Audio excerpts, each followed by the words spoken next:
Grand Rising. I hope you guys had a good night, a good week. Hope everything's going well.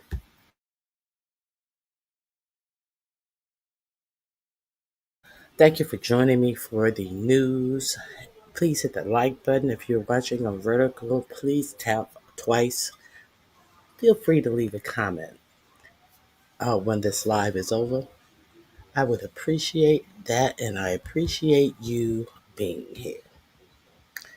We had a interesting little visit from the new elected mayor of New York City. Did you guys see that? Did you guys watch it?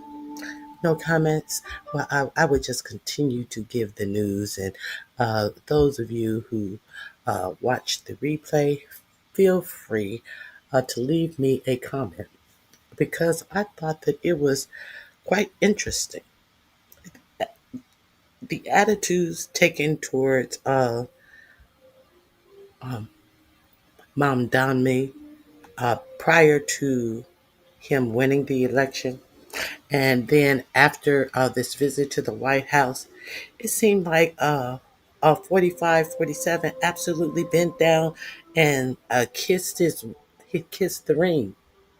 It also seems like he wanted to slather his nut sacks, shall we say. Ass kissing at the highest level. Did you guys watch that? Did you guys see any of that? Uh, After being so rude when he was running, he actually said that he would not even give New York City money and that he needed money from him. And if you guys elect him, you're not going to get any federal dollars. This is what he told his home state of New York City to try, what did they call that? Election interference. He did that. Are we going to pretend like that didn't happen?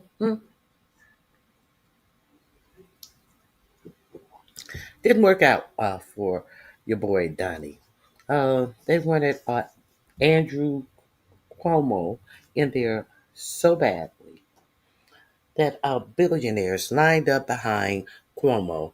But if you people would only understand, if you pay attention and go for something that you really want, it's more of us than there are billionaires.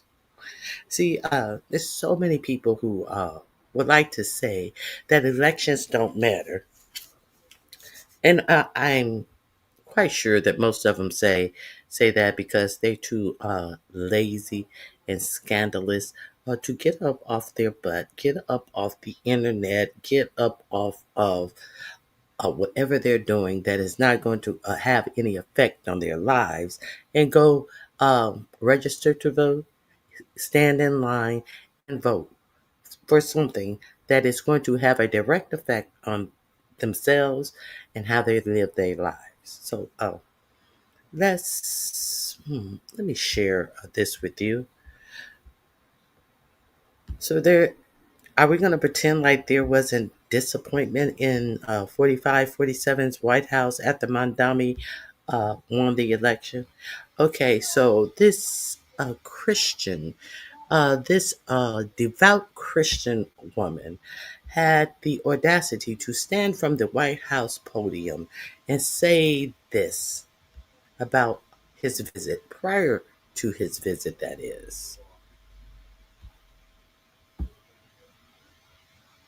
Speaks volumes that tomorrow we have a communist coming to the White House because that's who the Democrat Party elected as the mayor of the largest city in the country. I think it's very telling, but I also think it speaks to the fact that President Trump is willing to meet with anyone and talk to anyone and to try to do what's right on behalf of the American people, whether they live in blue states or red states or blue cities. Speaks volumes that tomorrow.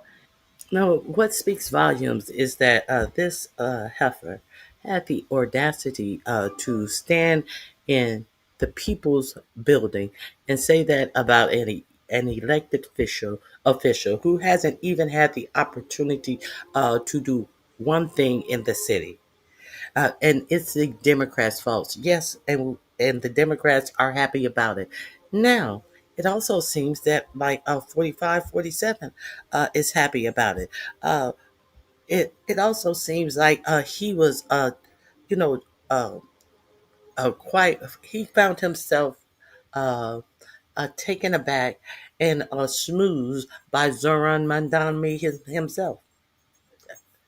Let me see what you're saying. Hey, foot soldier, it is good to see you. Excuse me. Wait for you. Do not put curse words in my comments. Do not put curse words in my comments. If you're mad, go have a talk with your mama. Don't come in here putting curse words in my chat. This is not the place for that. Or I will curse you out. I will curse you out, but don't put no curse words in my chat. Well, these people are so mad and angry. Like I am I supposed to care? Am I supposed to care? Did I lie? Get mad when I tell a lie. How about that? Let's show this a meeting between 45 47.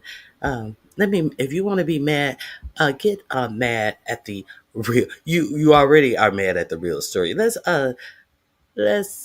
check out 45 47 meeting with Mandami. Now, it is also telling that this lack of professional media that 45 47 has stocked uh, his White House press pool with is telling.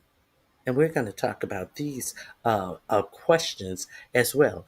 These immature, unprofessional uh, press pool that he had in the White House tried it, and they were handily defeated. Oh, they tried it. It was pathetic that when you think that there are so many things that are important to the American people, questions that he could have asked, what would they work on to help the American people? But it was a whole bunch of bullshit that they asked, trying to promote their fledgling influence. It was just pathetic. Let's one thing at a time. Hey, Jill, what happened yesterday? I saw your notice, Jill, and I'll get back with you on that. I'll answer that. Now, let's let's check this out a little bit.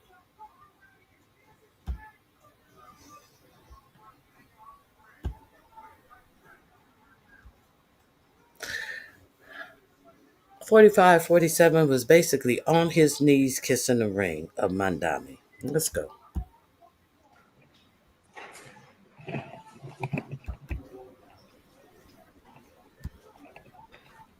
Well, thank you very much. We've just had a great meeting, a really good, very productive meeting. We have one thing in common. We want this city of ours that we love to do very well. And I wanted to congratulate the mayor. He really ran an incredible race against, a lot of smart people, starting with the early primaries against some very tough people, very smart people. And he beat them, and he beat them. He didn't run a campaign against smart people. Como didn't even want to go out and do any meeting, flesh in the meat or whatever they say, handshaking. He didn't even want to go out. He wanted to say what balls and dinners or planned galas he would go out and actually campaign. He didn't want to do what it took to campaign. And God knows that Eric Adams was not an intelligent person, because Eric Adams, to get out from under the things that he was being charged with, the crimes that he was being charged with, for being a greedy, grubby person that could not be trusted, he aligned himself with the other thief from ICE, who they, since they had the question about him taking $50,000 in a bag to give ICE contracts. You haven't heard, or they haven't mentioned him again. They got rid of him silently. We noticed that he hasn't been around. But you think that Eric Adams was smart for sitting on the couch of Fox News, saying that whatever they tell him to do, he was going to do it for ICE, because these are two criminals. Criminal minds are sitting together, in my opinion, based upon the charges that have been allotted to the both of these people. I would not say men, because they're far less than a real man, both of them. Let's get into it. Easily, and I congratulated him. And we talked about some things in very strong common, like housing and getting housing built. And You can't figure out how to get housing built as you're tearing down the east wing of the White House to get a great, big, beautiful ballroom built. They've been wanting it for years. But now you're talking about when was the last time you heard 45, 47 say anything about building housing for the American people? That he has a whole housing builder, Bill Pote, over FHFA, who sells $600,000 condos, who is in a family building, a family business of building houses. I said condos are $600,000. So, what houses are you worried about building for the American people? We heard nothing about building housing until Mandani came in and showed you what the people want and need. Okay, let's continue. food and prices and the price of him. And we talked about some things in very strong common, like housing and getting housing built, and food and prices, and the price of oil is coming way down.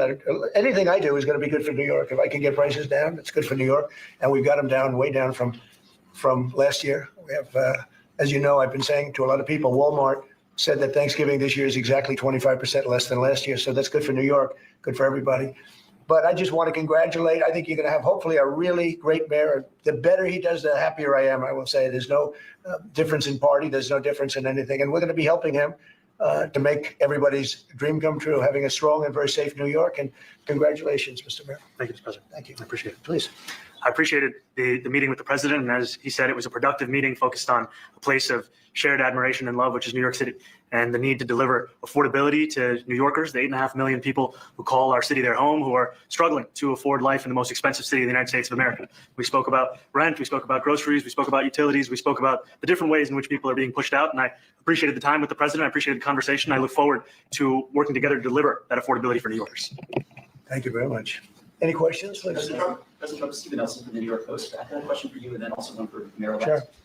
For you, you referred to Mr. Mandani as a communist. Can you describe why you feel that way? And also, will you do anything to stop him from arresting Prime Minister Netanyahu if he visits New York? Well, we didn't discuss your second part of the question. Okay, what does Benjamin Netanyahu have to do with this press conference? There's an arrest warrant out for Netanyahu. During his campaign, Mandani said that if he visits New York, he will have him arrested. Why do Americans have a problem with this? Why is America the purse for Israel, but we're supposed to be Israel's bitch at the same time? I'm curious. Why is Israel living over there in Israel free, full health care for every person in Israel, while we're sending U.S. tax dollars over to Israel, and millions of people are about to lose their health care in the United States, and people are thinking that this is a gotcha question.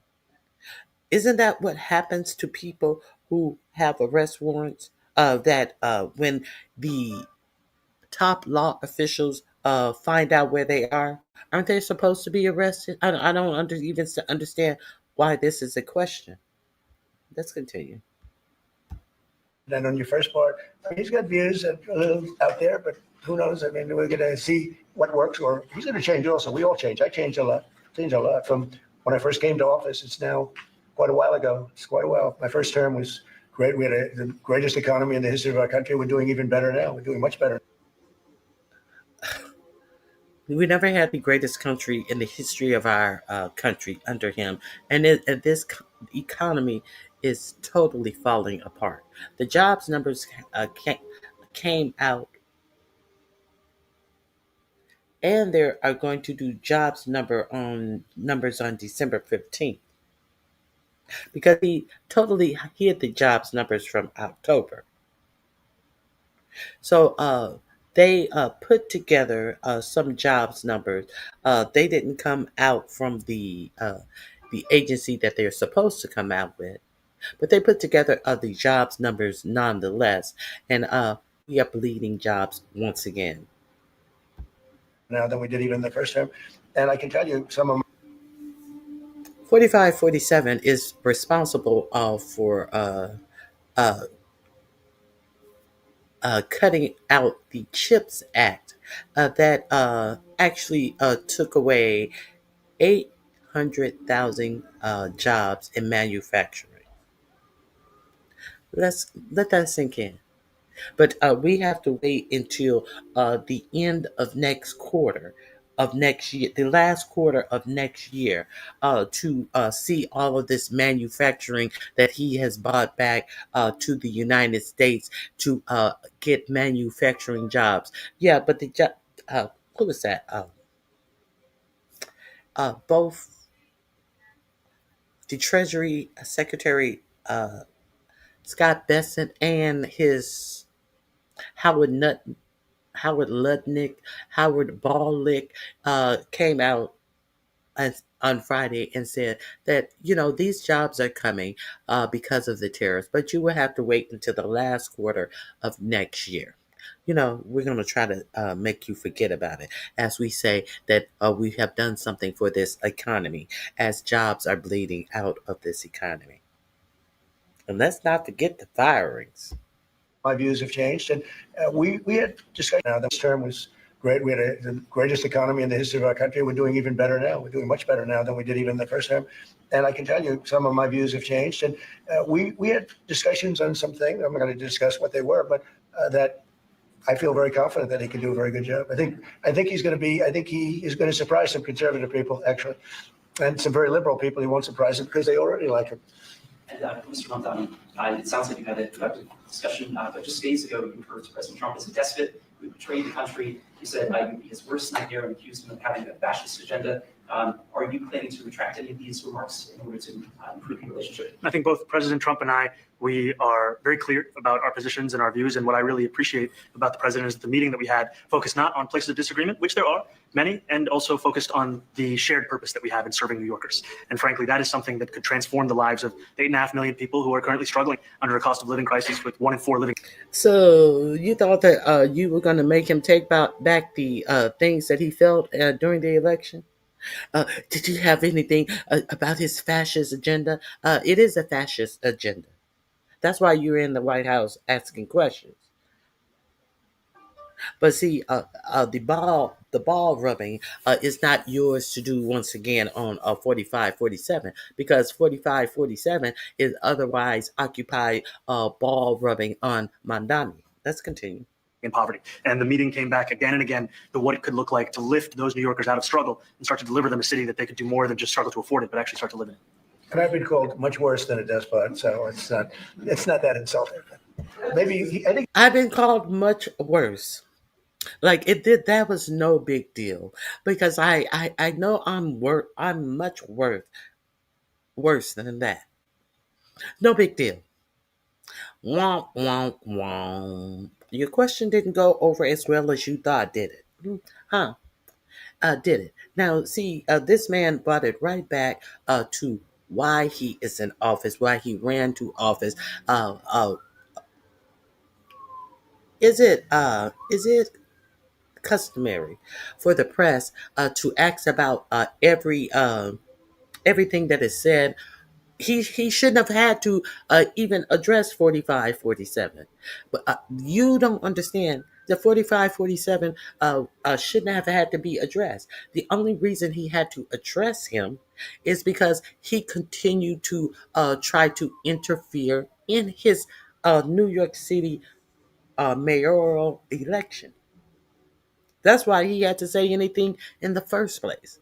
But I was so glad that he took it back on affordability for the people in New York City. The professionalism, the way he slung off these media with the nice face, the people who were calling him a jihadist and all of this shit. Let's continue.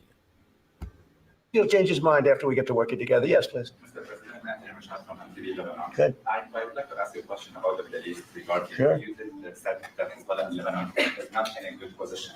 And Lebanon now is the final unresolved after Gaza and Syria. Given your assessment, like what you say for the Middle East today, is in the final state of Lebanon. And what is your next move to push toward disarmament? Sure. Well, we are pushing for total disarmament of Hamas and frankly everybody else. And we actually have peace in the Middle East. As you know, the King of Saudi Arabia just left yesterday. We had some great meetings, and he's made a contribution toward the United States. Oh, so this was Muslim week. The King of Saudi Arabia. We're going to get into that as well. There's breaking news about the King of Saudi Arabia in 4547 had a secret phone call with the King of Saudi Arabia. That is much worse than the phone call that he had his last term with Zelensky. You know, that phone call that got him impeached. It has broken that he has had a much worse phone call with the King of Saudi Arabia. We'll get into that later. Okay. It's at more than $1 trillion. We have now over $20 trillion coming in. No country has ever had anything like that, not even close. If you go to 2 trillion or 1 trillion, it's a lot. We have 20 or $21 trillion. I think that Hezbollah has been a problem, and Lebanon, big problem. We're working with Lebanon. We're working with everybody in the Middle East. That's another thing I think we have in common. We want to see peace in the Middle East, and we actually have now for the first time peace in the Middle East after 3,000 years. And now we're going to refine it, and I think you're going to see some very positive things happen. There's the potential to invite the Lebanese president. Oh, sure. Oh, I would do that. Absolutely. And if the mayor would like to be here for that meeting, because I know he feels very strongly. I think you feel very, very strongly about peace in the Middle East. We desperately want it. And that's something that I shared with the president, that when I spoke to New Yorkers who had voted for the president last November on Hillside Avenue and Fordham Road, I asked them why. I heard again and again 2 major reasons. One was that they wanted an end to forever wars. They wanted an end to the taxpayer dollars we had funding violations of human rights, and they wanted to address the cost of living crisis. And I appreciated the chance to discuss both of those things. You said a lot of my voters actually voted for him, and I'm okay with that. I'll do that. I'll sign it. Give it to me. I'll sign it in a minute. That's pretty good. Mr. President, Yeah, you threatened to send a couple troops to New York City. You both have differences when it comes to ICE agents in New York City. Mr. Mandani, you call ICE a rogue government entity. I wonder how you reconcile your differences on both of those issues. Well, I think we're going to work them out, and I think that if we have known murderers and known. I think we're going to work them out. I think we're going to work it out. If we have any known murderers, okay, isn't ICE supposed to be about deporting undocumented immigrants to this country? Here we go up into this fighting crime bullshit that he has dummies out here believing that ICE is needed to fight crime. No, ICE is needed to soften your mind, to make you believe that it is okay to have a private force out here doing horrible things to non-white people. That's what ICE is for. That is exactly what ICE is for. So are we to believe that there are no Europeans that have overstayed their visas, but you never see ICE do a goddamn thing to anyone except non-white people? So we're not going to play this game. And if you're mad about it, that's exactly what you are about it. You his family is Jewish. I don't care who's Jewish. Hate them, Slick. It is good to see you. I don't care who's Jewish. I know that Netanyahu has an arrest an arrest warrant out for him. I don't care who's Jewish. What does Jewish has to do with the price of tea, with the price of housing, with the price of everything in the United States? Other than the United States government continue to send billions of dollars over to Israel. See, Jewish is not Jewish people are not the state government of Israel. So, trying to meld the two together does not work over here. I'm talking about what the Israeli government is doing. See, the Jewish people are not over there committing a genocide in Palestine. In 45, 47, has the audacity to sit here and say that there is a peace over there when the Israeli government has been killing people as freely as they were damn near prior to that fake ceasefire that they presented you dummies with. Are we to pretend like Netanyahu said he was going to finish the job in Palestine? Is that what we're pretending? You're not gonna. You can pretend it to yourself, but you're not gonna pretend it to me.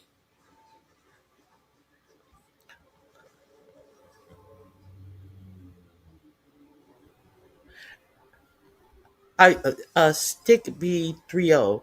Are you sure that they are not clearing dirt for another data center? They are clearing dirt and working thousands of acres of new for new factories in my ever.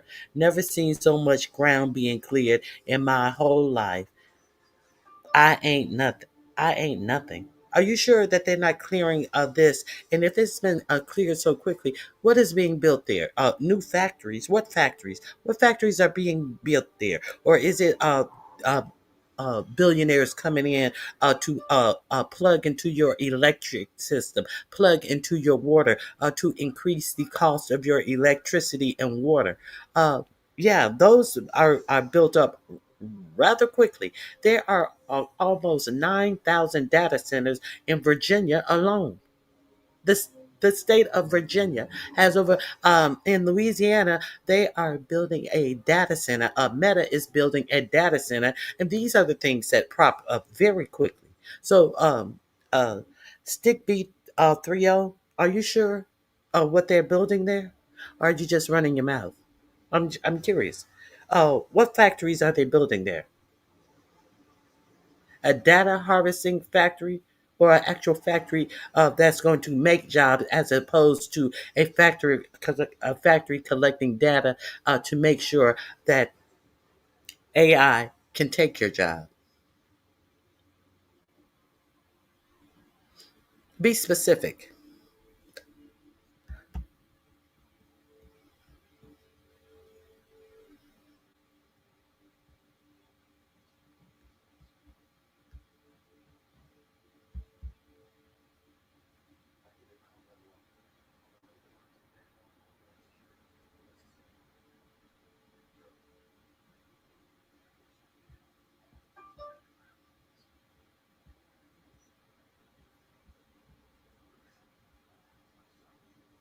Yes, he definitely used to be a Democrat. Hey, Bird, it's good to see you.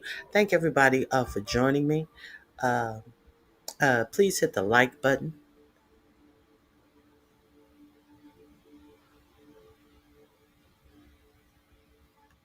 Oh, we're not crying. We're not crying. We are absolutely enjoying seeing the what did Caroline Levitt call Mandani?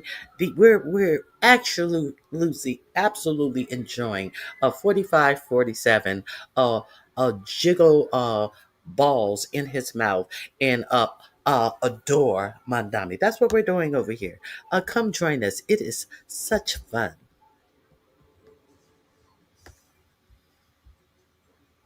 Let's continue. Drug dealers and some very bad people. We want to get them out. And the mayor wants to have peace. We discussed this at great length, actually, maybe more than anything else. He wants to have a safe New York. Ultimately, a safe New York is going to be a great New York. If it's not safe, no matter how well we do with pricing and with anything else, we can talk about anything you want. If you But he was asking you about ICE, and you notice how he changes it. He wants to have a safe New York. You're not telling him that he told you that you're not going to bring ICE in New York City. But you're trying to say, but he wants what I want. He wants safety. We were talking about ICE. Keep up, keep up.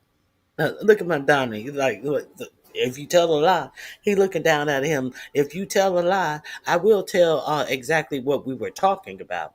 Don't try it, old man. Let's continue.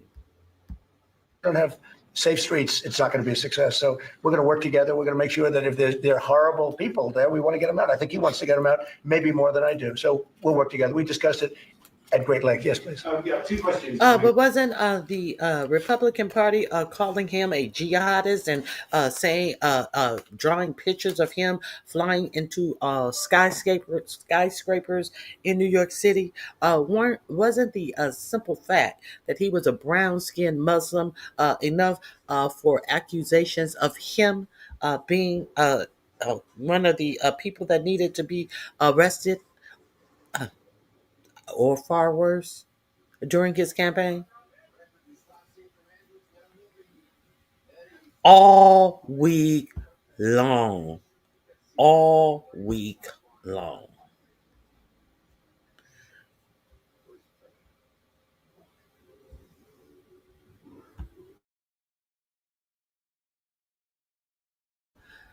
Okay, let's continue. One for you, Mr. President, from BBC in a second, but first of all, to the Mayor-elect. You're both, from different parts of the political perspective, you're both populists. I just wondered to what extent the President's campaign style, his techniques, his social media, he's inspired any part of your campaign. Well, I actually told the president that, so much of the focus of our campaign has been. Now he's asked him, did the president's social media campaign style, was he a fan? Did you use this in your campaign style? So he is actually trying to. No, he held no hate rallies. He held no supremacist rally. No, he did none of that. So he's trying to correlate his campaigning as to Trump's campaigning as to why he won his election. Let's continue. On the cost of living crisis. The President's campaign style, his techniques, his social media, he's inspired any part of your campaign. Well, I actually told the president that, so much of the focus of our campaign has been on the cost of living crisis. And when we asked those New Yorkers who had voted for the president, when we saw an increase in his numbers in New York City, that came back to the same issue: cost of living, cost of living, cost of living. And they spoke about the cost of groceries, the cost of rent, the cost of Con Ed, the cost of childcare. And too often politicians are looking to lecture to New Yorkers what they should care about as opposed to listen. And when we spoke to those voters who voted for President Trump, we heard them speak about cost of living. We focused on that same cost of living. And that's where I am really looking forward to delivering for New Yorkers in partnership with the president on the affordability agenda. And to hell with your stupid ass question. This is why I'm here. I'm here. I talk to the citizens of New York, and they are concerned about the cost of living. Much like the only thing that they could complain about during 45, 47 election cycle was the cost of eggs, ignoring that a bird flu had caused eggs to be have to be destroyed and ruined, and there was a shortage of eggs. Remember that? But 45, 47 said he solved that. But is that one of the wins that you are talking about? The one in the chat who said, I can't recognize 45, 47's win. We'll recognize the wins for us in the chat. Tell us about all of, who was this in the chat talking about, uh, please tell us about all of his wins. List them out in the chat. Since you are bringing up 45, 47's wins, why don't you list them out for us? We'll wait. We will wait. Uh, Where's the list of his wins? Karen, Karen, come here, Karen. Think, Karen. No talking points are accepted here, Karen. Just facts, Karen.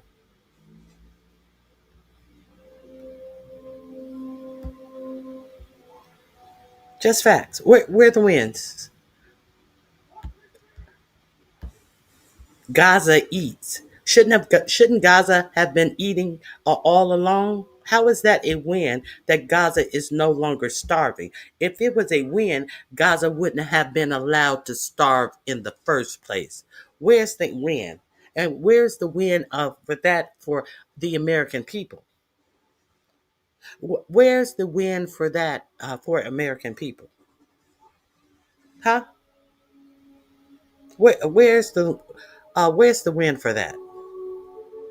No, I'm far from blind. Where's the win? We're waiting for the wins. Karen, where are the wins? Are the wins that we are spending blood and treasure about to go to war with Venezuela? Is that the win? Are the wins are that billionaires have gotten the highest tax cut in the history of tax cut? These same billionaires are working on AI to eliminate all the jobs in the United States. Is that the win? Is that the win that these billionaires are propping up this fake stock market that is about to crumble? Is that the big win? Is the win that millions of American citizens are about to lose their health care? Is that the win? We're waiting.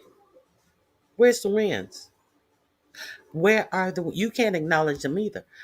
Libby's can't acknowledge his wins. Well, help us acknowledge them. Help us acknowledge them, Karen.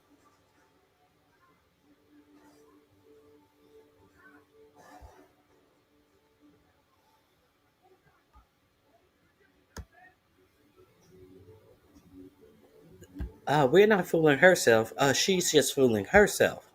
We see it for what it is. Deregulation. How is deregulation a win for you? What is deregulation doing for you? How is that a win when you don't regulate these corporations? Crypto is not regulated. You know that AI is not regulated. Crypto, where it is, where Scott Besson, your Treasury Secretary, wants to take money out of the treasure and put it into stable coins, unregulated. Well, how many stable coins do you own, Karen? How many stable coins do you own that the American dollar is going to be equated to stable coins? And why are they trying to make the American dollar equated to anything other than the actual American dollar? Because the American dollar is losing. Because the American economy is dying, and no country values the American dollar like it used to be honored. Huh, Karen? Huh? You didn't know that, Karen?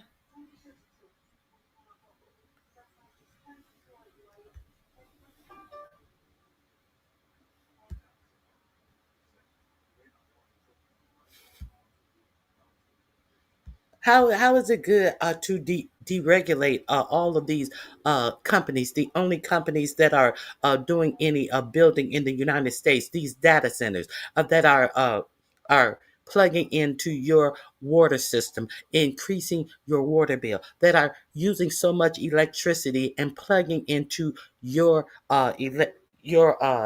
electricity, causing your bills to rise. How is that winning? That's if there was some regulations, they would not be able to do that.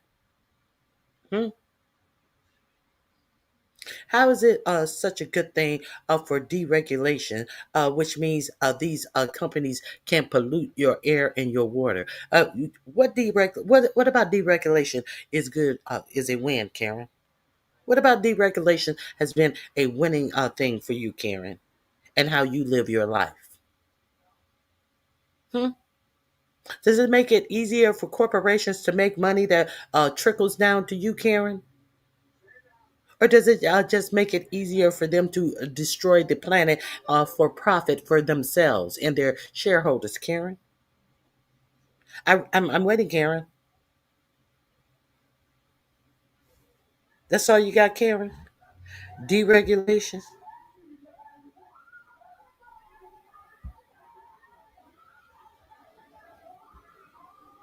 Dow raging. You want to talk about the Dow? You probably don't even own stocks, Karen. And who is it raging for? These five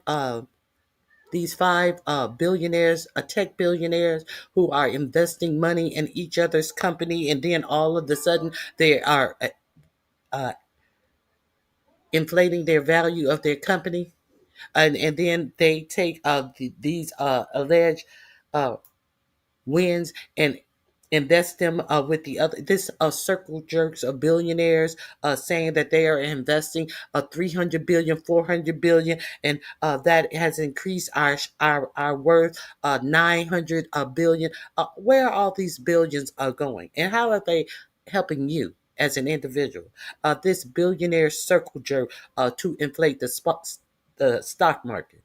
So you think that the stock market is really based on anything other than the circle jerk of billionaires saying what they are investing in each other's companies?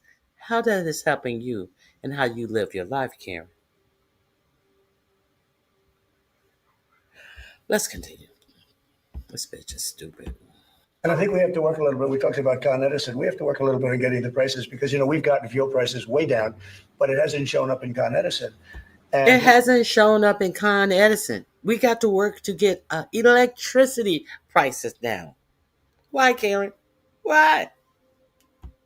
going to have to talk to them. If we're sending them fuel at a much lower price than it was a year ago, which is true, we have to get Con Edison to start lowering the rates. Absolutely. And if I may, last week you told me you were. So, is he talking about affordability?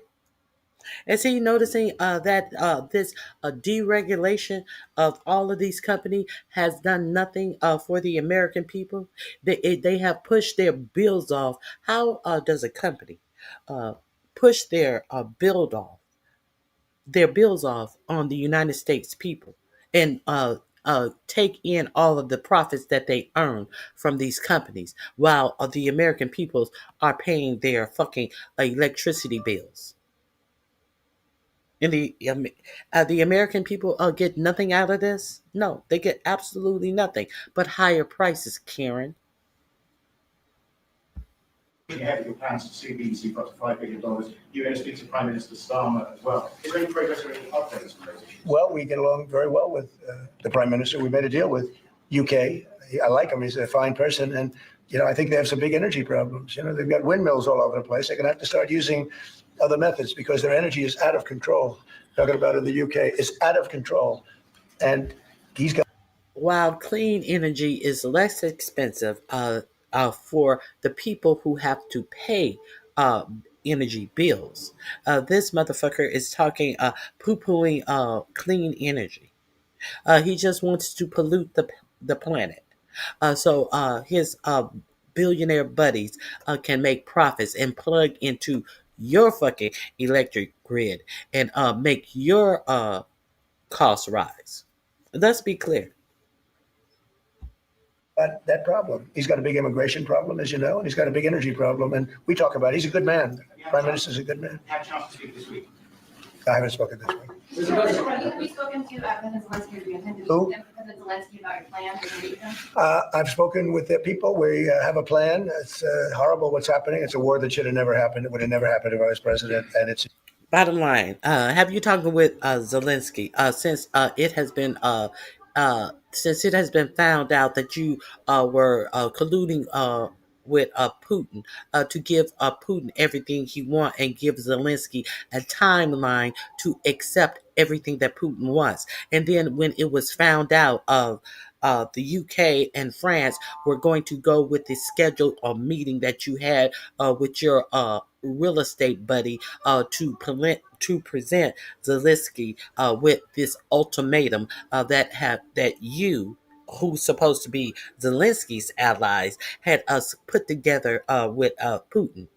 And then when it was found out, and Russia and the UK said that they were going to go to the meeting to support Zelensky, what did Witkoff do? Your real estate buddy that you have running all over the world, trying to act like he's some ambassador or a peace or something. Well, he canceled the meeting. He refused to show up to the meeting because he realized that you guys were busted. Now, it is said, it is has been reported that 4547 is going to give Zelensky until Thursday to accept the terms. What are the terms? The terms are everything that Vladimir Putin wants. You know, the person who invaded the Ukraine.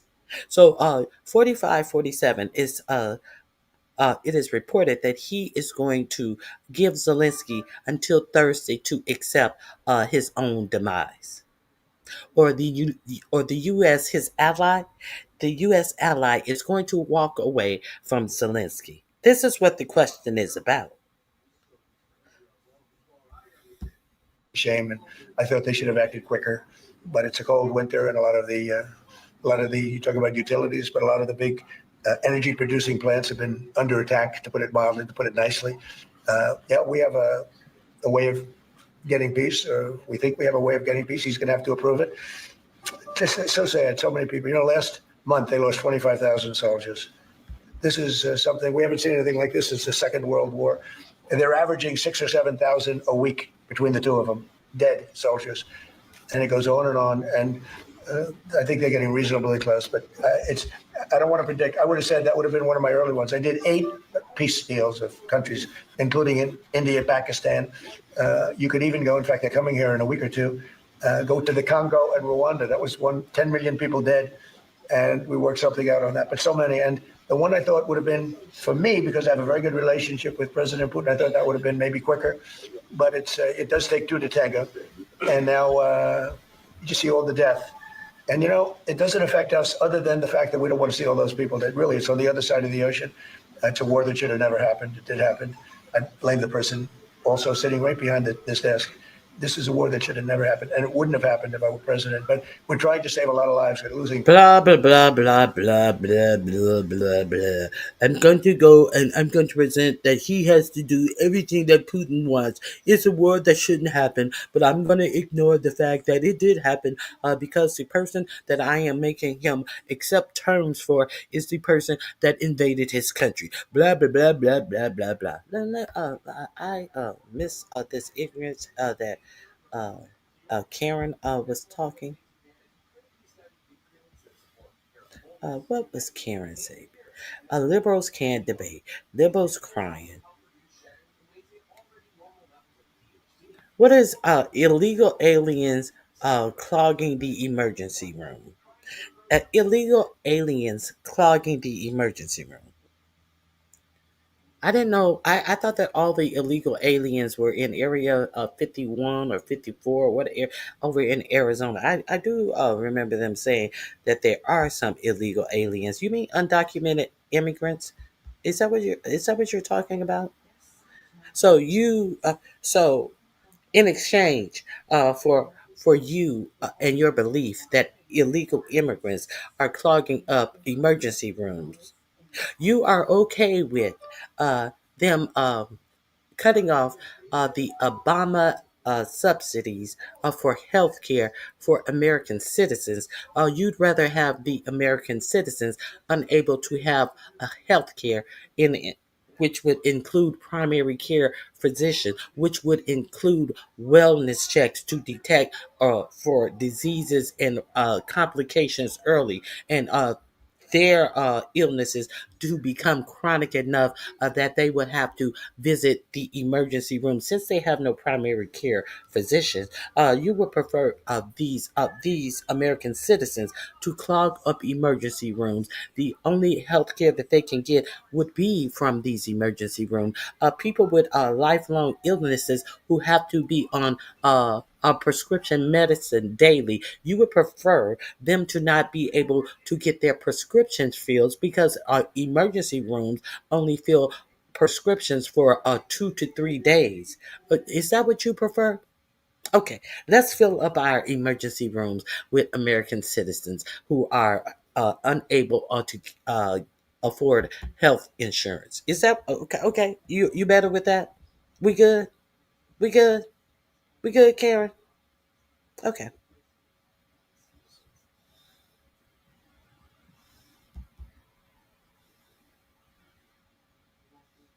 You can't take credit for just repeating Putin's talking points. Exactly. Hey, no pressure. It is good to see you all. Um, no, they're undocumented immigrants. Ass wipe. Don't come in here uh, cursing. Do not come in here disrespecting me because I didn't disrespect you. If you are in your feelings about the facts, that's your fault.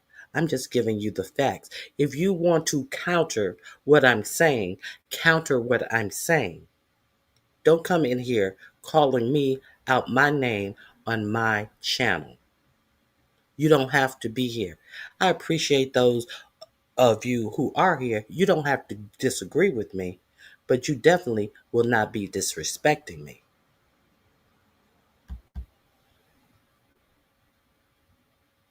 Uh, but you haven't given me the list of the wins that 4547 has done.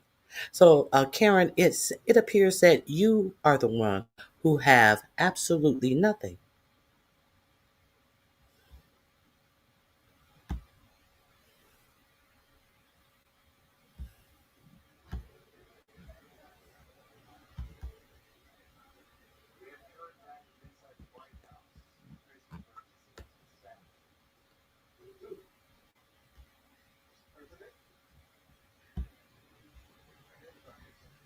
California emergency rooms are full of undocumented people and people with no insurance. So Medi-Cal, which is bankrupt, pays, which is California taxpayer money. Okay. So you think that Medi-Cal is going to have more money? How if Medi-Cal is bankrupt, you're saying two different things. So Medi-Cal is bankrupt, but they are the ones who's paying. What you're saying is what you're saying yourself is not making sense. Now, let's be clear. Let's be clear. I am not a proponent for undocumented immigrants just coming over the border. I think that every country should have a border, and every country should have a way for legal immigration. I have no fight. I have absolutely no fight. I I am from California. I'm from California. I understand that while people want to say that they take jobs that other citizens don't want, they also get jobs that other citizens may want. They I understand that there are many jobs that once one get in, they allow others to get in, and the whole department becomes undocumented workers. I understand that some jobs are not posted, and these jobs are filled by who you know, kind of like white America do jobs. I understand that the people who get left out the most are my people. I understand that there are jobs working for cities and all of this type of stuff that used to go to black people no longer are even listed because it's a who you know and we're going to get you in and we got a job for you. There is a whole underground network of once you get over, I can get you working with so and so and so and so. But what I don't notice is in all of this, I don't know. What I don't notice is the employer. having to face any repercussions. I never noticed that. Everybody talks about as if these undocumented immigrants only work on farms. No, they work everywhere. Why do they work everywhere? Because their employers are able uh, to abuse them, to have them working against regular American labor laws, or to have them working for less money than they would have to hire an actual citizen. If you cannot afford to do business in the United States, I thought that the United States was a capitalist country, and if you can't afford to do business, you have to go out of business. So do not get it twisted. Do not get it twisted at all. And see, that's the same thing that they do at the top with these H-1B visas. They are allowing billionaires to bring in engineers from other countries that they don't have to pay as much, that they don't have to have work under the regular labor laws in this country. And if they don't work like they want them to work, what would they do? They will revoke their visas and they have to go home. Same thing each way. But I see nothing happens to these employers. So if you really want to talk about the facts, we really need to talk about the facts. That's the American way.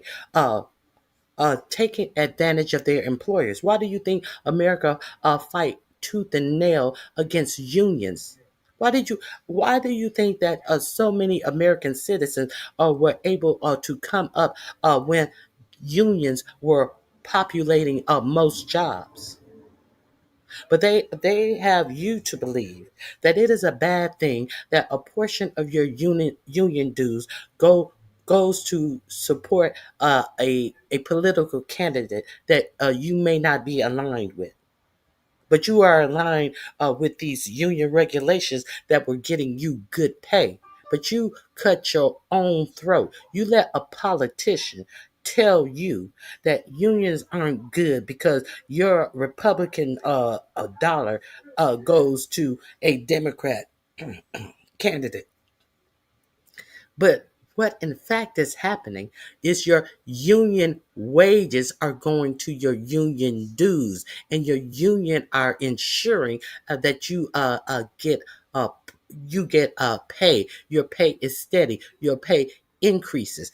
That's what you're doing. But no. You want to listen to a politician with no regulation tell you dumb shit. And that's why America is in the state that it is in right now. Let's continue. Y'all play games. Y'all let people. You don't have the ability to think for yourselves. Uh, where's the critical thinking in the American workers? You live on talking points of politicians to your own demise. Let's continue. They're losing 25, think of that, 25,000 lives over the last short period of time. That's Ukrainian and Russian. And it's a shame. What happens to I want to ask the mayor-elect about a House resolution just passed overwhelmingly to condemn socialism, including with 86 Democrats, all of House Dem leadership, and the minority leader, Hakeem Jeffries, despite his endorsement of you. What's your reaction to that? I have to be honest with you, I focused very little on resolutions. Frankly, I've been focusing. Condemn socialism. I understand. I think the focus is on the work at hand. I can tell you I am someone who is a democratic socialist. I've been very open about that. And I know there might be differences about ideology, but the place of agreement is the work that needs to be done to make New York City affordable. That's what I look forward to. And I want to clarify your answer to Stephen Nelson. He asked about your comment calling the president a fascist. And your answer was, well, President Trump and I have been clear about our positions and our views. Are you affirming that you think President Trump is a fascist? I've spoken about. That's okay. You can just say yes. Okay. It's easier. It's easier than explaining it. I don't mind. Do you think President Trump is a fascist? Do you think that President Trump is a fascist? Wonk wonk wonk. President Trump knows exactly what he is. He said it's okay. You can just say it. It's easy than explaining it. What is already known don't needs to be explained anyway. Is that what he said? Do you think that he didn't mean what he said? Do you think that he didn't mean what he said? So we are supposed And you notice how he keeps bringing it back to why he ran for office. He had to divert himself because he's not a bitch. You're not gonna sit up here. But I didn't hear anybody talk about him being a Muslim jihadist. But we will. Now let's not forget. These billionaires have gotten together and they are going to try to make what's her name, Stefanik, the governor. The Muslim hating uh, Stefanik. They are going to push her candidacy for governor to make sure Mandani doesn't get the dollars that he needs. Because the governor of New York State, has to release the money. So this is the plan. So if when you hear Stefanik saying, 45, 47 wanted to make her the ambassador to Israel because she's such a Israel uh, shrew. Um, this is who they are going to push for governor to try to derail his plans for New York City. So while it's all fun and games now, the Republicans play the long game. So even though he's smitten, his donors are not smitten. So let's continue.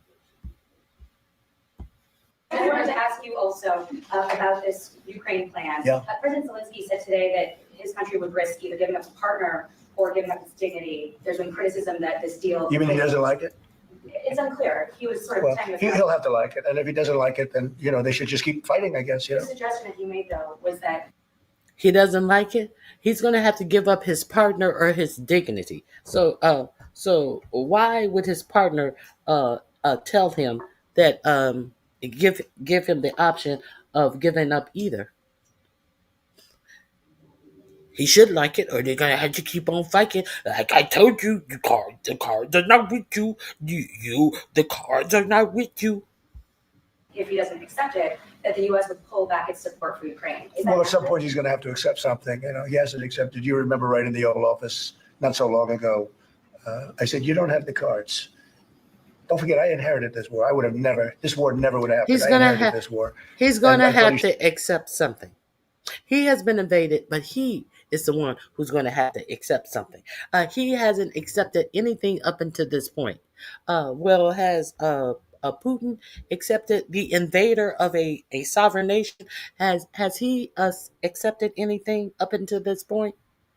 Has Putin accepted anything up until this point? Is what I'm curious about. Putin, who you had our military on their knees, rolling out the red carpet. Who you said that you had a plan for a trilateral meeting with yourself, Zelensky and Putin. And Putin got back home and said, "I ain't going to no trilateral meeting." And then you tried to say that, I'm going to send JD. I'm going to send JD Vance. And Putin embarrassed you and said, no, I ain't going to no trilateral shit. What has Putin accepted?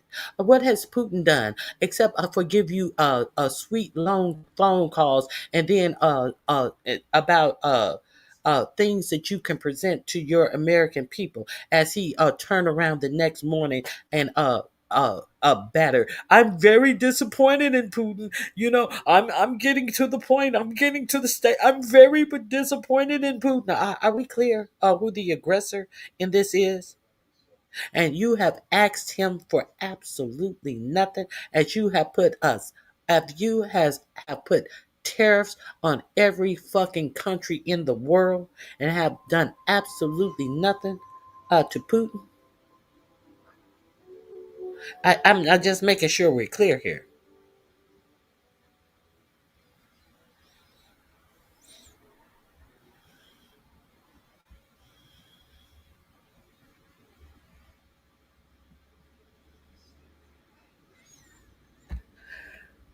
I concur. I concur, CS person. I concur.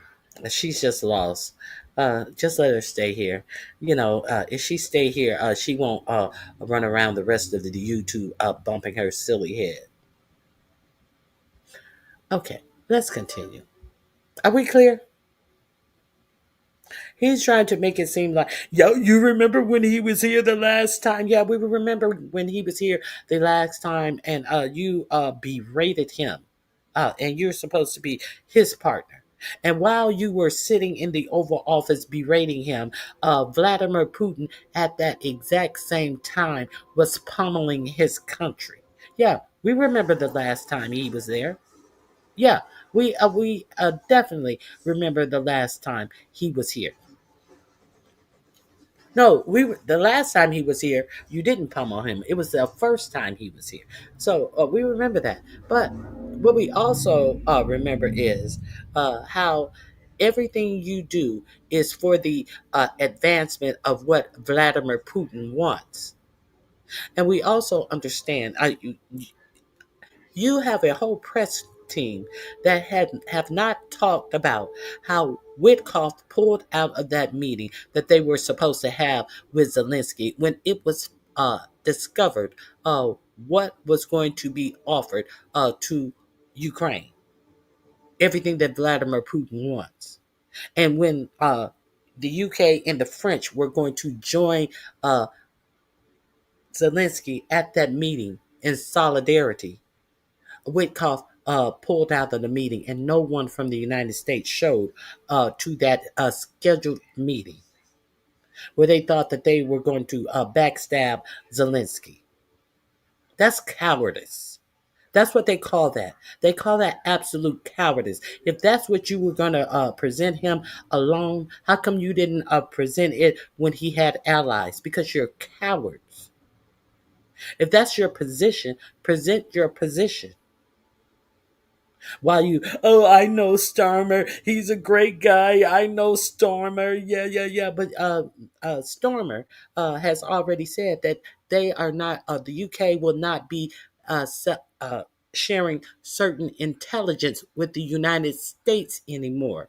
See, this is what this has gotten the United States. The UK will not be sharing certain secret intel with the United States anymore.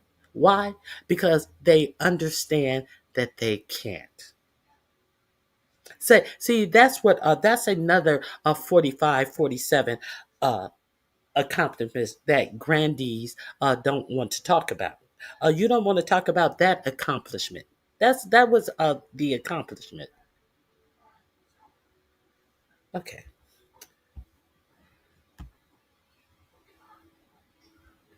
Let me see. Is this?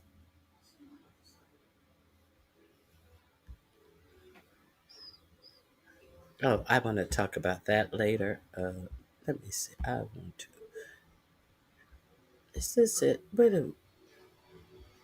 Oh, well, we have, and we're such a fan of Vladimir Putin that you have uh, Piggy Vice President going to Jeff Bezos, telling them that they must install a MAGA friendly editor over the Washington Post. Uh, this is what we want, our own state government. This is what impresses uh, the United States government. Uh, Things like that. We want to become Russian sanctioned state media. Let me see.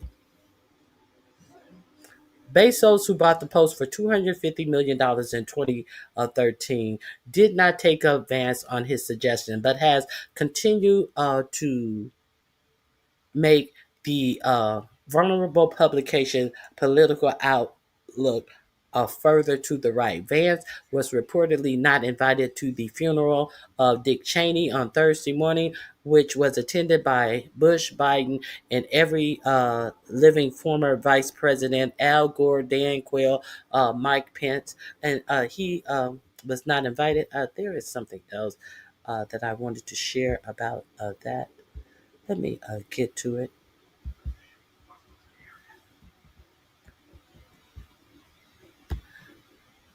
JD Vance texts Amazon founder Jeff Bezos demanding that he hire a right-wing journalist to run the Washington Post political team. And guess who he demanded that he hire? Someone from Breitbart News. You remember Breitbart? They used to think that surely it was a parody with all of the slanderous stories that they came up with to get attention to themselves, that the right clung onto their lying points, talking points. Remember Andrew Breitbart, the creator of Breitbart News. The ones who touted all these Christian values, and but died of a sudden heart attack. And I understand that when the heart bust, there was so much white powder, it outdid the blood in that heart. Breitbart News.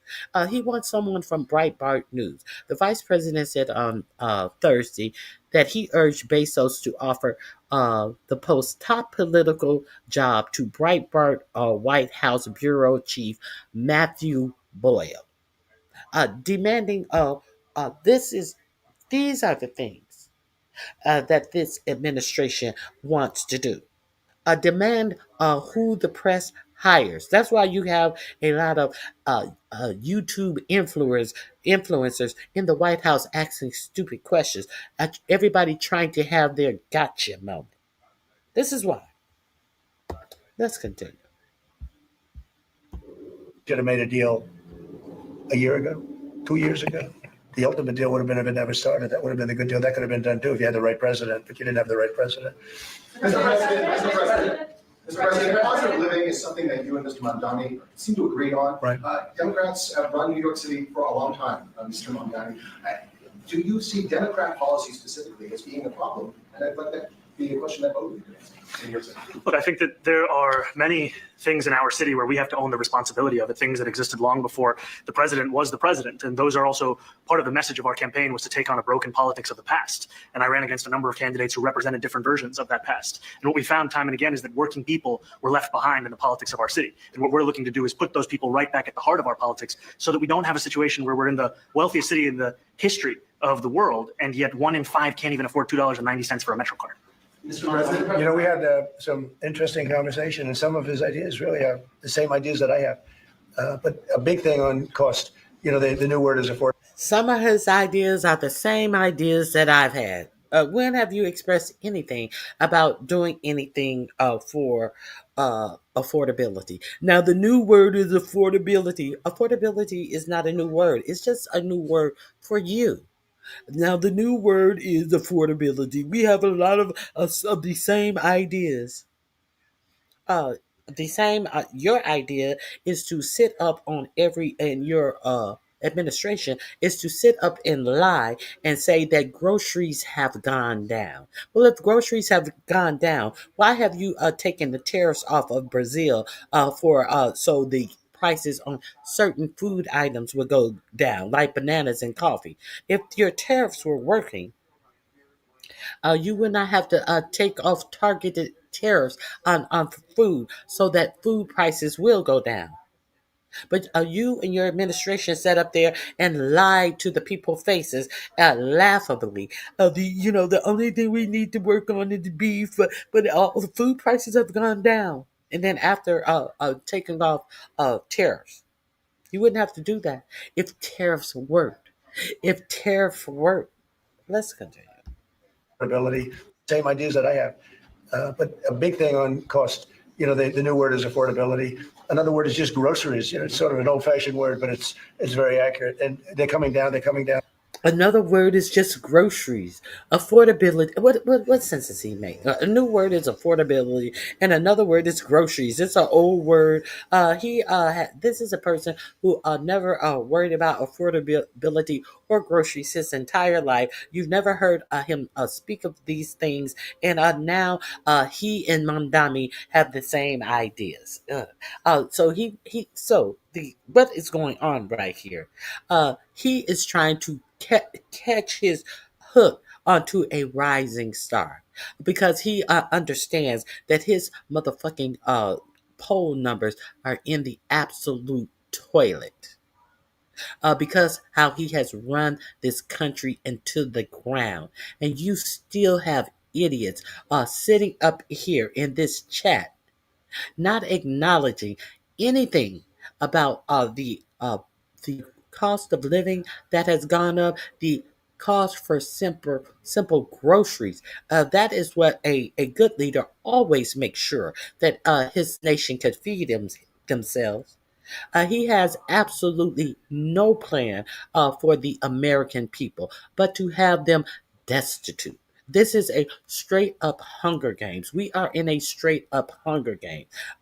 Now, when all these American people start clogging up these emergency rooms, is it going to make these Trump fans feel better? Is it going to make you feel better? All of you who are talking about undocumented immigrants clogging up emergency rooms? Is it going to make you feel better when that's the only opportunity to see a doctor that American citizens will have when millions of people are kicked off of their health care insurance? I hope that makes you happy. You ask for so little, but I expect much more. See, that's the difference between you and I. I expect more. I expect more than my government tearing down all the regulations, all the norms, all the standards. I expect more. Sorry for you if you don't.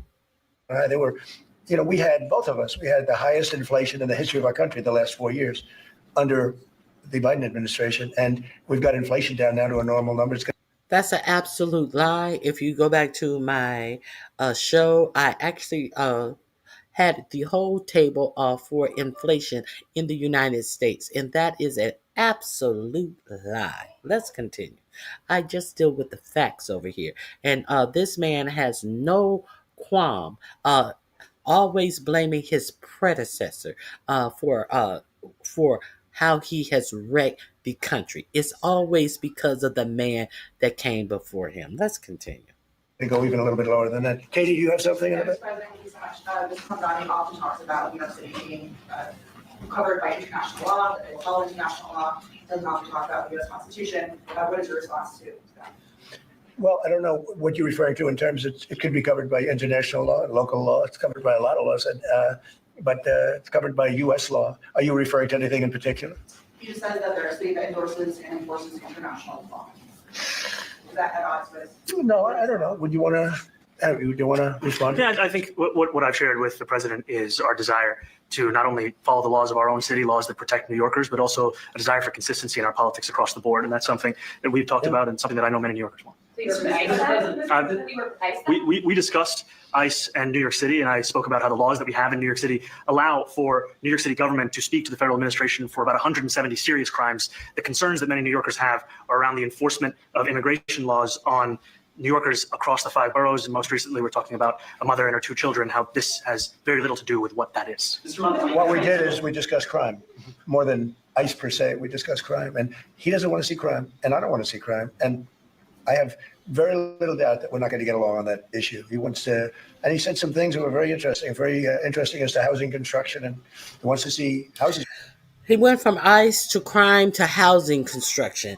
He don't want to belabor the fact that Mandani told him that there are already laws in place that have absolutely nothing to do with ICE, and you are not going to be able to run roughshod over New York City under the guise of having to bring ICE in to New York City. So we talked about crime, and he talked about building houses, and he talked about the sky is blue and water is wet. Okay, this is the deflection of it all.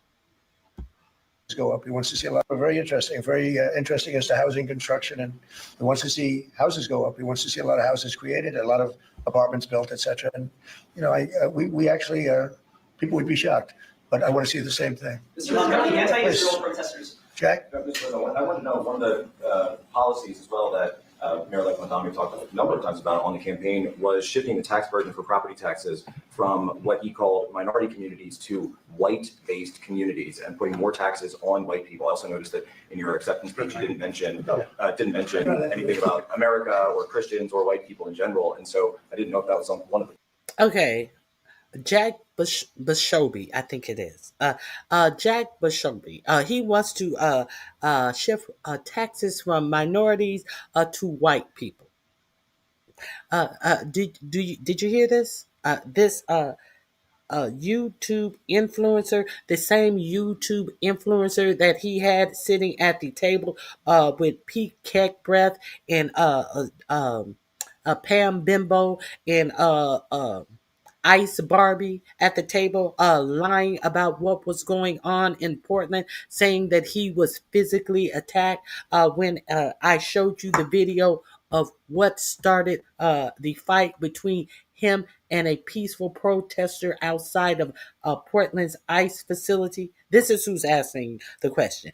This is the man who had a huge American flag draped over his shoulder, and then decided to walk through one of those temporary little pop-up tents with the flag. Since the flag was on a long pole, was toppling the tent over the innocent Jack Bashobi, or whatever his last name is, Bashobi. This is the man who is sitting up here asking a disingenuous liar. Let's hear the answer to this question. Policies that you guys have spoken about. Is on white people. I also noticed that in your acceptance speech, you didn't mention anything about America or Christians or white people in general. And so I didn't know if that was one of the policies that you guys have spoken about. We focused on affordability. We focused on the cost of living crisis. What I will say is that I am very much interested in property tax reform, because what we see right now in New York City is a system that is so inequitable that it can't even stand up in court. And the President and I spoke about the importance of not only building more housing, but also making sure that regulation of housing is something that is manageable to actually get through, and not the cause of yet another weight that we see. But to be clear, you're continuing this idea of race-based property taxes. No, to be very clear, no, the use of the term was a description of neighborhoods, not a description of intent. So you intend to tax the whiter neighborhoods more? No, we intend to create a fair property tax system because we want a New York City that is not only fair and equitable, but also one that every New Yorker can afford. Please, God. Mr. Mandani, anti-Israel protesters just targeted a synagogue in New York.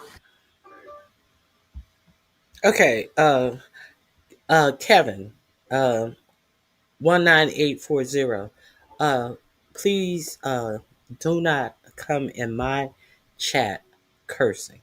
I understand that you are upset because 4547 is waxing Mandami's balls with his chin, but do not come in my chat cursing. If you cannot communicate without cursing in my chat, please don't communicate in my chat.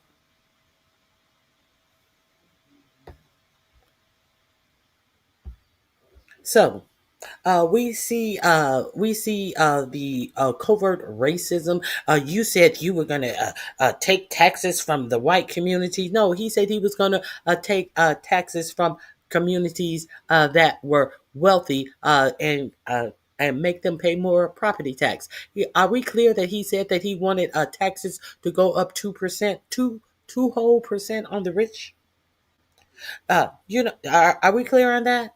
So these people act as if that saying that the rich need to pay more tax is some type of carnal sin. They do need to pay more tax. All of these hundreds of $1 million condos that they have sitting up on Billionaire Row in New York City, sitting empty, so people can buy these condos to stash away their money and hide their money, and they're not paying high property taxes. The property tax situation in New York City is crazy, because you can have one of these people with a house on Billionaire Row paying more than somebody who's paying rent on a $700,000 house. They're paying less property taxes than someone who is actually have a single family home that they are living in. So he's absolutely right. This is what they're not telling you. They can afford to pay more. Their houses are worth more, but they're paying less than people who have one house that they live in. To be, if you want to be factual about it.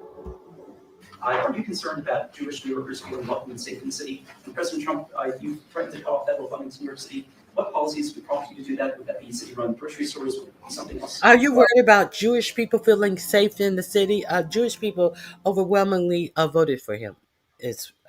I think they overwhelmingly voted for him. Why would he not be worried about everybody in the city being safe? Why are we pinpointing Jewish people to a Muslim man? Why? Is this covert racism? What he's supposed to say? No, I don't want Jewish people to feel safe.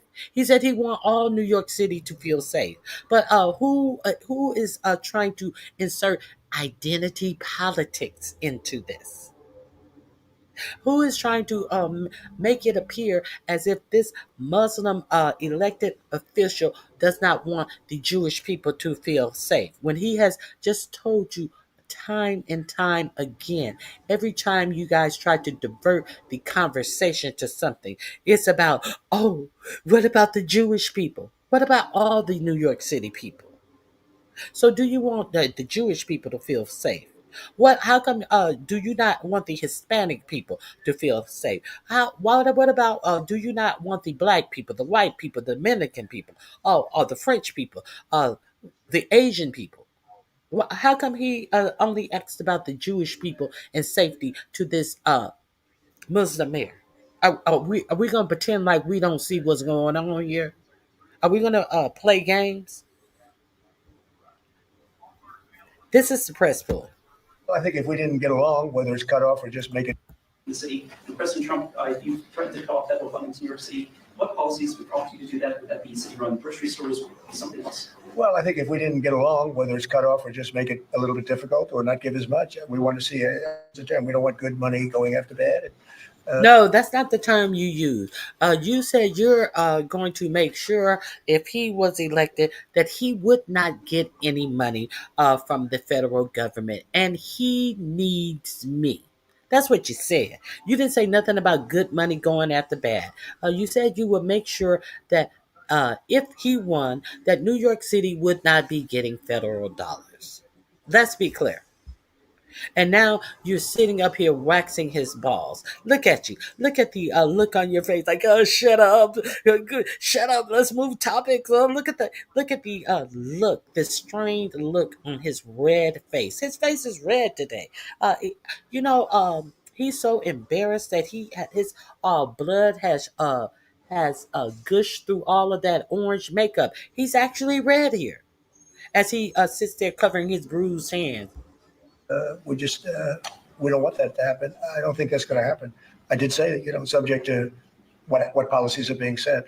We had a meeting today that actually surprised me. He wants to see no crime. He wants to see housing being built. He wants to see rents coming down, all things that I agree with. Now, we may disagree how we get there. The rent coming down, I think one of the things I really gleaned very much today, he'd like to see him come down, ideally, by building a lot of additional housing. Yeah. That's the ultimate way. He agrees with that, and so do I. But if I read the newspapers and the stories, I don't hear that. But I heard him say it today, and I think that's a very positive step. No, I don't expect. I expect to be helping him, not hurting him. A big help, because I want New York City to be great.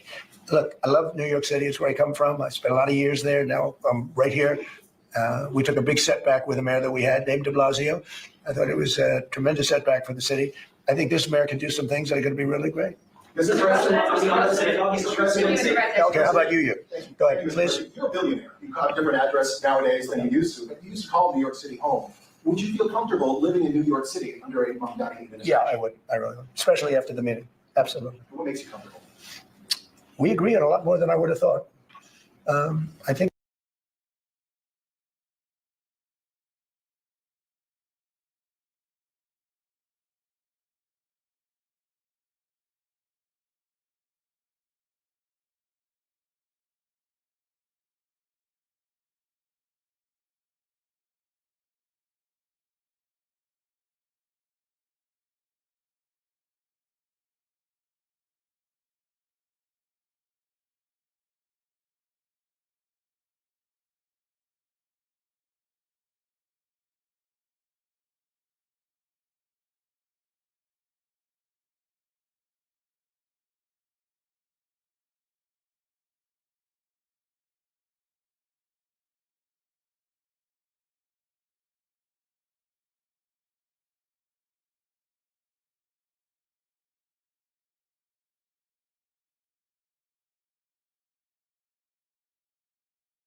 I want him to do a great job, and we'll help him do a great job. You know, he may have different views, but in many ways, you know, we were discussing when Bernie Sanders was out of the race, I picked up a lot of his votes, and people had no idea because he was strong on not getting ripped off in trade and lots of the things that I've practiced.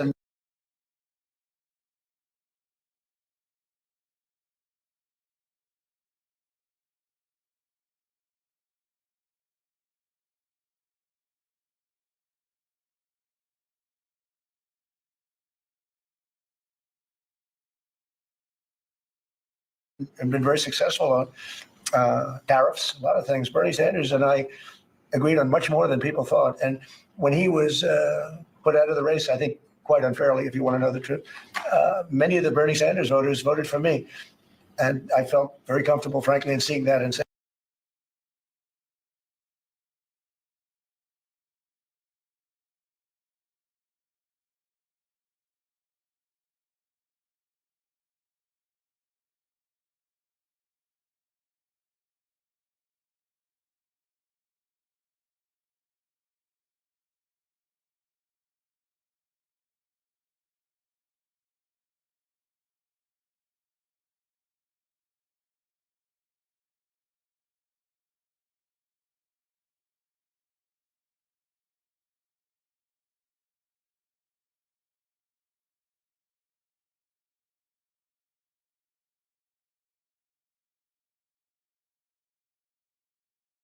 that, and just turned out to be a statistical truth.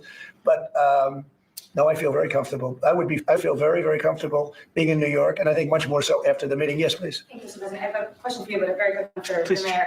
Why did you fly here? Aren't trains greener? I'll use every form of transit, and I want to make sure that they're all affordable in New York City, and that's why making buses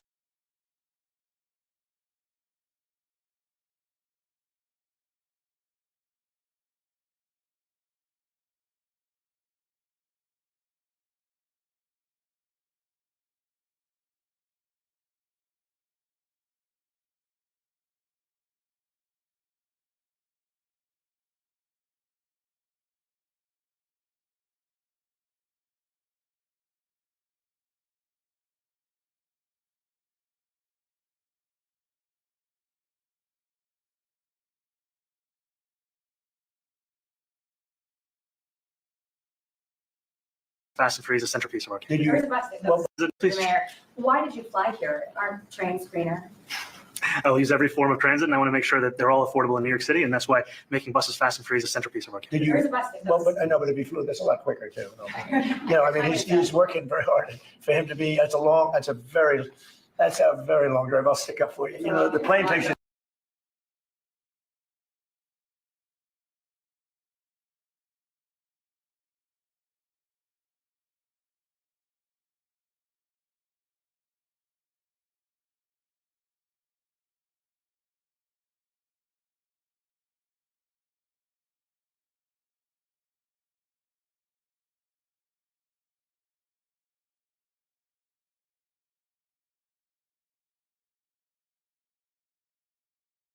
$30 minutes and driving takes you a And long Mr. time. President, I was wondering if you could clear up some confusion around a Washington Post report. There was this explosive report that the Coast Guard is no longer going to characterize swastikas and muses as hate symbols. DHS called that a lie and fake news. Can you clear up? I don't know anything about it. When was this written? I think yesterday. Well, look, the Coast Guard's an incredible group of people. I know very well. We just ordered a lot of new Coast Guard cutters. Beautiful, the most magnificent ship. They look like yachts with.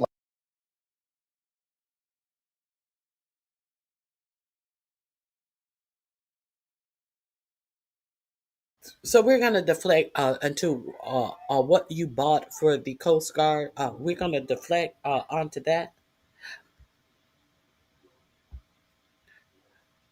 U.S. Coast Guard will no longer classify swastika nooses as hate symbols. The military service, which falls under the Department of Homeland Security, has drafted a new policy that classifies such item as potentially divisive. They're just potentially devices. These absolute hate symbols, these absolute threats, these absolute overt white supremacist things will no longer be considered hate.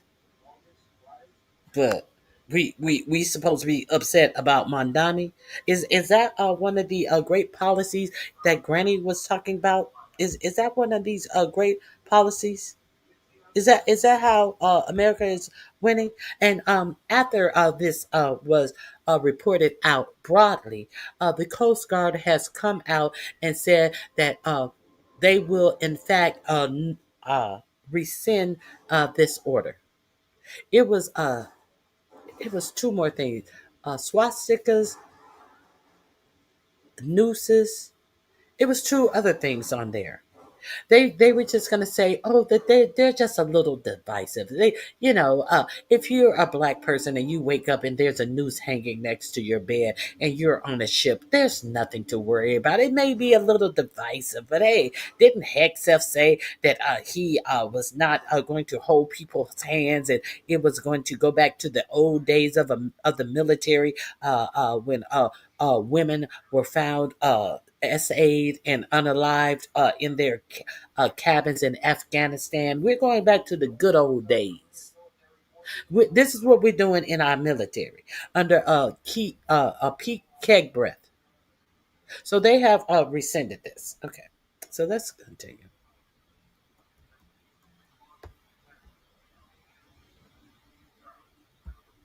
But he don't know anything about it, conveniently. Lots of guns on them.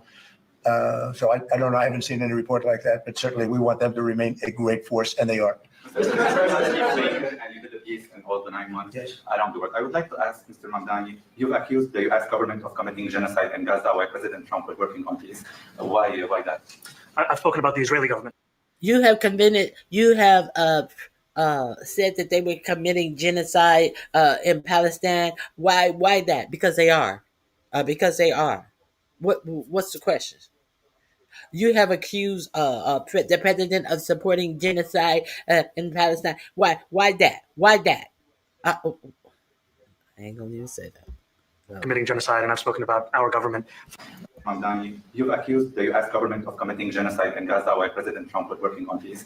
Why that? I've spoken about the Israeli government committing genocide, and I've spoken about our government funding it. And I shared with the president in our meeting about the concern that many New Yorkers have of wanting their tax dollars to go towards the benefit of New Yorkers and their ability to afford basic dignity. And what we see right now is we're in the 9th consecutive year of more than 100,000 school children being homeless in our city. And there's a desperate need not only for the following of human rights, but also the following through on the promises we've made New Yorkers. And I appreciated the meeting we had and the work that we can do. Do you agree that President Trump did do a peace and work hard to make the peace? Because he worked hard to do the peace in the Middle East and everywhere. Do you agree with that? I appreciate all efforts towards peace, and I shared with President Trump that when I spoke to Trump voters on Hillside Avenue, including one of whom was a pharmacist that spoke about how President Trump's father actually went to that pharmacy not too far from Jamaica Estates, that people were tired of seeing our tax dollars fund endless wars. And I also believe that we have to follow through on the international human rights, and I know that still today those are being violated, and that continues to be work that has to be done no matter where we're speaking of. Still today, those are still being violated. And he sat there and shut his motherfucking mouth because everything that he said was the absolute truth.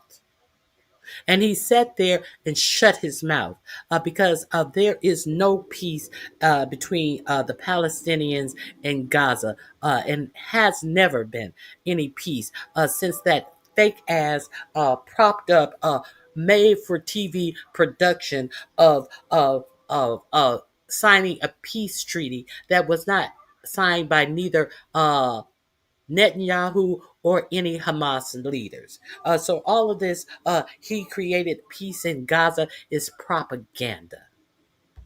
Do you view the mayor-elect as the true leader of the Democrat Party? And do you think Leader Schumer is a leader that we, have to follow his lead? Well, look, I hope they have great leaders. This is a man that right now I think is focused on New York City. I really think he has a chance to do a great job. We're going to help him, but I really think he has a chance to do a great job. But I'll let you answer that. You consider yourself the leader of the Democrats? I think it's more appropriate for him. I consider myself the next mayor of New York City, and I keep my horizons firmly on New York City. And I appreciate the meeting with the president, which focused again on the 5 boroughs and whether New Yorkers could afford to live there. By the way, being the mayor of New York City is a big deal. Absolutely. I always said, one of the things I would have loved to be someday is the. And it is such a big deal that you did not want it to go to the person that the city thought would be the best person because he's Muslim, because it is a big deal, and you and your billionaire funders thought that it should not go to someone who's talking about affordability and raising their billionaire taxes 2%. To continue to make that city beautiful for the people who actually live there. You wanted them just to be able to work 1 job, 2 jobs, 3 jobs, as everything in that city became unaffordable, that they had to stay on a hamster wheel of working menial jobs. That's what you wanted. But the people said, fuck that. We tired of this bullshit. And if more people stand up and let these establishment candidates know, I'm talking about Chuck Schumer. I'm talking about Hakeem Jeffries as well. I'm talking about all of these people who bow down to give our money and our treasure over to any other countries as opposed to looking out for their actual districts. I'm talking about everyone. I'm talking about all of these people who huddle up, Cory Booker, who huddle up to take pictures with Benjamin Netanyahu when he comes over here, as opposed and make long speeches. A long speech ain't gonna do shit for your constituents. I'm talking about this is what these people are elected to do for you? What are your elected officials doing for you? This is why this man is popular. Because all of this bullshit that these press people are bringing up, he's bringing it back to his cause. His cause is to make affordability possible for the people that he will represent. And it would be behooves of you to find someone who's running in your state, all up and down the tickets, all from mayor to alderman to congressperson to senator to uh, the city elections. You have to get involved because if you don't get involved, we see what happens.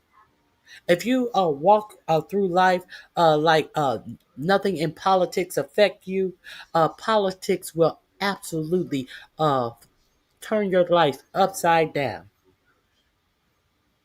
And you will blame everyone but yourself for not participating in the betterment of your own existence. Mayor of New York City, being the mayor of New York, and especially now, because I think you're at really a turning point, one way or the other. It can go great, or it can go in a different direction. And I think you really have a chance to make it great. I appreciate what you're saying. Mr. President, you say you love New York City. Mr. Mandani, does New York City love President Trump? New York City loves a future that is affordable. And I can tell you that there were more New Yorkers who voted for President Trump in the most recent presidential election. That was the most stupid question. You say you love New York City. Does New York City love President Trump? How the fuck would he know? He's one singular man. New York City is not a one singular uh, uh, a heart of love or dislike for anybody. These are the people who has the opportunity to ask questions, and this is the dumb shit that they are throwing out. Because of that focus on cost of living, and I'm looking forward to working together to deliver on that affordability agenda. I got a lot of votes. One more. Go ahead. One or two more. Go ahead. I tell you, the press has eaten this thing up. I've had a lot of meetings with the heads of major countries. Nobody cared. This meeting that you people have gone, outside you have hundreds of people waiting. This is just a small little group. Well, this is a group of people who should not have been chosen. A bunch of sycophants. They thought that they were going to get these ignorant sycophants in here, and that they were going to eat on Mandani. But he ate their asses up. He made them look absolutely stupid. If you have so many people outside who wanted to get in to ask questions, and you listen to the questions that were asked. You listen to the layups that they tried to give 45, 47, and he is pushing the ball back in their faces. They trying to give him layups, and he is fucking slamming the ball in their faces because he is so enamored himself. I loved this press conference. I really loved it. For some reason, the press has found this to be a very interesting meeting. The biggest people in the world, they come over from countries nobody cares, but they did care about this meeting, and it was a great meeting. Go ahead. Yeah, Mr. President, I was going to ask you exactly that. Why do you think there's so much more, so much excitement around this thing in some form? Because I think he's different. All right, I think he's different, and that can be in a very positive way. But I think he's different than your typical guy. Runs, wins, becomes mayor, maybe, and nothing exciting. Hold on, I see an ignorant motherfucker in my chat. Kip Terry. Donald Trump didn't build all the buildings in New York City. What the fuck are you talking about? You sound real stupid. I can build birdhouses and dog houses. Beautiful heated dog houses as well. Beautiful dog houses that are lit up. You don't know what I can build, but you know that you are a self-loathing, nothing ass motherfucker. That's what you know. Donald Trump did not build New York City, you stupid motherfucker. The fuck you talking about? The fuck out of here with that dumb shit. If you want to talk facts, you're gonna have to talk facts. The dumb shit, you don't talk the dumb shit. You want to talk about the content of what we're talking about? Don't come in here talking dumb shit.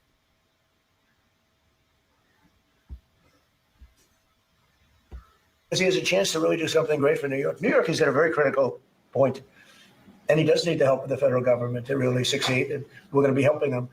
But he's different than your average candidate. He came out of nowhere. I said he has a great campaign manager standing over there. He came out of nowhere. What, you start off at 1 or 2, and then I watched. I said, "Who is this guy?" He was at 1, then he was at 3, then he was at 5, then he was at 9, then he went up to 17. I said, let's get a little bit interesting, right?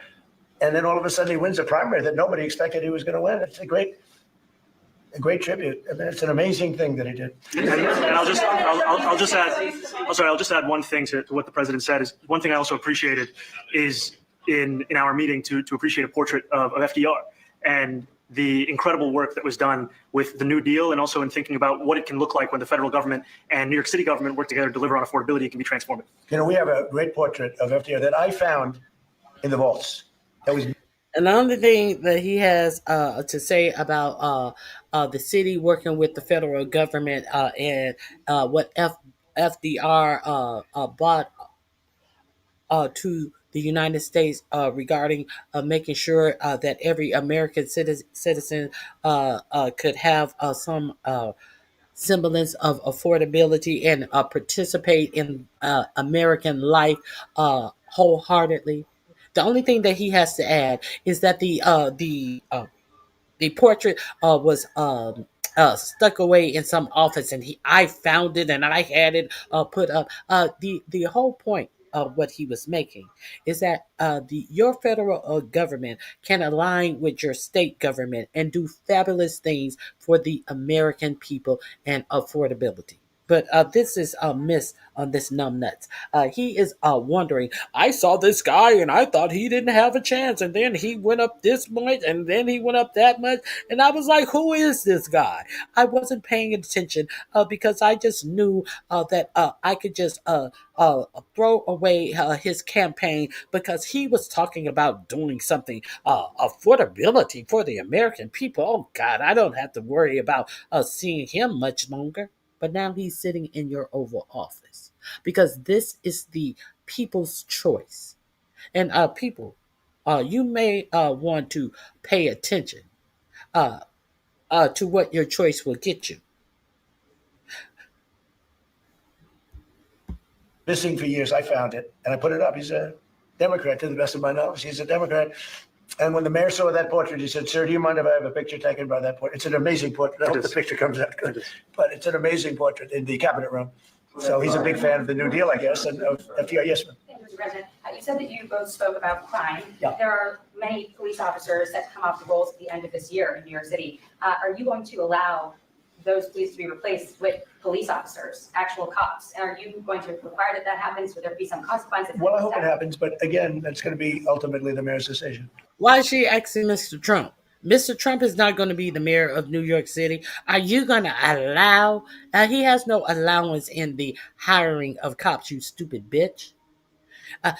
So she's trying to say that since Mandani said that police officers should be doing police work, kind of like when they send police officers on these calls where someone is in some type of mental distress, and the police officers come out there and kill them.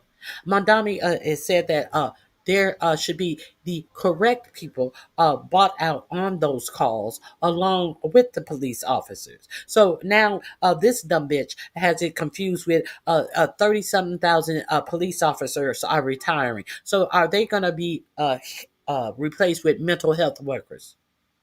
So when 30,000 police retire, you're short 30,000 police officers. Do you think that all of them are going to be mental health workers? So are you implying that he's going to hire 30,000 mental health workers to do the jobs that 30,000 police officers was doing? Yeah, that's exactly what she was implying. She is implying that he's into treating mental health. Okay, so this bitch is okay with police officers going out there and killing people who are mentally ill. But what happens when usually non-black people shoot up schools and all of this, what is the first thing the press says? Oh, he must have been mentally ill. Oh, they must have had mental problems. Oh, they must have had this. All of this stuff that goes undetected, under the radar, when there are plenty of opportunities to intervene in people who are mentally ill, which is not the police officer's job. But you guys can sure call it out when it's non people of color committing the crime about mental illness. But when it's people of color, it's just straight up only in absolute just criminality. Make it make sense. This is the mindset that you have asking this question. A dumb bitch.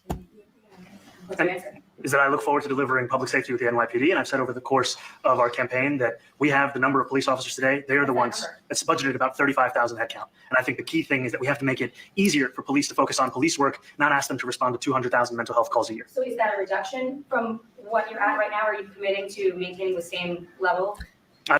He just told you it was 30-something thousand, and you just told him 30-something thousand were retiring. You do the math, you dumb bitch. What's the number? Is that the same amount? 30,000 is 30,000, dumb hoe. I've committed over the course of police to focus on police work, not ask them to respond to 200,000 mental health calls a year. So is that a reduction from what you're at right now? Are you committing to maintaining the same level? I've committed over the course of the campaign to maintain the 35,000. That's the headcount that we have through the campaign. And not replace them with caseworkers, social work. No, I've said that's the headcount that we want. What we need to do is make sure they can focus on serious crime. And he just retained a great police commissioner, I believe, right? Yes, If we did. Commissioner Fish. if the newspapers are correct. That one they're correct about. I believe he retained, I think, somebody that is a. I believe he just retained a great police commissioner, Ivanka's friend. Of course, she's great, and he did the right thing. I'm on track with him right now. He kept Ivanka's friend in the job as the police commissioner. And, all of this dumb shit. I gotcha. No, you didn't get him. Don't you feel silly? Don't you feel silly, bitch? You should feel silly, bitch. Good friend of some of the people in my family, of Ivanka, and they say she's really good, really competent, and he just retained her, so that's a good sign. Are there still topics that you see that you're disagreeing on in the future? And do you think you'll have more meetings like this? There will be topics that we disagree on. I think we'll probably come to a conclusion, and ultimately, he'll convince me, or I'll convince him. It's for the good of New York. Ultimately, it's for the good of New York. I don't care about affiliations or parties or anything else. I want to see if this city could be unbelievable. If he could be a spectacular success, I'd be very happy. Do you think you guys will meet more in the future? Too. Do you think you'll meet again in the future? Throughout the administration? I think we will. I hope we do. I enjoyed the meeting. We had a great meeting. Please. Mr. President, Republican Elise Stefanik has campaigned multiple times by calling Zohran Mamdani a jihadist. Do you think you're standing next to a jihadist right now in the Oval Office? No, I know, but she's out there campaigning. And she's called him a jihadist. Do you think you're standing next to a jihadist? No, I don't. But she's out there campaigning, and you say whatever you need to say when you're campaigning. But are we talking about all the billionaires that you're going to put in place to support and uplift her as she run for governor? To be the one to thwart any successes that he may have going to the governor. The governor can thwart a lot of things that elected city officials want to do in their city. So this is who they are pretending like, oh, the people are so happy with you. We're going to support you. You're the people, mayor, and we must admit that, hey, you, if there's anything we can do with you, for you, we're going to do it. Like we spent all that money to uplift Como. We're going to all that money we spent into the Como campaign that was going nowhere to help defeat you. Now we want to turn around and tell you we want to help you as we are gearing up to put our all of our power and our funds behind Stefanik to be a governor to thwart you. They think they're talking to a dummy? Do they think they're talking to a dummy? Are they dumb? Let's continue. You say things sometimes in a campaign. Isn't that sort of? She's a very capable person, isn't but that kind of you label? you really have to ask her about that. But I don't particularly. I think I met with I met with a man who's a very rational person. I met with a man who really wants to see New York be Well, he didn't meet with a man who's a very rational person. I can say that. great again. And I can say again, because New York was great. When I came down to Washington initially, the city was so hot. It was doing great. We were having some telltale signs of problems. We had a mayor that was not doing a great job, but still, it was moving along. And it went bad. It really went, pretty bad. And I think it's been at lower points, but it went pretty bad. I think he can bring it back. Now, the question is, will he bring it back all the way? Will he bring it back greater than ever before, which is, I guarantee, that's his wish. I think he wants to make it greater than ever before. And if he can, we'll be out there cheering. I'll be cheering for him. Okay, thank you very much, everybody. Thank you very much. Oh, no, I care very deeply about Jewish safety, and I look forward to rooting out anti-Semitism across the 5 boroughs and protecting Jewish New Yorkers and every New Yorker who calls City Hall. Oh, so you get a call out after he wrapped a press conference about Jewish safety. Tried to slip in a question so they can say that he refused to answer the question when I asked him a question about Jewish safety. The press conference had wrapped up, and then this numbnuts tried to slip in a question about Jewish safety. Didn't work. It did not work. Let's review this again. And if he can, we'll be out there cheering. I'll be cheering for him. Okay, thank you very much, everybody. Thank you very much. Oh, no, I care very deeply about Jewish safety, and I look forward to rooting out anti-Semitism across the 5 boroughs and protecting Jewish New Yorkers and every New Yorker who calls City Hall. And every New Yorker who calls New York City home. Okay. So, did we see what happened there? This link is in my description box. Go visit. Go check out this link now. Let me see. They're pretty much all of them are two-faced. Hey, Leonard. I have something interesting that broke this morning. Okay, so about the two-facedness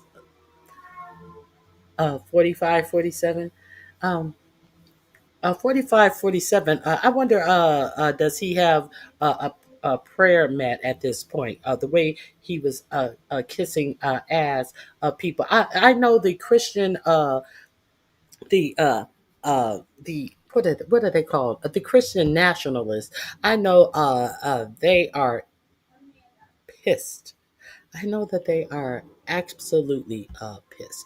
Now, let's check this video out that says a little bit about this visit as well that I enjoyed. Donald Trump was way friendlier than expected with Zoran Mamdani. Of course, there was media that didn't want it to be as friendly. They wanted to get in a good moment. And so for some reason in this press conference, which is supposed to have journalists or whatever, they had Jack Posobiec there for some reason, a right-wing influencer. And he was trying to have some sort of moment with Mamdani. Take a look.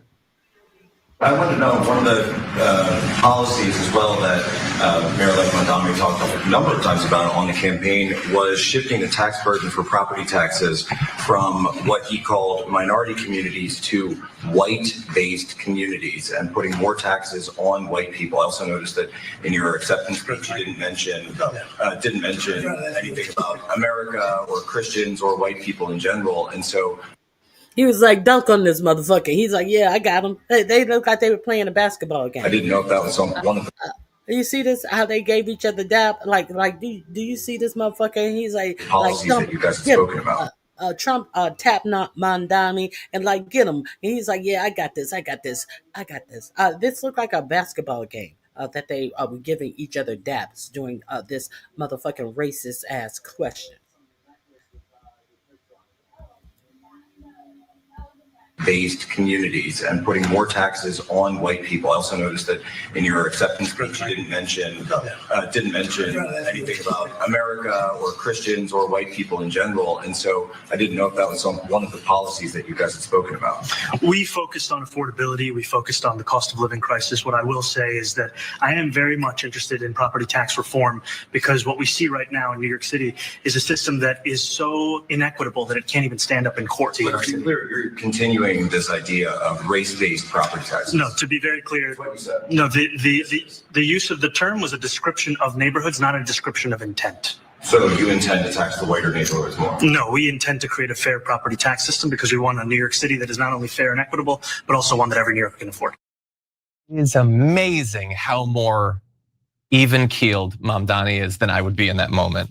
I would have gone wild in that. So you have a guy who's standing amongst where journalists are supposed to be, who's not a journalist, no ethics, not one ethical bone in his body, lying about what Mamdani said. It might have been enough for many right-wingers for him to accurately describe, as we will, what Mamdani actually said. Instead, he made up terms that Mamdani has not said. He said it was going to be race-based taxation. That is wild exaggeration over anything that Mamdani has said.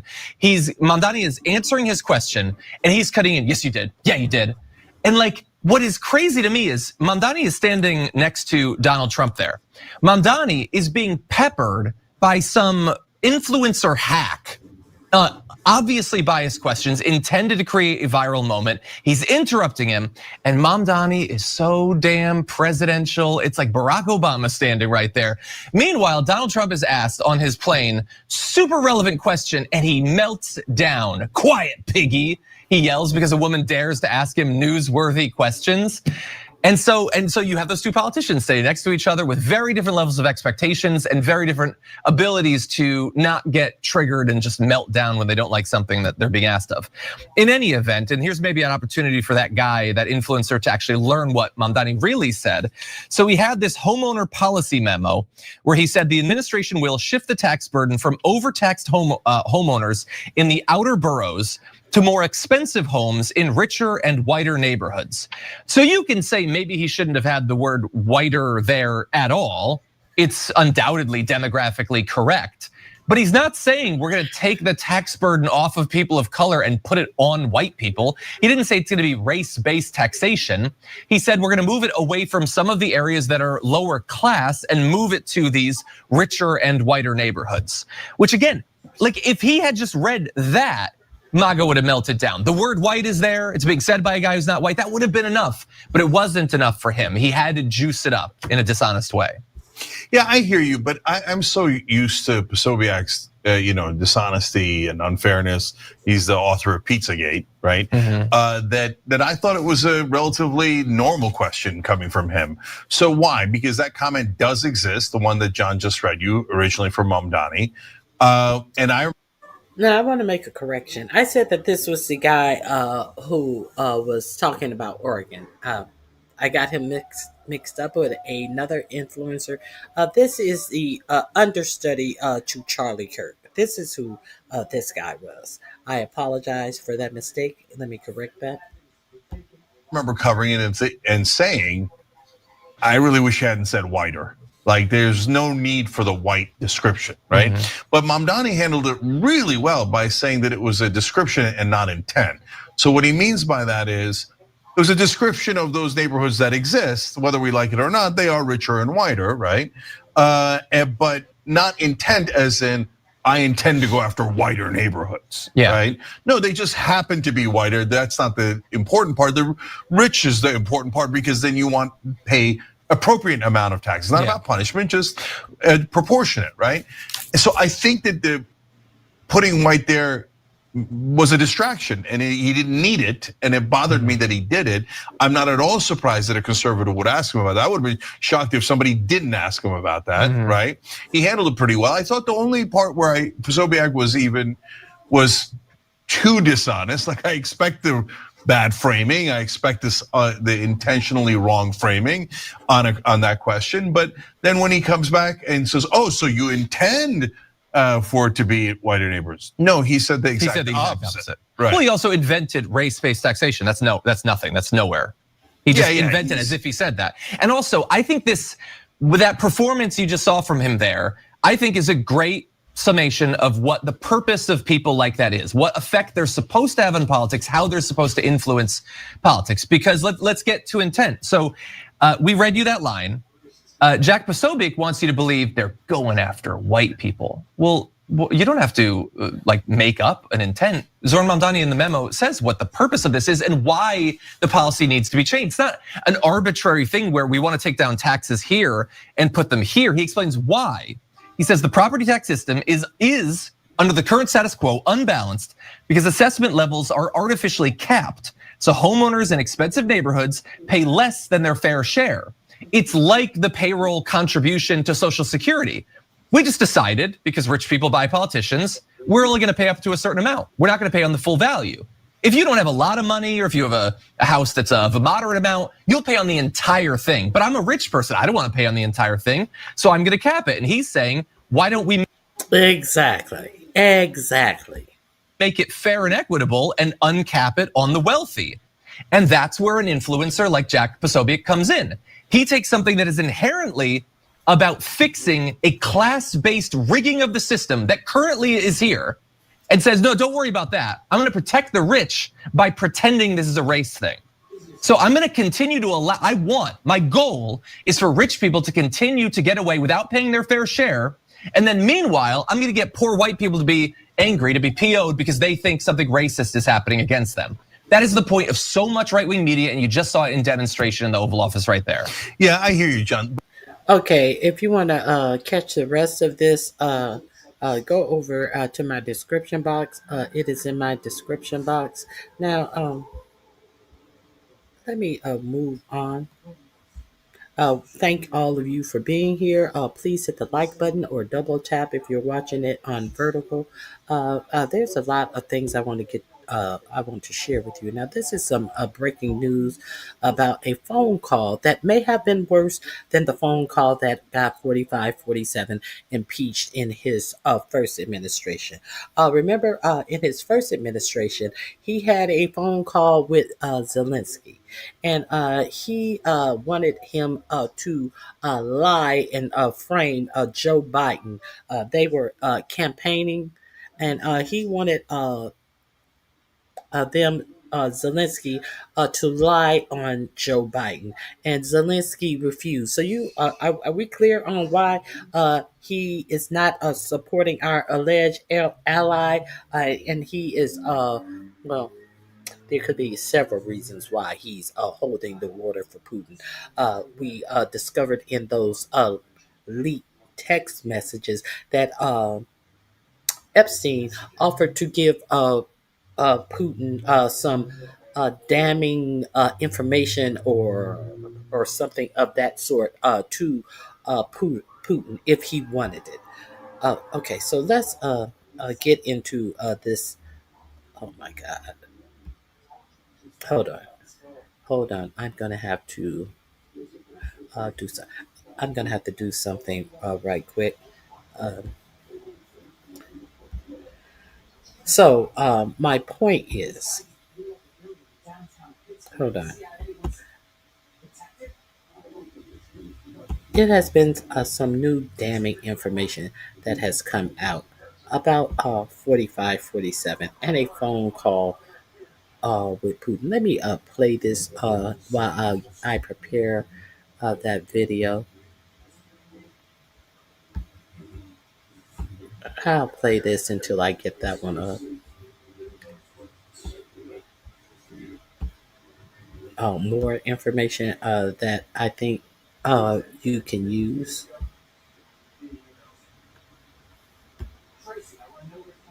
You may be unaware of.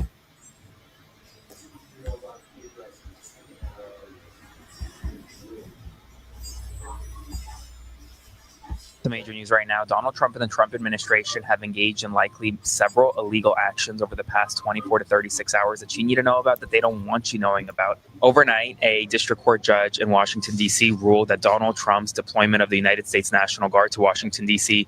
was illegal. We learned, according to NBC News, that a senior lawyer in the United States Southern Command said that their strikes on Caribbean boats in the Southern Caribbean would amount to extrajudicial killings, likely illegal. A federal judge in Washington, D.C. is actively probing potential contempt-related charges concerning illegal flights of undocumented migrants to El Salvador. And a grand jury in Maryland is actively investigating whether or not Trump administration officials violated the law when conducting mortgage fraud investigations against Trump's political opponents. Now, Trump said that defying illegal orders is tantamount to sedition or treason. And at the same time, there are at least 4 examples where the Trump administration has engaged in illegal actions or have given an illegal order. Spread the word, follow for more.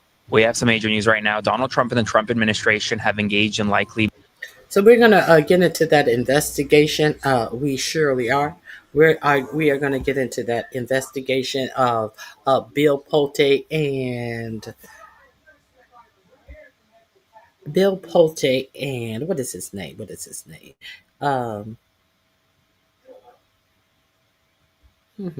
Ed Martin. Ed Martin. Oh, so you can find that link in my description box. That is link number 1. Now, this is link number 2, also from Aaron Paranis. If you are not subscribed to his channel, I would advise that you subscribe to his channel and his Instagram. He does so many factual updates on his Instagram page, sometimes hourly. So this is the newest thing that I want to share with you about this phone call, this secret phone call with the Saudi royal prince after the unaliving of the journalist, what is his name? Khashoggi. Let's get into this.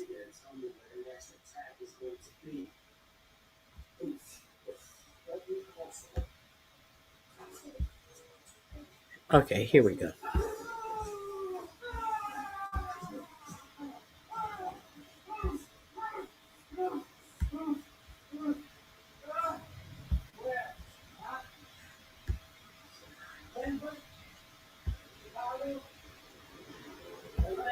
News at this hour.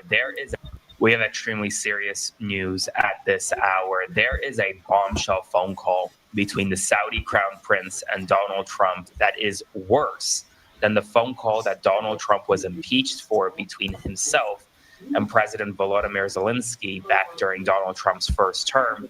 And one congressman is demanding that the Trump administration release the phone call. This phone call was between the Saudi crown prince Mohammed bin Salman, MBS, and Donald Trump soon after Jamal Khashoggi, the Washington Post reporter, was brutally dismembered and murdered by the Saudi regime. And Vindman is saying that he heard that phone call, that it was shocking, that it was a bombshell call, and that the American people deserve to know about it. Now, I keep reporting on this because Vindman just had a press conference with Jamal Khashoggi's wife, and I need you to know about this, and I need the American people to know about this bombshell phone call that Trump is refusing to release. So make sure to like, comment, share, and subscribe. This phone call, according to Vindman, who previously was on the National Security Council staff during the Trump administration and Trump 1, was a bombshell and came just days after Jamal Khashoggi was murdered. I want you to watch Vindman alongside Jamal Khashoggi's wife. President Trump's disturbing and counterfactual defense of Saudi Crown Prince Mohammed bin Salman, this week I felt compelled to speak up on behalf of the Khashoggi family and the country that I serve. This is why I took to the House floor to bring to light a call I reviewed during my tenure on Trump's White House national security staff. Out of all the calls with foreign leaders that I reviewed, 2 stood out as the most concerning. The first is well known, the call with President Zelensky that led to Trump's first impeachment. The second is a call between Mr. Trump and Mohammed bin Salman after the brutal murder of Washington Post journalist and a Virginia resident, Jamal Khashoggi. The Khashoggi family and the American people deserve to know what was said on that call. As I've said on the floor and in the past, if the past is any indication, the receipts will raise serious questions, and they will be shocking. All week, I've urged the president to release a transcript. Yesterday, I sent him a letter with 37 of my colleagues demanding the release of the transcript. I'm honored to have Ms. Khashoggi with me today, standing by my side as we remember her husband and call for transparency and accountability. We will continue pressing for the release of the transcript so the American people understand the truth. Our intelligence agencies concluded that Crown Prince Mohammed bin Salman ordered the murder of Ms. Khashoggi's husband. When a president sidelines his own intelligence community to shield a foreign leader, America's credibility is at stake. The Khashoggi family and the public deserve to hear the truth. We need straight answers about this conversation. We need the transcript. Once again, I'm calling on the president to release the transcript of this call. Now, a lot of people are asking me, well, how come Eugene Vindman won't just release the transcript? And it's a good question, but the answer is if he did, he'd get indicted immediately. When Vindman was on the National Security Council staff, he was there in a nonpartisan position. It wasn't a partisan. He wasn't there as a Trump acolyte, as a Trump political appointee. It was a nonpartisan role. Vindman previously served in the United States military. And these phone calls, they're highly classified. Vindman does not have access to them right now. He doesn't. He couldn't leave the White House with access to them with the recording of the call. If he did that, he would be indicted almost immediately. You can't just take a phone call and release it. He can't also say what was on that phone call without also possibly facing indictment because it is classified, and he can't just release classified information. I do want you to watch what Jamal Khashoggi's wife said following Vindman's remarks. Thank you. And I'm seeking the help of Mr. Congressman Vindman and Mr. Jimmy Ruskin. I insist to get this content of the conversation between President Trump and Crown Prince Mohammed bin Salman to stand where is the truth. I need to know that what is the truth in this conversation. She's demanding, her husband was brutally slaughtered by the Saudi regime, and she is demanding answers. She wants the transcripts public so that she can have some closure, but also to learn about the truth between Donald Trump and the Saudi regime and how close the two of them actually were. And if you recall, Donald Trump seemingly brushed away any notion that Mohammed bin Salman was associated with the murder of Khashoggi, despite the fact that Trump's own intelligence community concluded that he was, in a stunning Oval Office departure of American norms. Appropriate, Mr. President, for your family to be doing business in Saudi Arabia while you're president, is that a conflict of interest? And Your Royal Highness, the U.S. intelligence concluded that you orchestrated the brutal murder of a journalist. 9/11 families are furious that you are here in the Oval Office. Why should Americans trust you? And the same to you, Mr. President. Now, who are you with? I'm with ABC News, sir. You're with who? ABC News, sir. Fake news, ABC fake news, one of the worst in the business, but I'll answer your question. I have nothing to do with the family business. I have left, and when I've devoted 100% of my energy. What my family does is fine.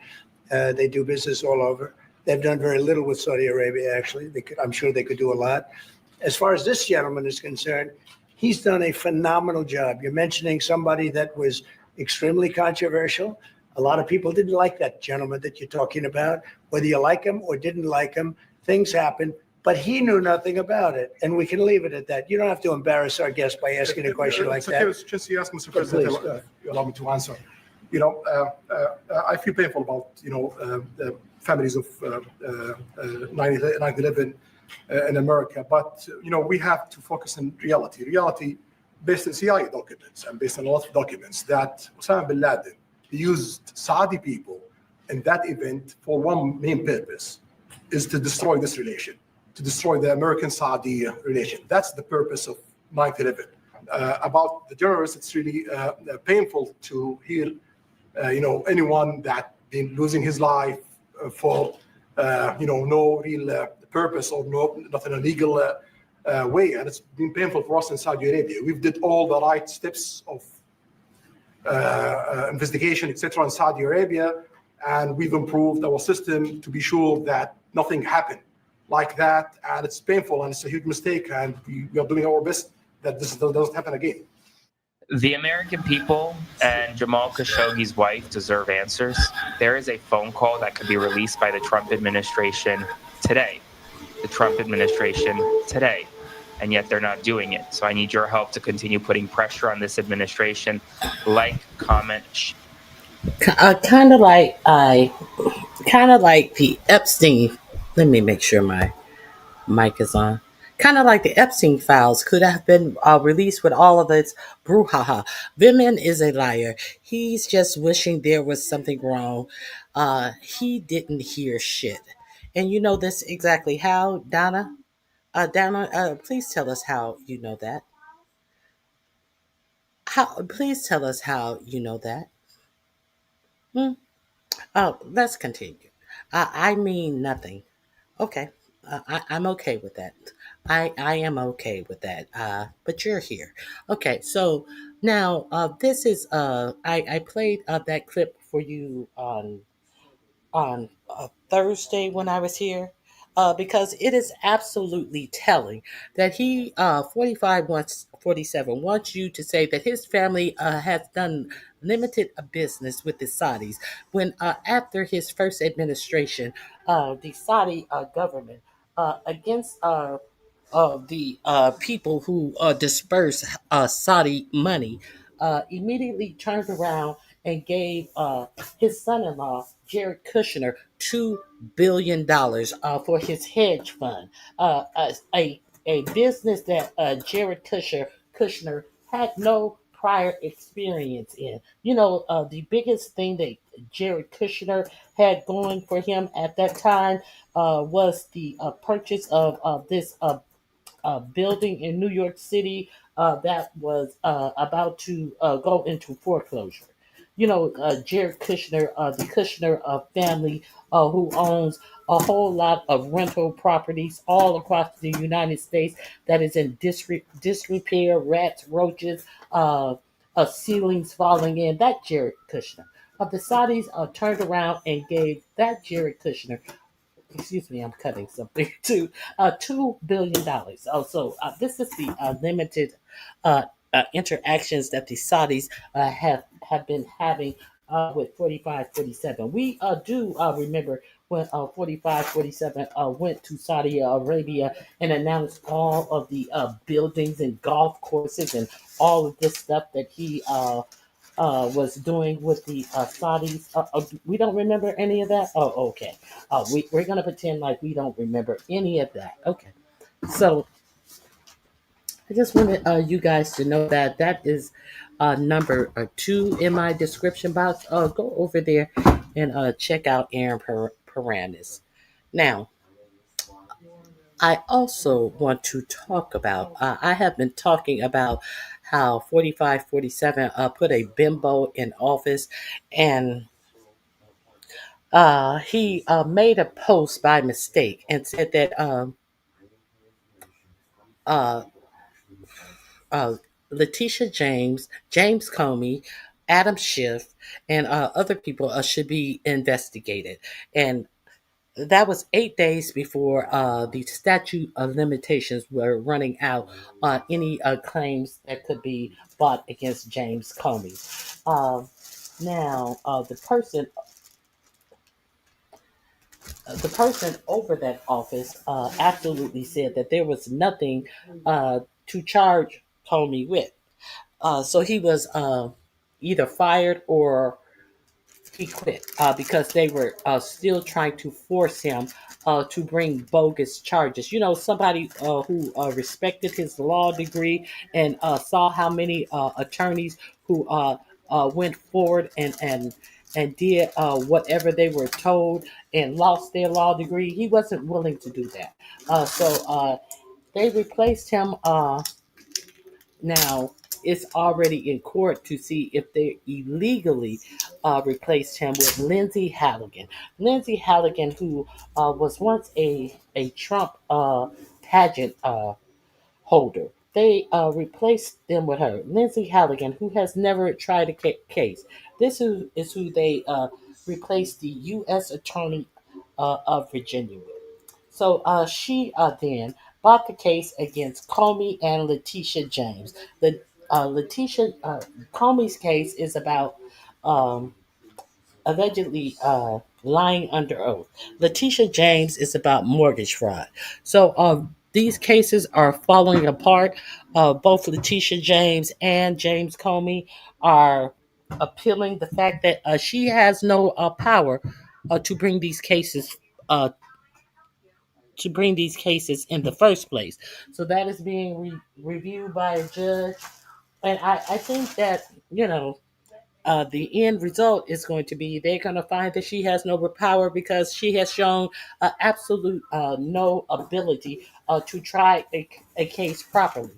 It is reported that she put forth, it was reported when she first put forth the indictments. She had two indictments. One had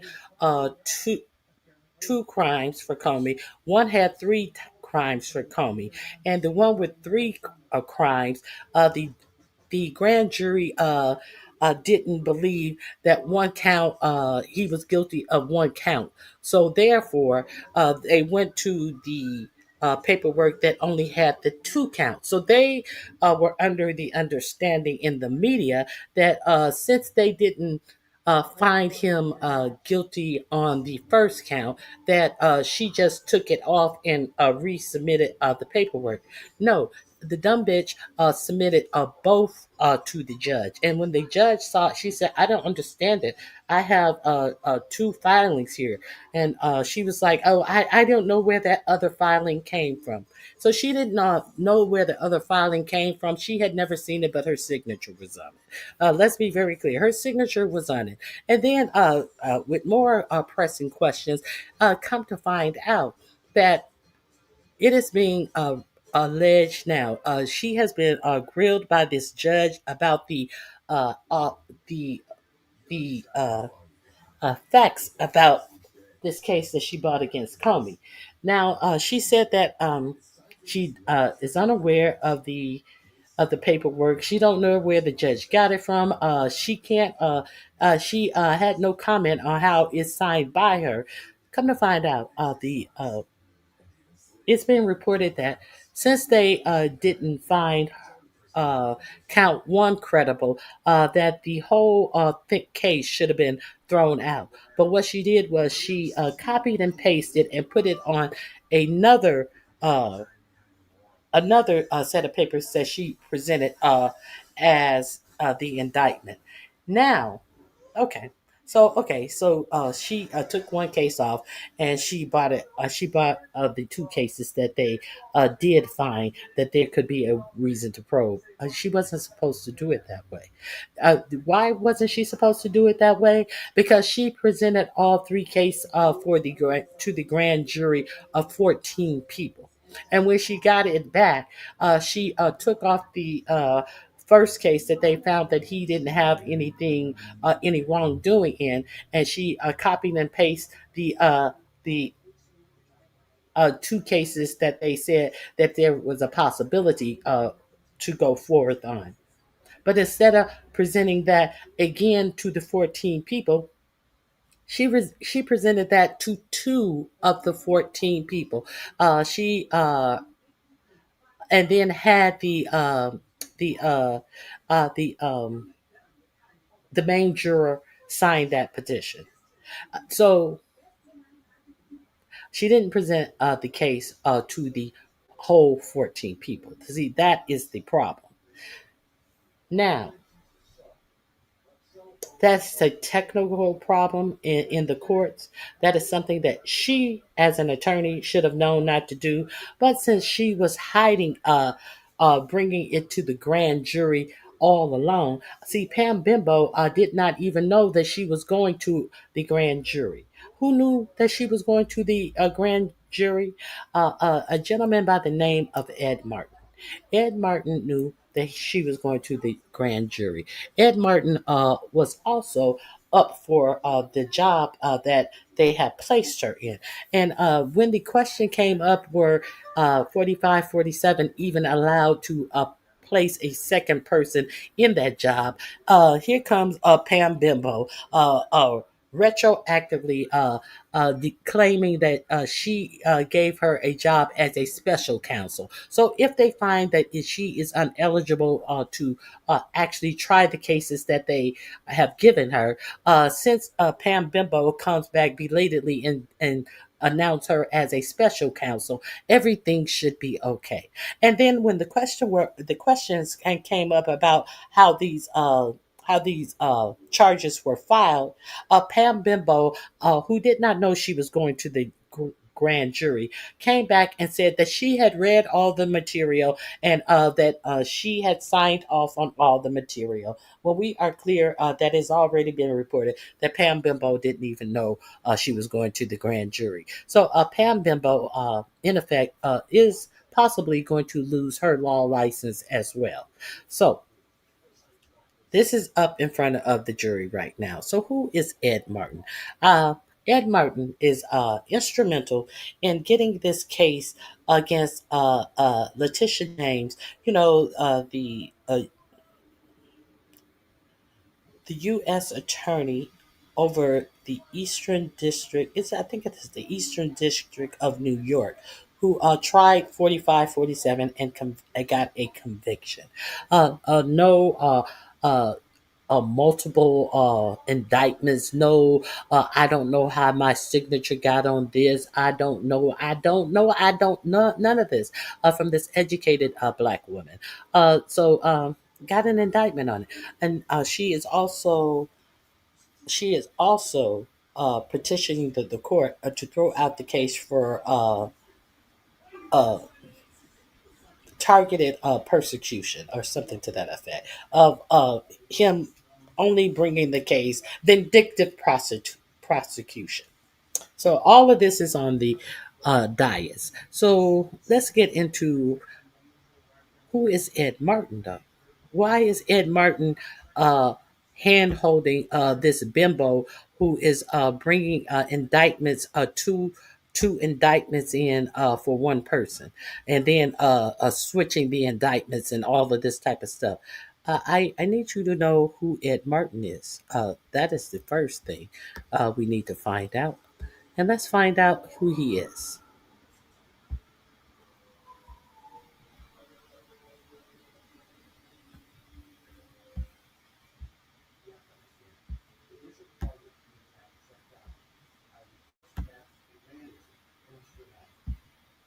I know there's a lot of people to keep track of in Donald Trump's new administration, but this guy is, I would say, a standout. And I don't mean that in a good way. He is the guy that Trump appointed to be the U.S. attorney for Washington, D.C. So he's not yet Senate confirmed. He's an acting right now. He is, to my mind, completely unqualified. Have you heard the name Ed Martin? I know there's a lot of people to keep track of in Donald Trump's new administration, but this guy is, I would say, a standout. I don't mean that in a good way. He is the guy that Trump appointed to be the U.S. attorney for Washington, D.C. So he's not yet Senate confirmed. He's an acting right now. He is, to my mind, completely unqualified and truly a bit unhinged. One of the things he is doing a lot of since he got into that powerful office, basically day one as the acting U.S. attorney, not confirmed yet, he's trying to be confirmed, is this habit of firing off these menacing letters all over the place. For instance, to medical journals, from the New England Journal of Medicine to the Journal of Obstetrics and Gynecology to Chest. That's a scientific journal for chest doctors. If I'm being honest, it's the first time I've ever heard of it.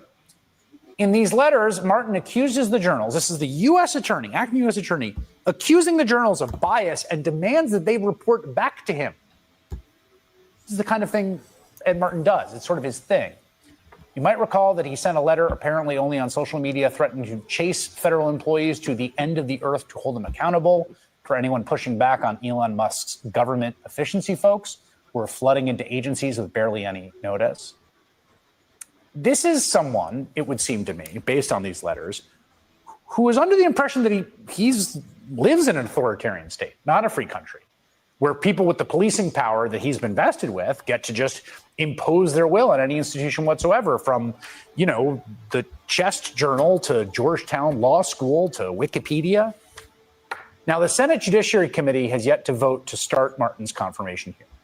But Republican Chair Chuck Grassley said today it is not on the agenda because Republicans still have questions, as they should. And there is really just a really long list of reasons not to nominate this guy. At one point, for instance, he was representing both sides of some of the January 6 cases. He was still attorney of record for the defendants. That's what he was doing a lot of before he became acting attorney, U.S. attorney, while he was also serving as a prosecutor in the office seeking to dismiss the charges. And I think it's a pretty obvious violation of legal ethics to be on both sides of the same case. Reuters reported that in an email to staff, Martin said he had stopped working on the cases and was, quote, under the impression that I was off the cases. He still advocates for the January 6 rioters, likening their cases to Japanese internment under FDR. He's also tried to get his office to essentially gin up baseless criminal investigations. It's a real serious no-no against, for instance, climate nonprofits. In fact, they were so baseless that the senior career prosecutor who was instructed to start this investigation resigned rather than carry out the demand. And so then Ed Martin decided to try and submit a warrant on his own. He was trying to freeze the money these organizations had. That warrant that he submitted by himself was rejected by a U.S. magistrate judge, something that very rarely happens, who found the request failed to establish a reasonable belief that a crime occurred. Ed Martin has also appeared on Russian television more than 150 times, which does seem like a lot, and now has been caught in another set of, let's say, statements that test the boundaries of truth. Here he is last July interviewing a man named Tim Hale, who he describes as a January 6 prisoner. Now, Hale might look unremarkable there in that interview, but here's what he looked like while on duty as a naval contractor in April of 2020, proudly wearing a Hitler mustache. And that was not the only time. The Department of Justice recovered these other pictures from his phone, posing with his Hitler mustache, along with several pro-Hitler images. Court filings noted that co-workers remembered Hale ranting about Jewish people and saying, and we quote here, Hitler should have finished the job. In written answers to the Senate Judiciary Committee, Martin claimed, well, he just hadn't seen the pictures of Hale with the Hitler mustache. I'll say, I think it's a little tough to believe since even a very basic Google search will turn up headlines that clearly lay out Hale's avowedly Nazi sympathies. I'm guessing, Martin didn't bother to look that up before calling Hale, quote, an extraordinary man, an extraordinary leader at an award ceremony at Trump's Bedminster Club last August. So, how do these people keep turning up in 45s, 47s in administration? How? How is 45, 47 sitting down with dinner with Nick Fuentes and saying he didn't know much about the guy in this era of easy ways to find out information about anyone, and when you have a whole presidential team. Let's continue. Why is Ed Martin important? Ed Martin is the one who guided the bimbo into pressing charges against James Comey and Letitia James. Ed Martin is currently running one of the most powerful U.S. attorney's offices in the country. But he can't stay there indefinitely. He needs Senate confirmation to continue in the job. And now there's a big effort to stop him from being confirmed. We have some major news on that next. The nomination of Ed Martin to the powerful position of U.S. attorney in Washington, D.C. is sparking lots of concern on Capitol Hill. Congressman Jamie Raskin is calling for an FBI investigation of Martin for failing to disclose that he made over 150 appearances on Russian state TV and radio, asking the FBI director to investigate whether Mr. Martin's omissions were inadvertent or part of a deliberate attempt to conceal his extensive ties to Russian media and intelligence operations, writing, quote, the Congress of the United States and the American people deserve a full picture of Mr. Martin, his relationships to Russia, and his political loyalties. Congressman Jamie Raskin, Democrat of Maryland, is ranking member of the Judiciary Committee, and he joins me now. I suspect, Congressman, that the appearances on Russian state television are not the only reason that you think Mr. Martin wouldn't be an ideal candidate for this job. You're correct. He's been describing a neo-Nazi Holocaust revisionist who dresses up like Adolf Hitler and gives himself a Hitler mustache as a great man, a great leader, a great friend of his. And he defended him even when it was brought to attention that this was a guy who said that Hitler should have finished the job and that babies born with disabilities should be shot in the head. All of those things were brought directly to Ed Martin, Donald Trump's nominee to be the U.S. Attorney for the District of Columbia. And instead of answering those questions or rebuking his friend Hale Cusinelli for having said these things, he instead attacked the National Public Radio, calling it government-paid propaganda. Okay, speaking of propaganda, let me pause here. Hey, Very Carrie, it is good to see you. Let me see. This MSNBC guy is so delusional with his TDS. The fact that you are trying to make TDS a thing shows what delusions you are under. But we're talking about the content of what is being reported. We're not talking about individuals. We're not talking about MSNBC. We are actually talking about Ed Martin. Is there anything that you'd like to say about the facts that are coming out about Ed Martin and the simple fact that 4547 chose to nominate him in the position that I will tell you what happened with this nomination. I will tell you what happened with this nomination. Person is absolutely unfit to be a United States attorney in the Department of Justice, without even getting into the point that he suppressed the fact that he'd been a regular guest for Russian propaganda TV and said lots of pro-Putin things over an 8-year period. 150 appearances is not like a no. Are we wondering why? Are we wondering why he was nominated for this position? In 45-47 presidency, who said a lot of pro-Putin things. I see. You just can't. If you just jumped into the news of politics today, I need to take you back. See, that's why it's always good to get information from people who know information. And if you don't know information, know where to find information. See, I was around, and I remember this reporting on this Ed Martin guy who has been in 45-47's administration. He's now over pardons. He's now over pardons and over what do they call it? He is also over pardons, and he's over. To make sure that the non-weaponization of the DOJ. He is now over a created position specifically for him by 45-47 about non-weaponization of prosecution by the DOJ in this administration, as he is the key figure who is going after 45-47's enemy list to make sure that they are prosecuted on bullshit charges. Make that make sense. And who is he always touting propaganda, the propaganda of Putin? Okay. I'm just telling you what the reporting is, and how when all of this has been found out, he has not been booted from this administration. He is still in this administration's bosom to this day. Like a hit here and there. That's like essentially. I mean, that's like if I was.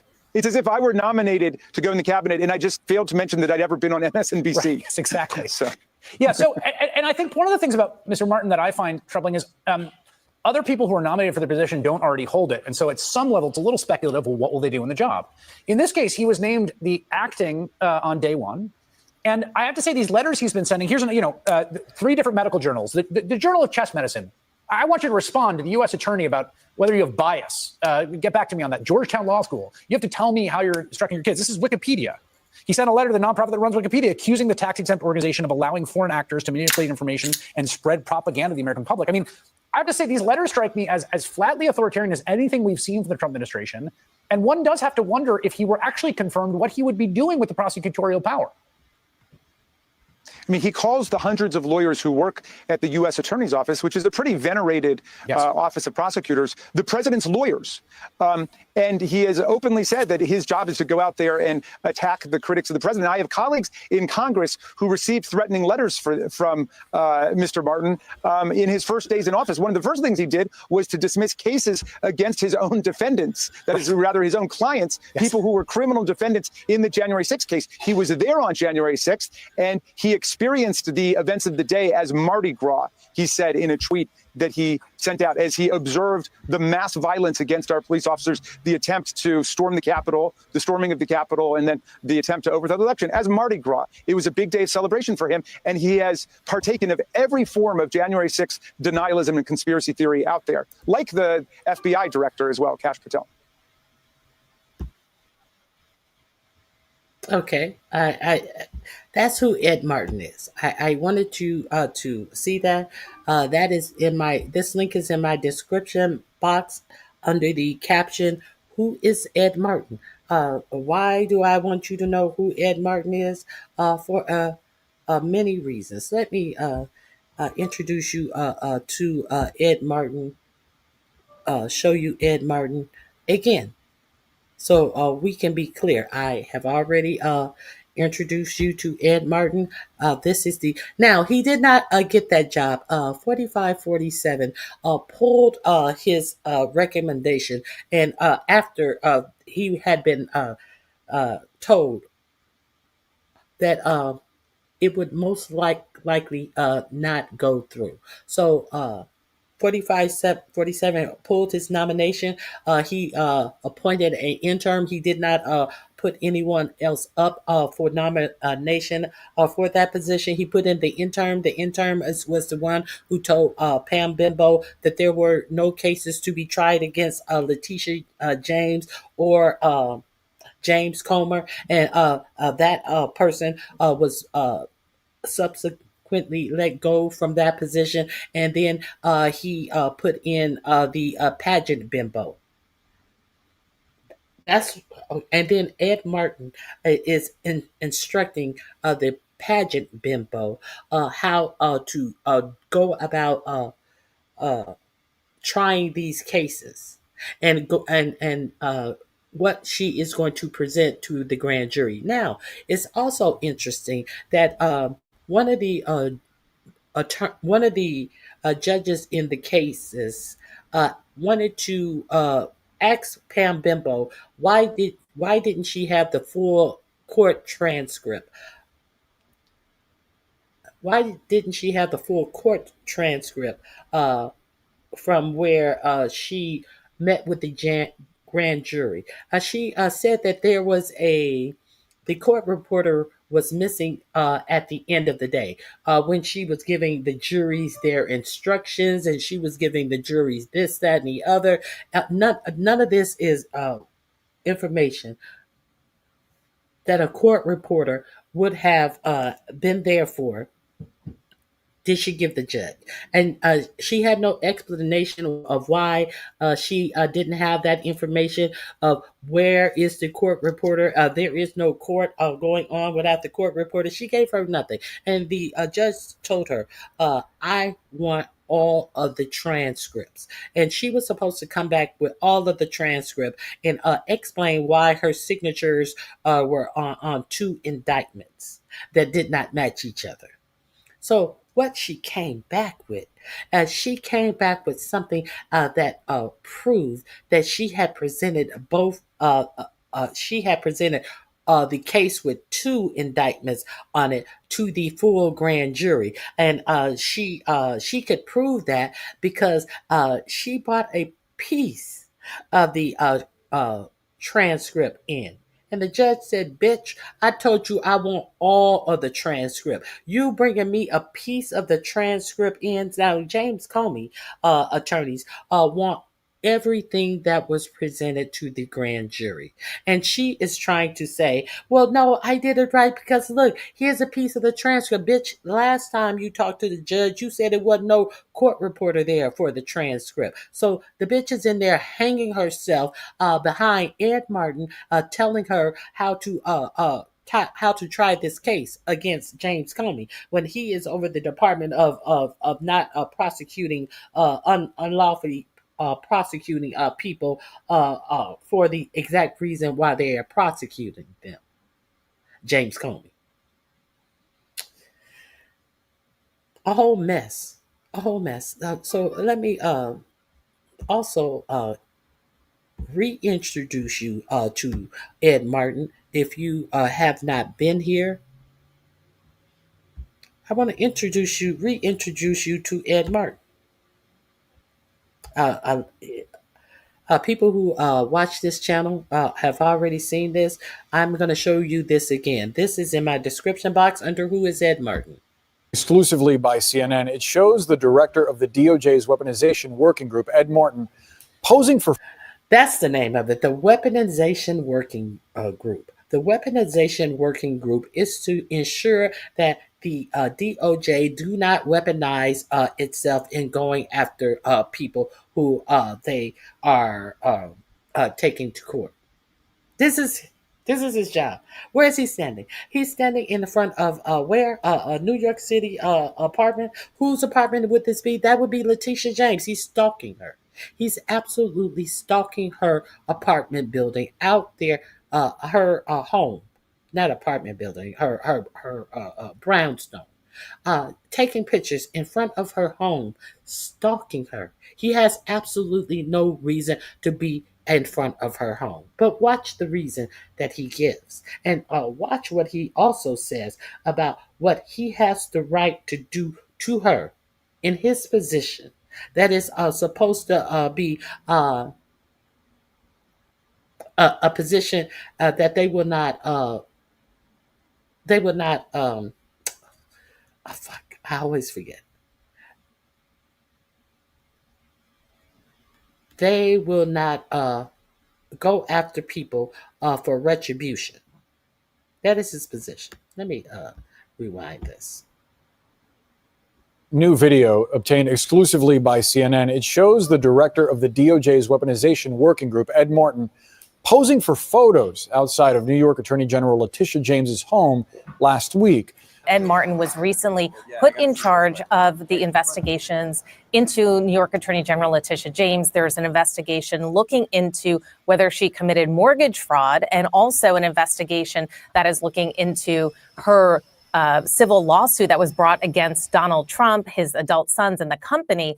And you can see here on this video, Ed Martin is there with a colleague from the Department of Justice. He's outside of Letitia James's home, and he does pose for a photograph outside of that home. Now, he was on Fox News on Sunday, and he said that he was there because he had had meetings in New York and New Jersey, and that he decided to go by the home. He said you have to lay eyes on it, and also saying that you got to get a sense of what is at stake. But Letitia James's attorney, Albie Lowell, has pushed back. He wrote a letter to Ed Martin yesterday in which he highlighted this unusual visit to Letitia James' home, which they say is an intimidation tactic. He also pointed out that soon after being appointed to be leading this investigation, that Ed Martin called for James's resignation, and then also went on Fox News on Sunday and said that he wanted to look into every aspect of James's life, which some people would call a fishing expedition. He wanted to get a look into every aspect of James's life. You have to go by there. I have no business there. I had other business in New York City. I had to see what was at stake for this educated Black woman. I had to lay my eyes on it. I had to lay my eyes on the fact that an educated Black woman owned a brownstone in a certain area of New York City. It could be one of these brownstones in one of these areas that Mandani spoke of, because let's continue. So Lowell has said that, were there any doubts as to your political retributive mission? You erased them in your first statements about your appointment when you stated that your assignment is to, quote, stick the landing. A responsible and credible federal prosecutor is not a pommel horse gymnast. Now, I've spoken with... Do we see this woman right here? Do we see this woman right here? Let's continue. Other former federal prosecutors who also say that these moves are highly unusual and it could have real world implications. If the grand jury were to return an indictment, this could be something that Letitia James' legal teams could use to argue to the judge that the jury pool has been prejudiced and that this was a selective prosecution. Of course, James has been criticized herself for campaigning on saying that she was going to investigate Donald Trump. She does have that court victory in the civil lawsuit where a judge has ordered Trump to pay $500 million. We reached out to the Department of Justice and they declined to comment. New video. Oh, they have nothing to say. We don't want to comment on that. We are not supposed to be weaponizing our department, and the person over weaponizing the department, not weaponizing the department, went and stalked this woman's where she lays her head. Okay, so who was? Let me introduce you to something else that I think you will find interesting about this. Let me introduce you to something else. The woman, who was that woman with her hands on her hips and the tank shirt on? Here she is right here. Let's get a street view of Ed Martin at Letitia James' home. And we see that this is a blonde white woman outside. Let's see who she is. Usually houses like this. Tell me why you're here. We're interested in the houses. You're not interested in the houses. You know who lives here. It's like Second Empire? It's just a track house. That's what all of these things I know, are. but when was it built, do you think? They're built before 1899. Oh, so, okay. Why are you being so disingenuous about what you're here for? You're not here about the houses. You're here because of who lives here. It's my neighborhood. It's my block. I have a right to know what you guys look like your official capacity. I'm just happy to be on a block looking at a house. That's not true. Why won't you be No, he is happy. Well, why won't you be honest with me about what you're doing? You are acting suspicious on my block in front of my neighbor's I'm just, I'm interested, because usually houses like this. Tell me why you're here. We're interested. When you see houses like this is my block, this is my neighborhood, a white woman in her block, in her neighborhood, you know who lives here. This is why you're here. You know who lives here. Well, this is a nice house. When was it built? In the 18. Oh, really? Oh, I just want to see houses. So let's be clear. He just needed to lay his eyes on what was at stake. What was at stake for this black woman, that they were going to weaponize the DOJ to go after her for alleged mortgage fraud. Let's continue and see this one more time. Interested in the houses. You're not interested in the houses. You know who lives here. It's like Second Empire? It's just a track house. That's what all of these things I know. are. That's right. The Second Empire. The Second Empire. Did you hear this? The Second Empire. No, it's her home. So we see all the bullshit. Let's continue. And when was it built, do you think? They're built before 1899. Oh, so, okay. Why are you being so disingenuous about what you're here for? So you mean to tell me that this educated black woman has a historic house on top of it? I'm on the outside. It's a wonder that they didn't go up and peek in the windows to see what was on the inside. It is a wonder. You're not here about the houses. You're here because of who lives here. It's my neighborhood. It's my block. I have a right to know what you guys look like your official capacity. I'm just happy to be on a block looking at a house. That's not true. Why won't you be No, he is happy. Well, why? He is happy. I'm just happy to be on a block with houses. Like, this is the only block in New York City that has houses. He is happy because he thinks that he's going to take it away from her. Weaponizing the DOJ to take everything away from this educated black woman that brought a case against 45-47 in which he was found guilty of. The link is in my description box. I just wanted I wanted you to see this. So why are you showing us all of this, Ronnie Q? Why are you showing us all of this? This is why I'm showing you all of this.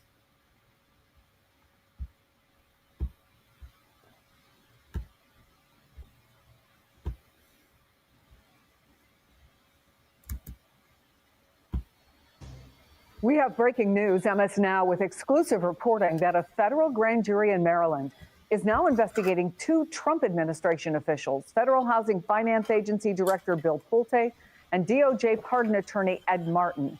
Now, the investigation centers on whether they appointed unauthorized people to help with mortgage fraud investigations of California Democratic Senator Adam Schiff and New York Attorney General Letitia James. Joining us with their exclusive reporting, MS Now's Ken Delanian and Carol Lenig. Carol, let's start with laying out exactly what you've learned about this investigation. So, Chris, a federal grand jury in Greenbelt, Maryland, has begun subpoenaing records and documents, and FBI agents have begun interviewing individuals about the way in which Bill Pulte, the Federal Housing Finance Chair, and Ed Martin, a DOJ official who used to be the U.S. Attorney in Maryland before he was removed from that office, whether they have improperly designated or deputized individuals to participate in investigating alleged mortgage fraud. Now, Chris, you know that these mortgage fraud claims have been seriously criticized and questioned by career prosecutors who do not find that the evidence of mortgage fraud by either Letitia James or, Adam Schiff, Senator Adam Schiff, have any real factual sufficiency to bring charges.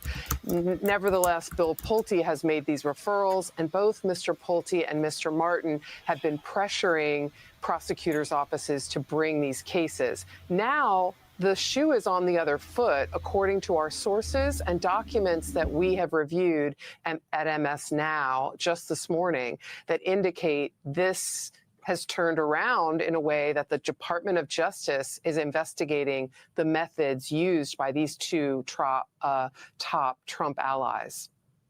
So what are the possible implications here, Ken? Chris, this is the most surprising story I have covered in the Trump administration. It is absolutely extraordinary. One legal scholar reacting to our reporting called it a sign of life for the rule of law. Ed Martin is not just the pardon attorney. He's leading the weaponization working group. He's Donald Trump's darling. He's the instrument of revenge that Trump has put into the Justice Department to lead all these investigations against his political opponents. And here you have the Justice Department investigating him over what appears to be sort of a technical issue about whether they properly deputize people to conduct and carry out these cases. Obviously, there's something going on here. There's layers of MAGA infighting that we can't begin to fathom, and we're going to do some more reporting on it. But on its face, it's just an extraordinary story. One wonders how Donald Trump will react to this news that his own Justice Department is investigating some of his key allies who have been carrying out his wishes, Chris. Carol, you're not prone to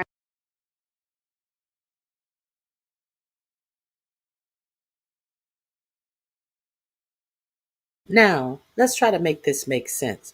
Why would Pam Bimbo, 4547's own Justice Department, do an investigation into his people? Did I not tell you that, not Bill Pulte, that Ed Martin was the one who took the other bimbo under his wing and fucked up that case against James Comey? Was I not? Didn't I tell you that she never alerted Pam Bimbo that she was going to panel a grand jury on James Comey? She kept that secret from him, and Ed Martin was the one who was guiding her.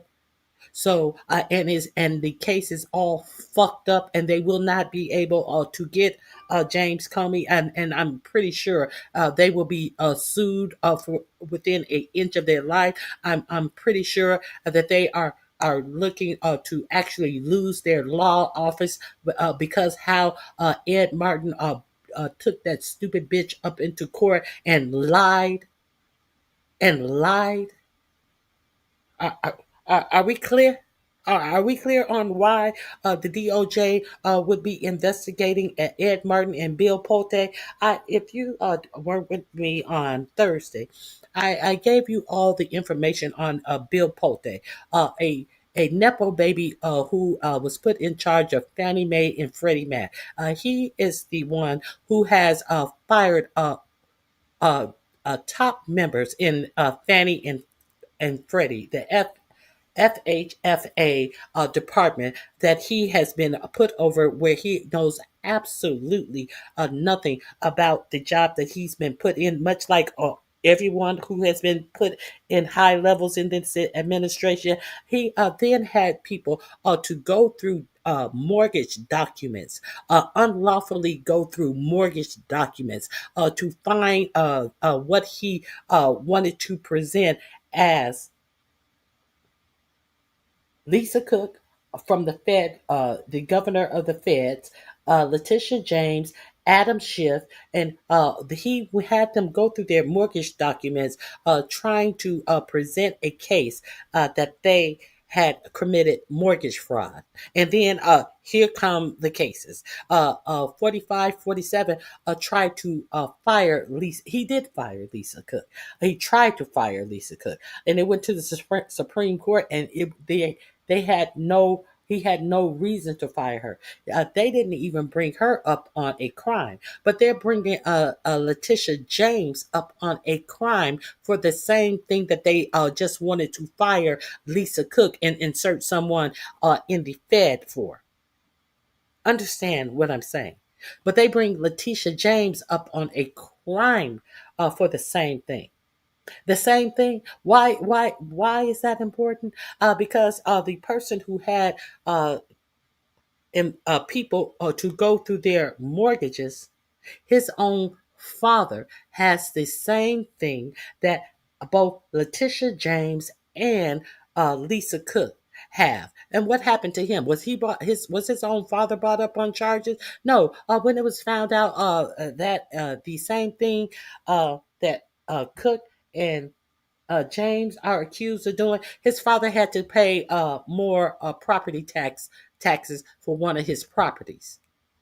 When it was found out and investigated. That's what happened to Bill Pote's own father. But he wanted these educated black women, he wanted them to lose their jobs and everything that they have worked, though their jobs had afforded them. This is why this is important. Has he brought cases against Duffy, the transportation secretary, who has the same thing in his home mortgages? Somebody went through and investigated. There are 3 people in the Trump cabinet who have the same thing on their mortgage documents. Have they been persecuted? Has 45, 47 relieved them of their jobs? Absolutely not. This is some bullshit. This is some bullshit. And now this bullshit is in court. Now this bullshit has been taken to court by a bimbo led by Ed Martin. This is why I wanted to bring this to you. Random speculation, so I don't want to ask you about random speculation. Investigating some of his key allies who have been carrying out his wishes, Chris.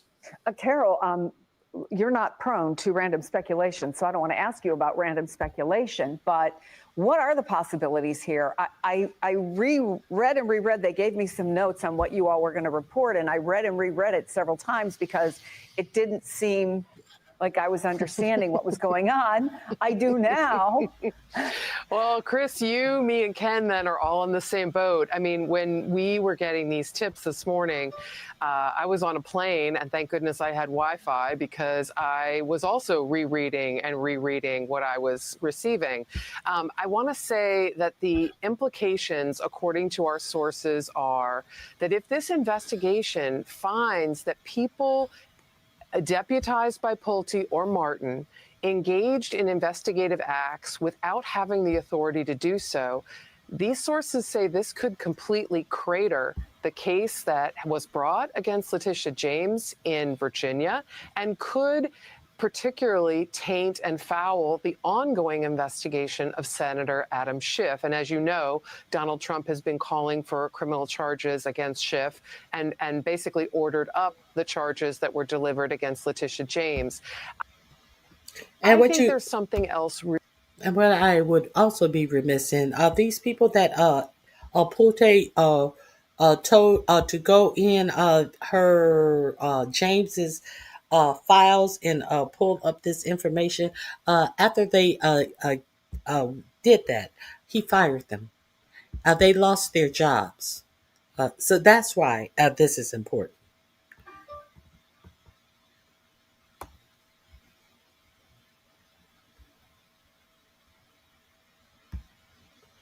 Okay, so let me here's an article from Politico. Fannie Mae's fraud watchdog doubted charges against James, Letitia James. I am going to put this link in the chat if you want to see some facts. But I'm gonna show you these facts too. Don't act like you can't find them. There's the link right there. So let's finish this up. Really interesting going on here. Maybe the Department of Justice is simply trying to make sure that nothing afoul occurred. But perhaps the Department of Justice at the top layers is growing concerned about, and I say perhaps, not to speculate, but just citing sources, perhaps the Department of Justice in the form of Todd Blanche and Pam Bondi have grown concerned about unforced errors, the kinds of errors that unfolded with Lindsay Halligan in a courtroom in a spectacular fashion yesterday, and which MS Now was reporting in real time. And I'm going to talk to you. I will tell you what happened. The unforced errors that they are already eating crow on behind this bimbo. So let me see how much more. You know, the courtroom, like a pin drop, could have been heard when Lindsay Halligan and her colleague acknowledged that a full grand jury never saw the full indictment that she had a grand jury foreperson allegedly sign in the case against former FBI Director Jim Comey. To have this kind of unforced error that could lead to the dismissal of that charge, there's something about it that rings of concern inside the higher levels of DOJ. Ken Delanian, what happened yesterday and perhaps what we're seeing today, because I want to follow up on what Carol is saying. Certainly in the case of Lindsay Halligan, a lot of people put warning signals out about her lack of experience and the concerns that they had about someone with her background being able to go into a grand jury and do what is required. So is there some sort of through line, do you think, potentially between these cases? I think that's a sound theory, and it's more than a theory. It's based on what we're hearing from some people. Pam Bondi and Todd Blanche were never thrilled with these marginal mortgage fraud cases, and they know that career prosecutors said over and over again that they weren't worth bringing. And look, Pam Bondi was the Attorney General of Florida. Todd Blanche is a former Justice Department prosecutor. Whatever else you think of them, they're real lawyers, and they're running the Justice Department, and they know that things will happen in courtrooms that will blow up in their face, as we saw yesterday, and they don't want that to happen. So this could be an attempt for them to sort of get their house in order. But wow, if it is, it's sort of the nuclear option here, a criminal investigation of some of Donald Trump's most favored allies who are doing his bidding. They're playing with fire. It'll be really interesting to see how this plays out now. Extraordinary report. Okay, that link is also in my description box. After who is Bill Pulte? After who is what is this other guy's name? Who in my description box right under who is Ed Martin, now the Ed investigation. That link is in my description box. I just dropped the link to a Politico article. I will add that to my description box about the investigation. Let's read the political ad about Bill Pulte. Let me share my screen. I talked to you about this on Thursday. Now, since Thursday, there has been an investigation open into this because there was a watchdog that a whistleblower that came out in and reported on what Bill Pulte was doing. Fannie Mae's fraud watchdogs doubted charges against James. That would be Letitia James.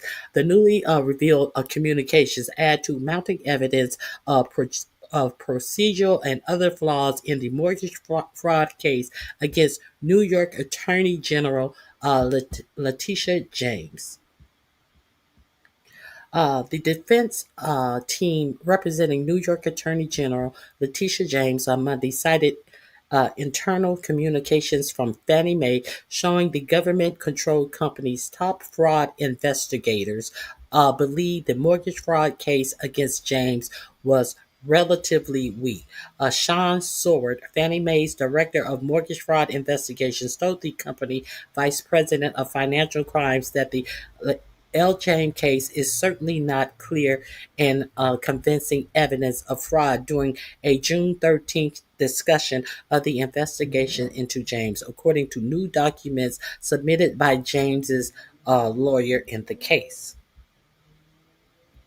Defense attorney said that the internal conversation also includes additional evidence that Federal Housing Finance Agency Director Bill Pulte was directly and potentially inappropriately involved in the investigation by Fannie Mae and the FHFA that ultimately led to James' indictment. In response to Seward, Fannie Mae's Vice President of Financial Crimes, Jennifer Horn, told the chief mortgage fraud investigator that the director is asking how we know the niece is how do we know that the lease had lived there since 2020? An apparent reference to James's niece, Nikita Thompson, who has reportedly lived in the home at issue in the case since it was purchased in 2020. Defense attorneys told the U.S. District Judge Jamar Walker that the statement clearly demonstrates Director Pulte's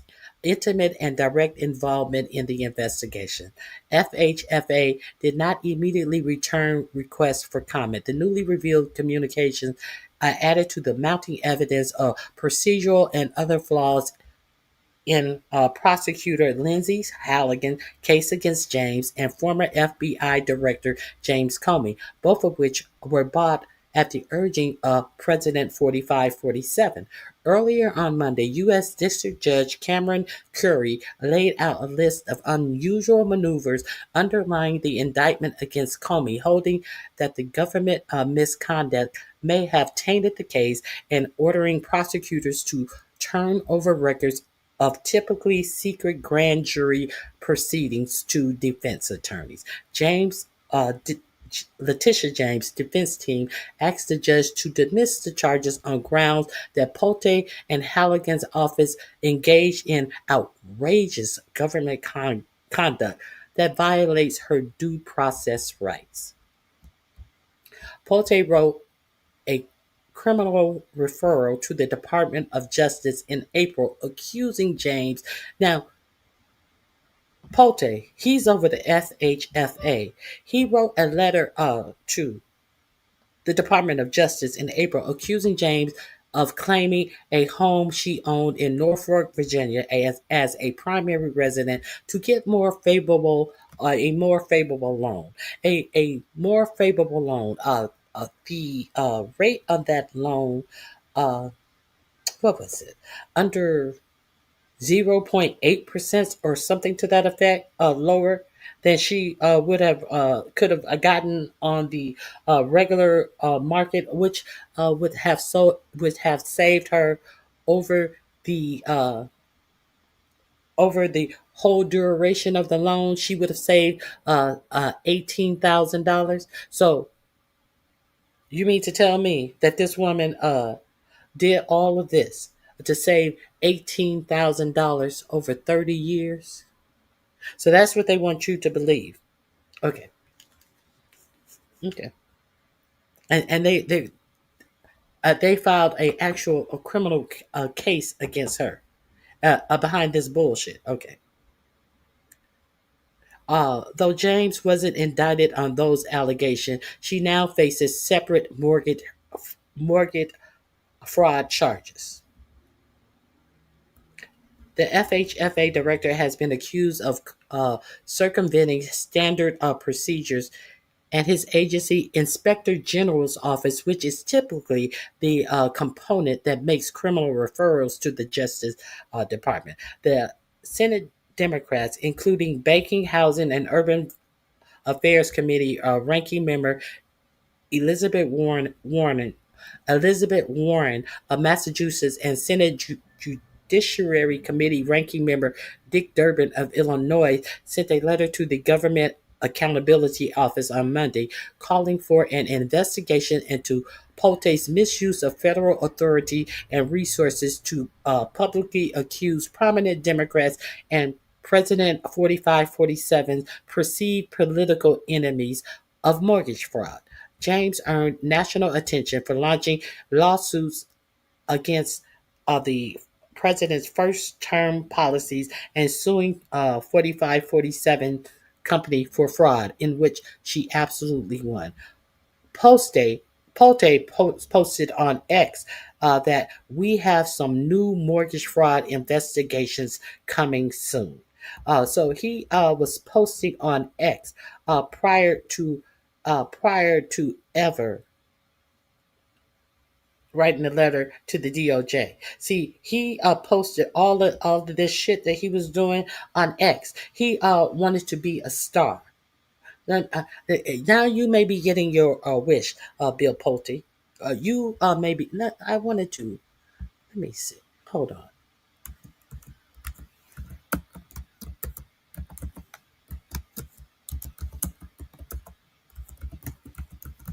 Let me. Let me. I wanted to. Uh. Mm mm mm. Here we go. This is what I want you. This is what I also want to share with you. I'm going to drop this link in my description box. Actually, what did he do that was wrong, Ronnie Q? I covered this on Thursday. I want to reiterate this again.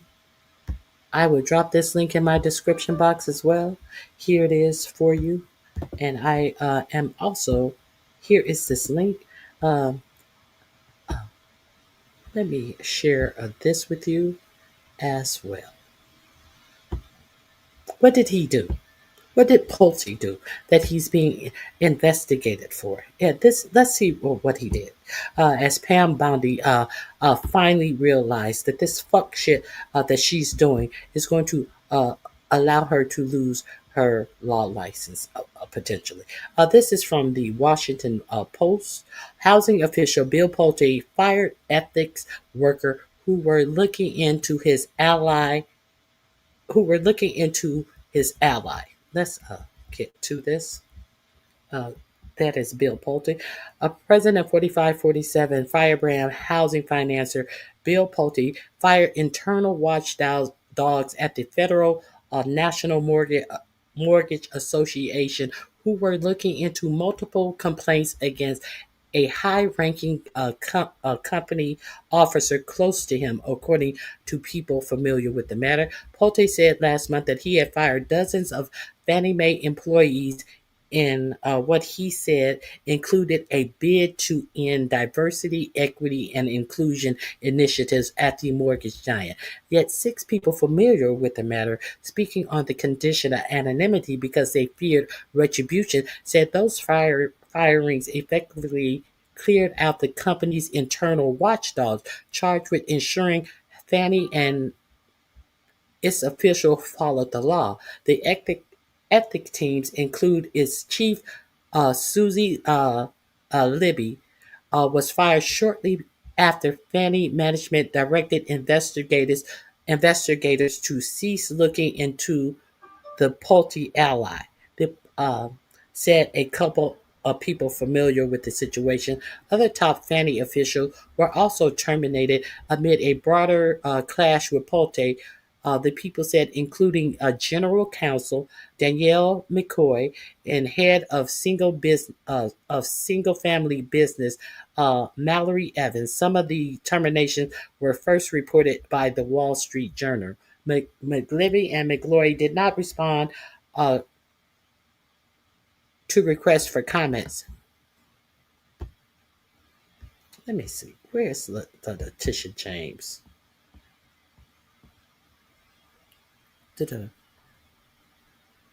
He runs Pulte roles are wide-ranging. He runs a federal housing finance agency, which oversees U.S. mortgage market and control Fannie and is its peer, Federal Home Loan Mortgage Corp. or Freddie Mac. Pulte overhauled the company boards and made himself chairman of both boards. He is chairman of both of the boards.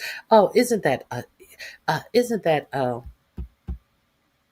grand? On Monday morning, at least 200 additional Fannie employees were fired, according to two sources familiar with the termination, speaking on the conditions of anonymity because they were not authorized to discuss the move publicly. It was not immediately clear if staffers were fired or why staffers were fired or how they were selected. Earlier this month, Rutgers also reported that the internal FHFA watchdog was being removed. The watchdog who let them know that they were using people at the agency to go into cases to bring charges. This is why they were fired. Pulte's action and unpredictable policymaking style has also sown uncertainty and undermined confidence in him for those across the housing finance industry at a crucial moment. The 45-47 administration is looking to take Fannie and Freddie under government control since the 2008 housing crisis. They are looking to make the government control Fannie and Freddie public. They are trying to privatize Fannie Mae and Freddie Mac. Let me see. I don't have this is not what I'm looking for. Hold on, this is not what I'm looking for.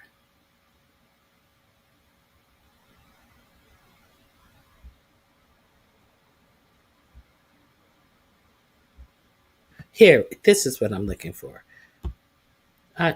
This is what I'm looking for. That link is in the description box. This is what I am looking for. I will drop this link here. Here is what I'm looking for. I told it to you. I did the story Thursday. I just pulled up the wrong story. Let's get to the right story. I apologize for that. This is the story that I want to share with you. This came from the Daily Beast.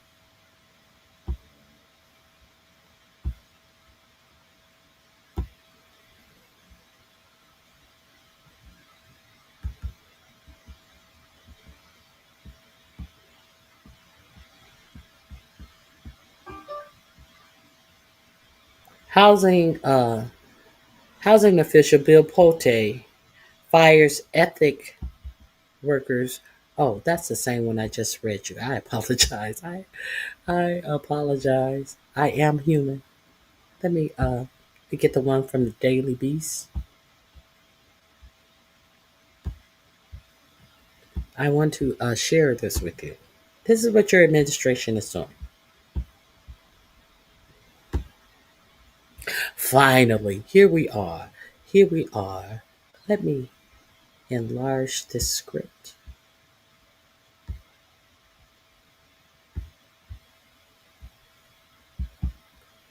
Fired watchdogs were probing how Trump goon got enemies' records. Okay, This is what I wanted. A group of investigators who were reportedly probing if a Donald Trump appointed housing chief improperly got hold of sensitive mortgage data on key MAGA enemies has been fired or removed. Ethics and Investigations watchdog Fannie Mae were looking into company complaints that Bill Pulte and his team had violated internal rules by accessing data, including about New York Attorney General Letitia James.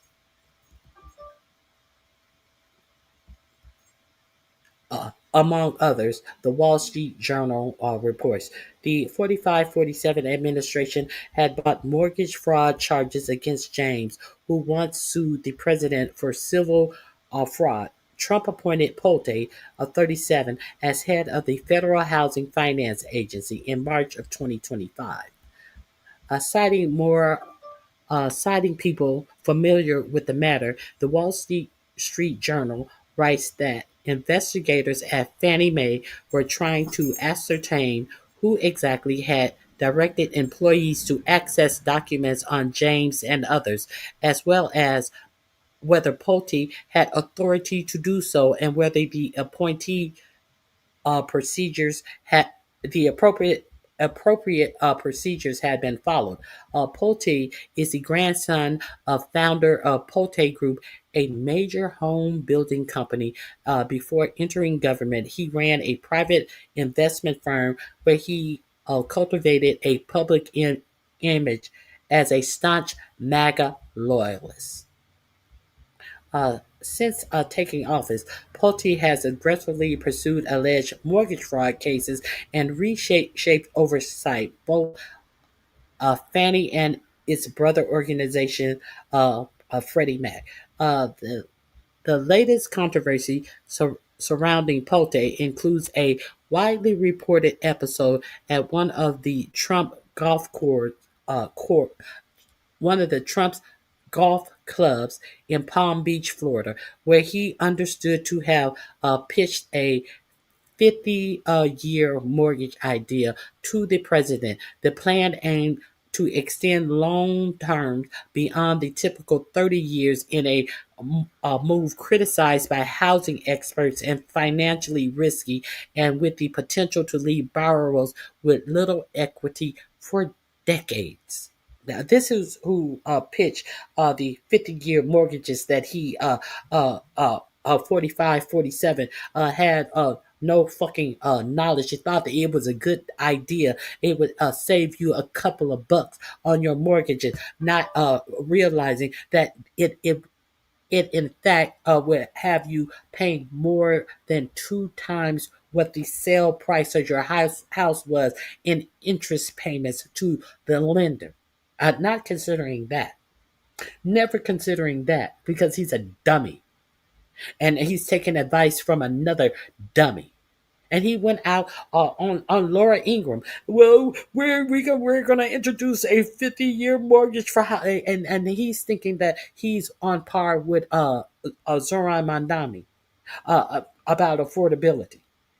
And he took the first thing that sound good. Well, they'll save a couple of dollars on their mortgage every month, but they'll have to pay on their mortgage 20 more years. He said it wasn't a big deal. They'll save a couple of bucks and they'll have to pay their mortgage 10 years longer. He didn't even know that mortgages are typically 30-year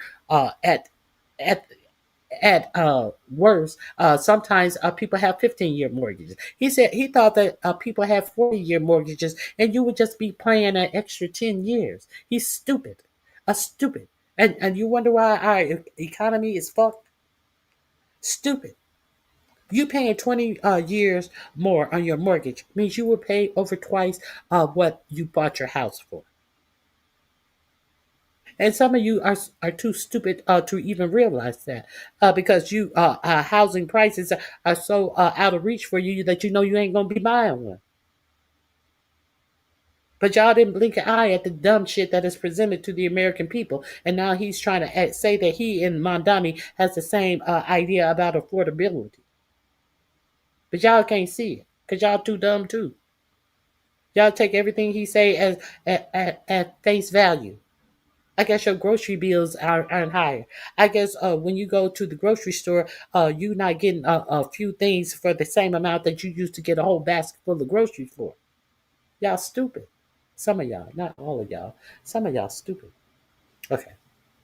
Internal data access complaints against Pulte have reportedly triggered significant upheaval at Fannie Mae. The Wall Street Journal reports several ethics compliance staff were removed, reassigned, or placed on leave, raising questions about timing and whether these moves were linked to their inquiries. The administration has brought other cases against former FBI Director James Comey and former National Security Advisor John Bolton, in which critics called a long promised campaign or retribution against the Republican leader's enemies.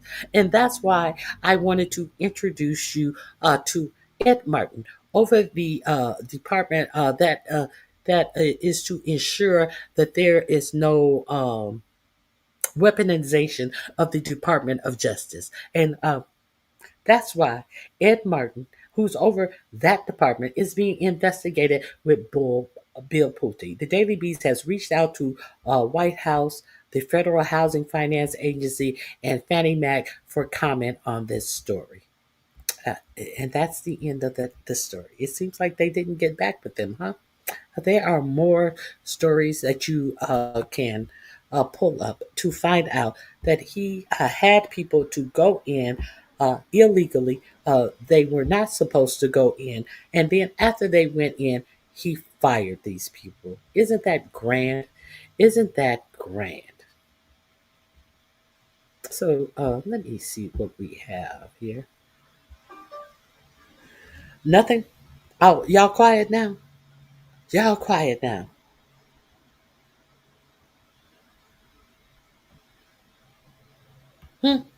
Y'all quiet now? Nothing else to say? Nothing else to say? You're right. She is no dummy, and that's why she pled not guilty. She's not the dummy. The dummies are the one who try to say that she committed a mortgage fraud. Uh, uh, any more questions? Any more questions? She's no dummy. So are the three people in Trump cabinets who have checked the same boxes on their mortgage application, are they dummies as well? Or they don't want you to look at these same people who did the exact same thing that Bill Pulte's own father did. Are they dummies as well? Or are they being persecuted in a vindictive fashion by this government? Hmm? Are they up on criminal charges? Huh? Uh, oh, Uncle Andy, 47. Are these three people in 4547's cabinet up on criminal charges? And you find it coincidental that a lot of black women, what did you say? A lot of black women. What did you say? So many women of color seem to be in the news at the time, not in a good way. So, because they are in the news in a good way, have they been found guilty of the things that they are in the news about? Uncle Andy, Uncle Andy, have they been found guilty of anything that they are in the news about? Uncle Andy, oh, Uncle Andy, quiet now. Let me see if Uncle Andy's still in the chat. Let me see if Uncle Andy is still in the chat hiding. Uncle Andy, you still here? What say you? Why you so quiet now? You ain't got nothing to say now? Oh, okay. Okay. Let me let me move right along. Let me share with you this. This is an actual attorney. I understand why you guys get so upset with me because I just try to give you the facts, and I enjoy when you hate the facts that I bring to you. That's why I continue to give you the facts. This link is going to be in my description box. Trump DOJ torpedoes their own case with a desperate filing. So now, Lindsay Halligan was told that, hey, it appears that you didn't get all of the you didn't bring this case in front of the whole uh, grand jury. It seems like you just got presented this to two people on the grand jury. And she presented a 7-page document that proved that she lied when she said that she did not have a court reporter for the last 30 something minutes of her case. And that's why she didn't present it. But then all of a sudden, she presented something from a court reporter. And which means that they are going to make her submit everything. She felt that she didn't have to present everything from the court reporter, only the things that make it seems that what she did was right. So things like the jury instructions, she feels that she can keep secret. Why would you want to keep how you instructed the grand jury secret? Did you lie to the grand jury? She wants to keep things secret, kind of like how she violated Comey's Fifth Amendment right when it is alleged that she instructed the jury that he is responsible for taking the stand to disprove the case against him. When we all know that you do not have to take the stand in any case, and your jury should be instructed to not to look at it as either innocent or guilt if you don't take the stand. Are these the instructions that Lindsay Halligan gave this grand jury that she is trying to hide? Let's get into it.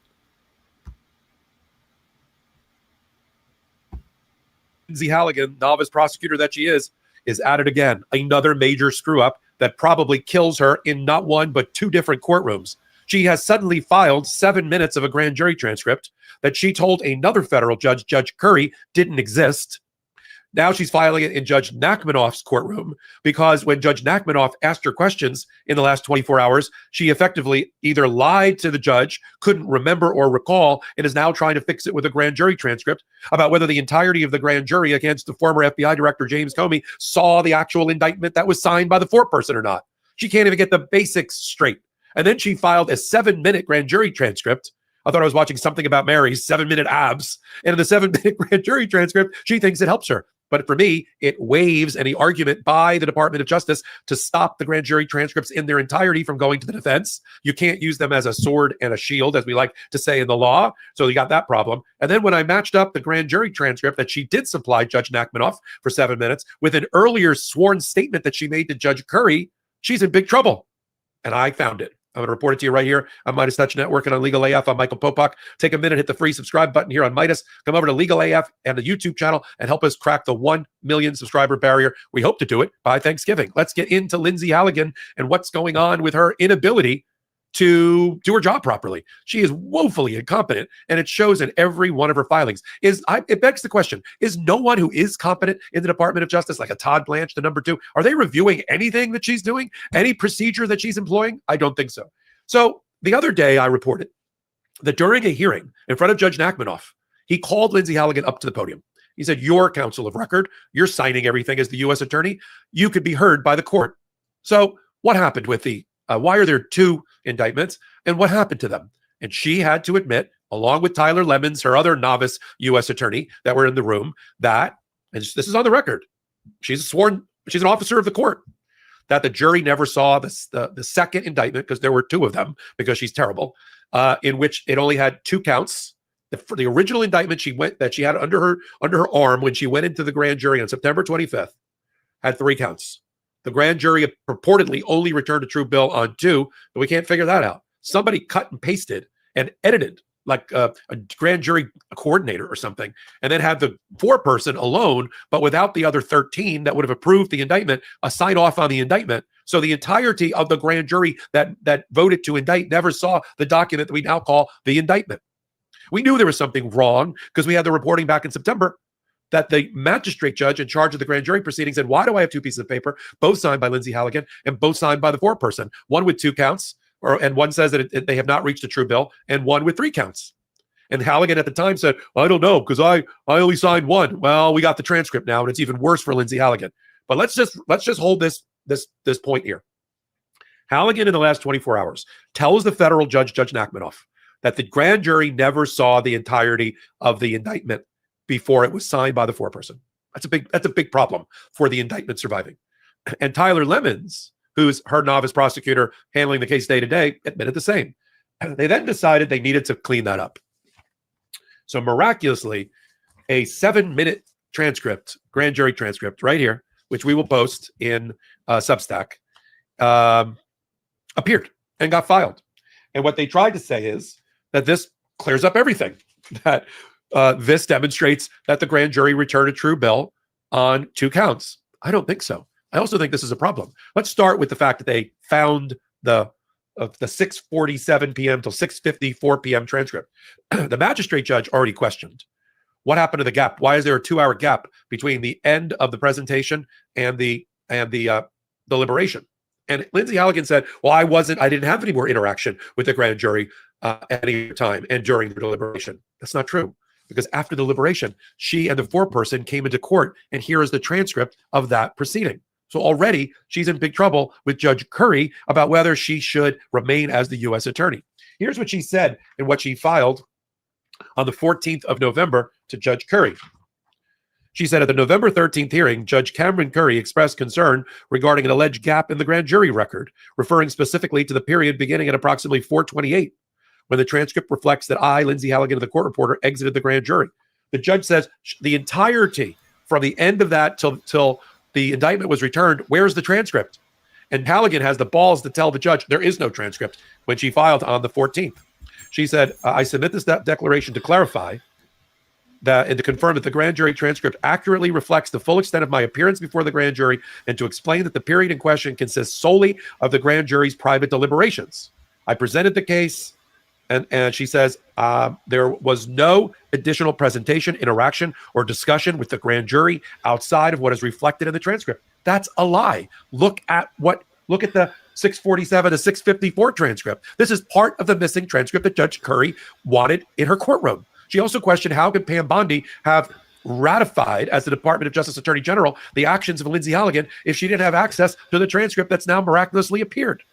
Big problems for Lindsay Halligan. At first, the clues don't seem connected. A bill here, a fee there, but step back and the pattern is clear. Credit card debt is the suspect hiding in plain sight. It doesn't kick down the door. It follows you like a shadow. And just when you think you're safe, it strikes. The evidence is everywhere. .com/legalaf. pdsdebt.com/legalaf. And then I read the actual transcript. And I'm thinking, well, they must think this really helps them fix the problem that they had in court with admitting that the transcript that they said that they had no court reporter for came up with a portion of it, but not the whole time limit that was required by the judge. She's a dumb bitch. The grand jury in its entirety did not see the like I say, some people respect education, their degrees, their quest for knowledge in fields that is going to get them a good job. And some people just fuck sugar daddies to get through school and suck dicks of their professor to get good grades. I'm just saying, we know that does happen. So if I had to pay my way through law school, had to study to learn about law that I say that I am wanting to practice, I'm not going out like this. This is just me. That's just my. I'm speaking for myself. The full indictment that the foreperson signed, and so I'm reading it like, all right, this is going to help her, right? That the grand jury in its entirety did not see the full indictment that the foreperson signed. And so I'm reading it like, all right, this is going to help her, right? I don't think so. Here's where it starts. They bring the foreperson in to meet with a magistrate judge because she's presiding over the matter. And the judge says, I got a problem. I got two pieces of paper. They're both signed by Lindsay Halligan. They're both signed by you. They both can't be the indictment. Which is it? So you already have a problem. So she calls up Halligan on page 4 of the transcript. And she said, who's here for the government this evening? Miss Halligan, Lindsay Halligan. Notice she doesn't say interim U.S. attorney Lindsay Halligan. Lindsay Halligan, like she just came off the street. Okay, please come to the podium, please. So this has never happened before, the magistrate judge says, and she's handled thousands of these. I've been handed 2 documents that are in the Mr. Comey case that are inconsistent with one another. There seems to be a discrepancy. They're both signed by the foreperson.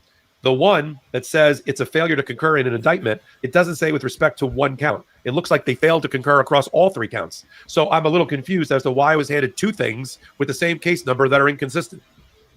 We're all waiting for the answer. Miss Halligan. So I only reviewed the one with the 2 counts that our office redrafted when we found out about the 2 counts that were true bill, and I signed that one. I did not see the other one. I don't know where that came from. Let's stop right there.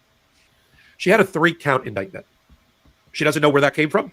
That's what she presented to the grand jury. They rejected the 3-count indictment. They then cut and pasted and created a 2-count indictment outside the presence of the full grand jury and had the foreperson sign it. That's the problem, Lindsay. The court said, you didn't see it? I didn't see that one. That's already a lie. It's already a lie or just gross negligence on behalf of Lindsay Halligan. Her procedure, her people hand in to the judge through the court deputy 2 documents, and she doesn't know where the one came from. Miss Halligan, no, I prepared the 3 counts. Oh, so now she flip-flops and says, I prepared the larger indictment. I only signed the one, though, with the 2 count. I don't know which one with 3 counts you have in your hand. The court says, okay, it has your signature on it. Stop right there. She signed both. She signed both the one that was not apparently true billed because it was rejected by the grand jury because they didn't agree on count 1. And she signed the one that is the actual indictment. It's not a clerical error. It's a fundamental error in procedure related to the grand jury. And then Ms. Halligan, when she's told that both have her signature on it, including the one that she says she never saw, says, okay, well, the court says, so I think to clean up the record here, what needs to happen, Madam Foreperson? And then they go through the order of operation. Since you provided this court, this is what the court says on the bottom of page 6 to Ms. Halligan. With respect to this case, Ms. Halligan, since you provided to this court, I assume you intend to make it public. So both of the indictments will go on the docket. I just want to make sure that you understand that, and that is your intention. Okay, understood. All right, we're adjourned. This doesn't help her. First of all, as I said, it's completely inconsistent with the declaration under oath that she filed with Judge Curry. It's completely inconsistent with what she told Judge Nachmanoff that had happened on the fly, what she can't remember. And she's even confused inside of the September 25 hearing for just 7 minutes. And on top of that, filing just a few spoon-fed pages of the of this now disclosed grand jury transcript is a waiver, as far as I'm concerned, by the government now because they're fighting over whether the grand jury transcript in its entirety should be turned over to the defense. James Comey just filed his final brief saying that we got a lot of problems. First of all, Judge Fitzpatrick, the magistrate judge, already said that he reviewed the grand jury transcript and that Lindsay Halligan committed 2 fundamental errors of constitutional law in making her presentation to the grand jury, let alone the evidence that she left out, let alone the misstatement of evidence that she did in order to get the grand jury to agree. She violated the 5th Amendment right of James Comey, suggesting to the grand jury that he needed to testify in violation of his right against self-incrimination, and also effectively said that the burden was on the defense, not on the prosecution, to prove the case. I don't see how Judge Nachmanoff doesn't turn over the grand jury transcript as recommended by the magistrate judge immediately to the defense. He's considering whether to dismiss the indictment for vindictive prosecution, for sure. But he also will ultimately have to decide if he agrees, if he keeps the prosecution alive, he has to determine whether the indictment survives or whether it should be dismissed for these constitutional infirmities. While Judge Curry has to decide whether Lindsay Halligan lives or dies as a federal prosecutor at all. Fast moving case. You're going to want to be on Legal AF for all of the updates, including Legal AF Substack, where I post all of these filings so that you can read them for yourself. I'm glad you're here. We're going to crash through that 1 million subscriber barrier for Legal AF. So we're the home of all things law and politics. Come over and be a part of that. We're probably going to break it by just after Thanksgiving with. Okay. So there is the update on the foolishness and the ignorance that is going on in court. Courteous of 45, 47, Bull Polte, Ed Morton, and Pam Bimbo, and what is the other Bimbo's name? The Bimbos. Okay, now let me share this with you. Um, now there's been I reported to you on Thursday that 4547 said that former members of the military and different security agencies should be fired for doing a public service announcement about telling the military personnel to do not take illegal orders. And then we saw Caroline Leavitt say that these people were these elected officials were telling the military to not take orders. They distinctively said, "Do not take any illegal orders." So let me share this link with you.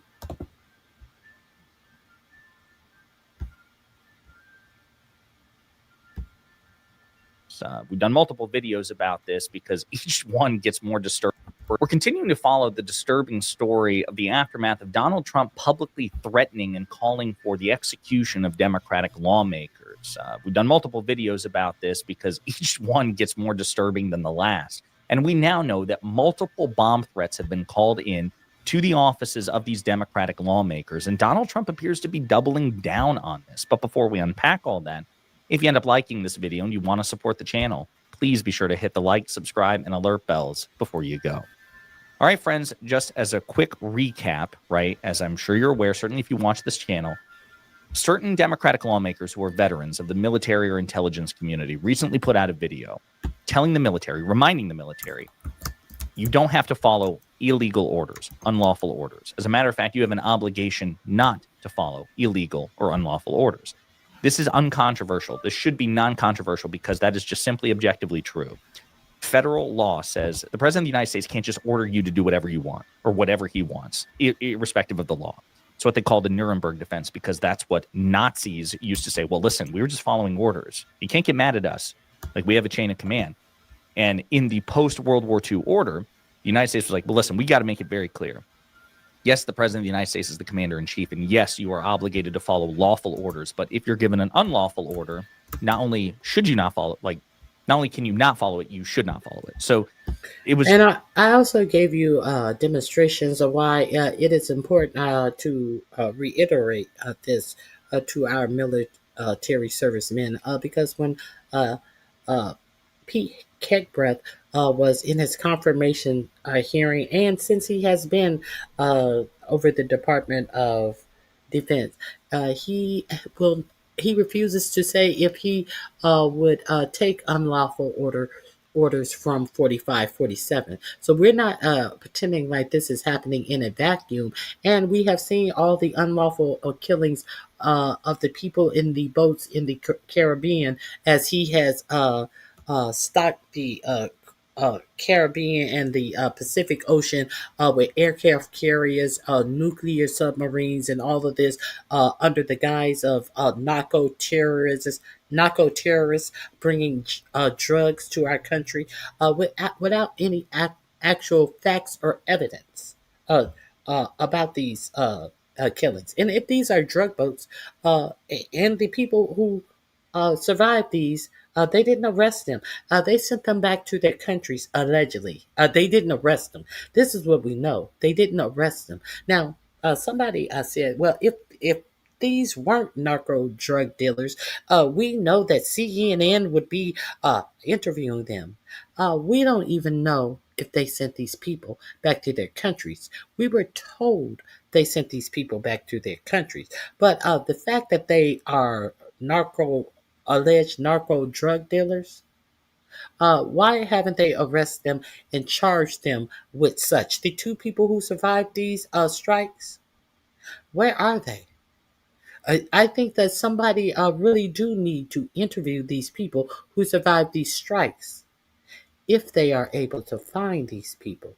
So we know that they have been sending some of these people who have been detained by ICE to Libya, all different parts of Africa. I forget the African jail that agreed to take them.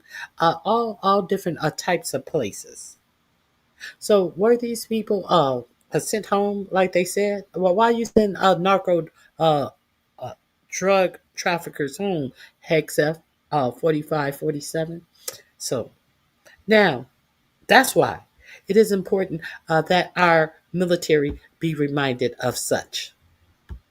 Just very anodyne. They didn't say don't follow orders you don't like or don't follow orders because it's coming from a Republican. They're like, if you get not follow it.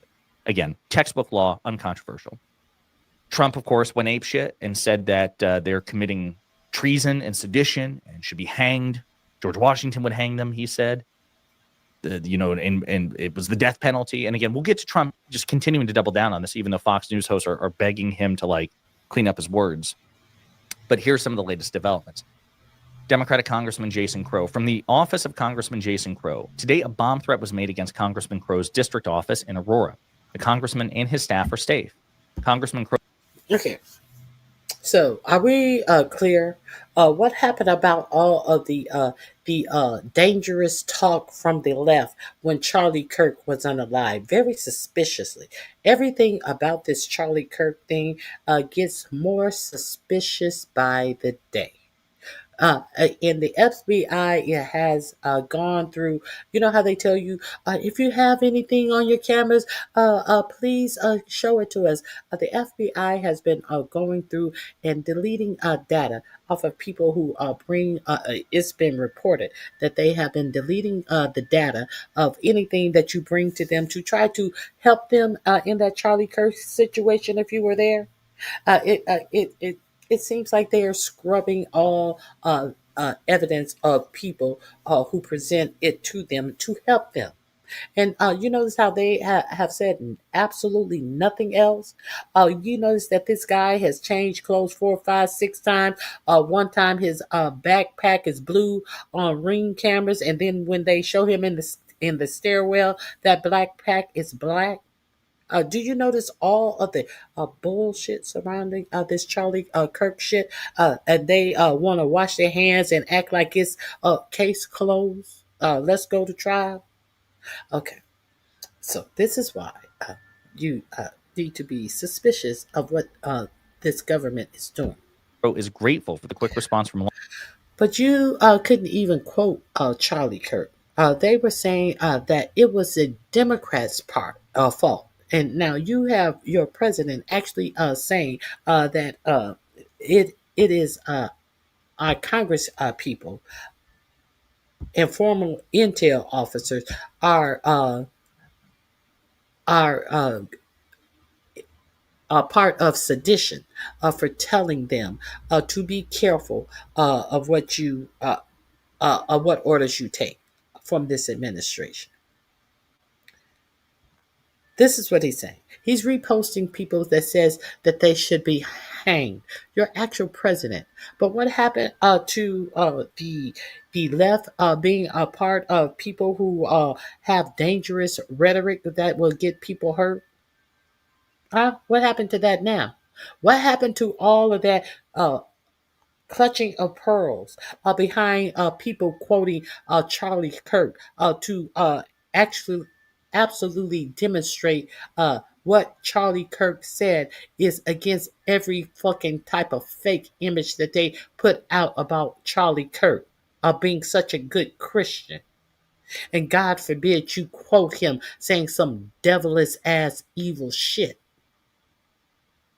And the left is the problem, and they are going to investigate the left all the way up into that PM7 a memorandum that they put out after Kirk's death to try to say that people on the left, if they said anything, they were going to try to connect you with Antifa and try to present Antifa as a terrorist network. You know, they use they did all of this under the guise of respecting Charlie Kirk as if he was some national treasure.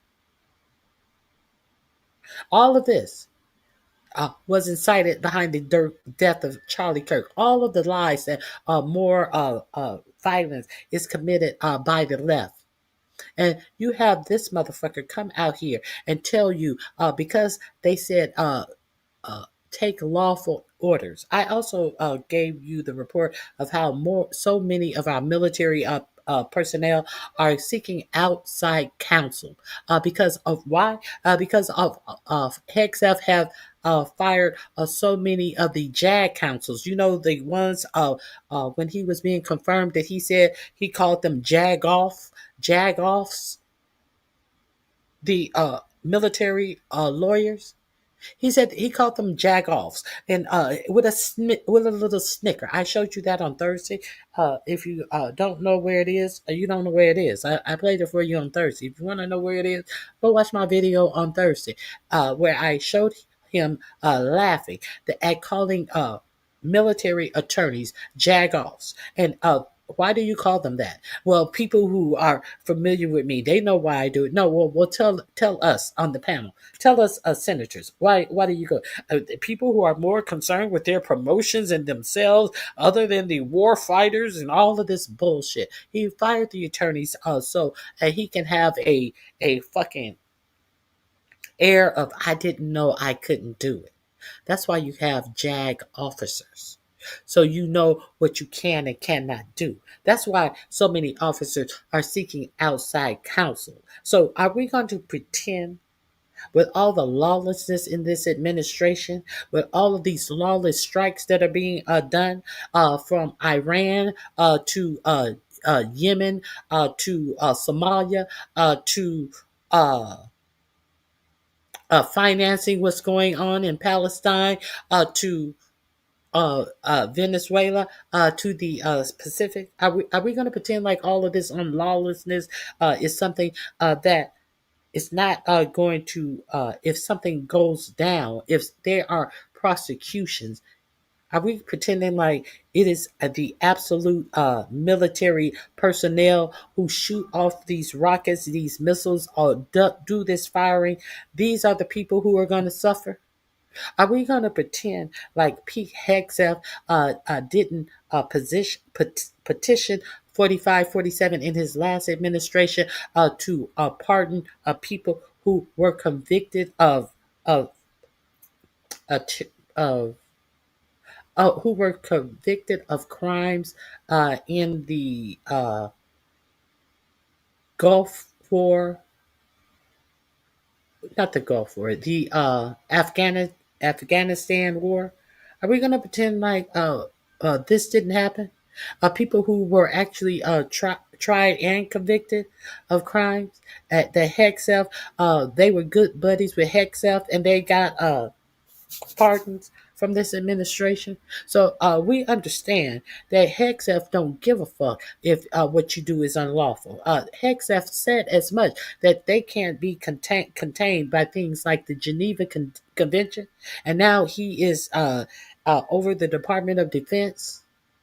And your president had the nerves to continue to post and proper posts that your elected congressman should be uh, unalived, hung.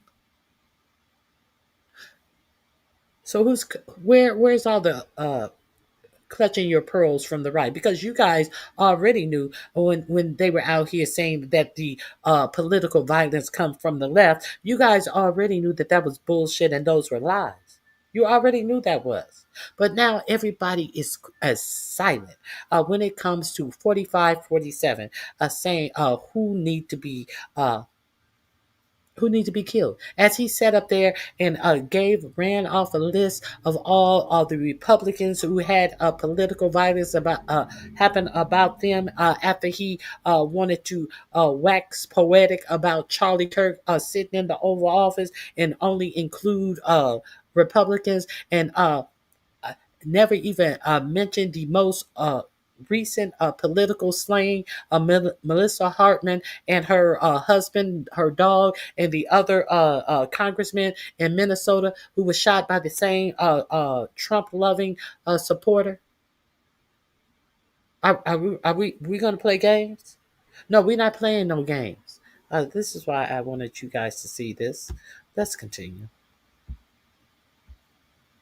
Law enforcement and their work to keep the community safe.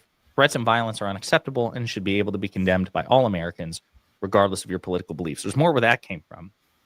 And we'll look into some of the reaction, but I want to remind you, Jason Crow was also the one who he put out this audio, and it was good that he did this because it was really visceral and hopefully made the point of MAGA supporters calling his office and not just threatening him viscerally, not in ambiguous terms, but like a visceral, harsh, evil language, not just him, but his family.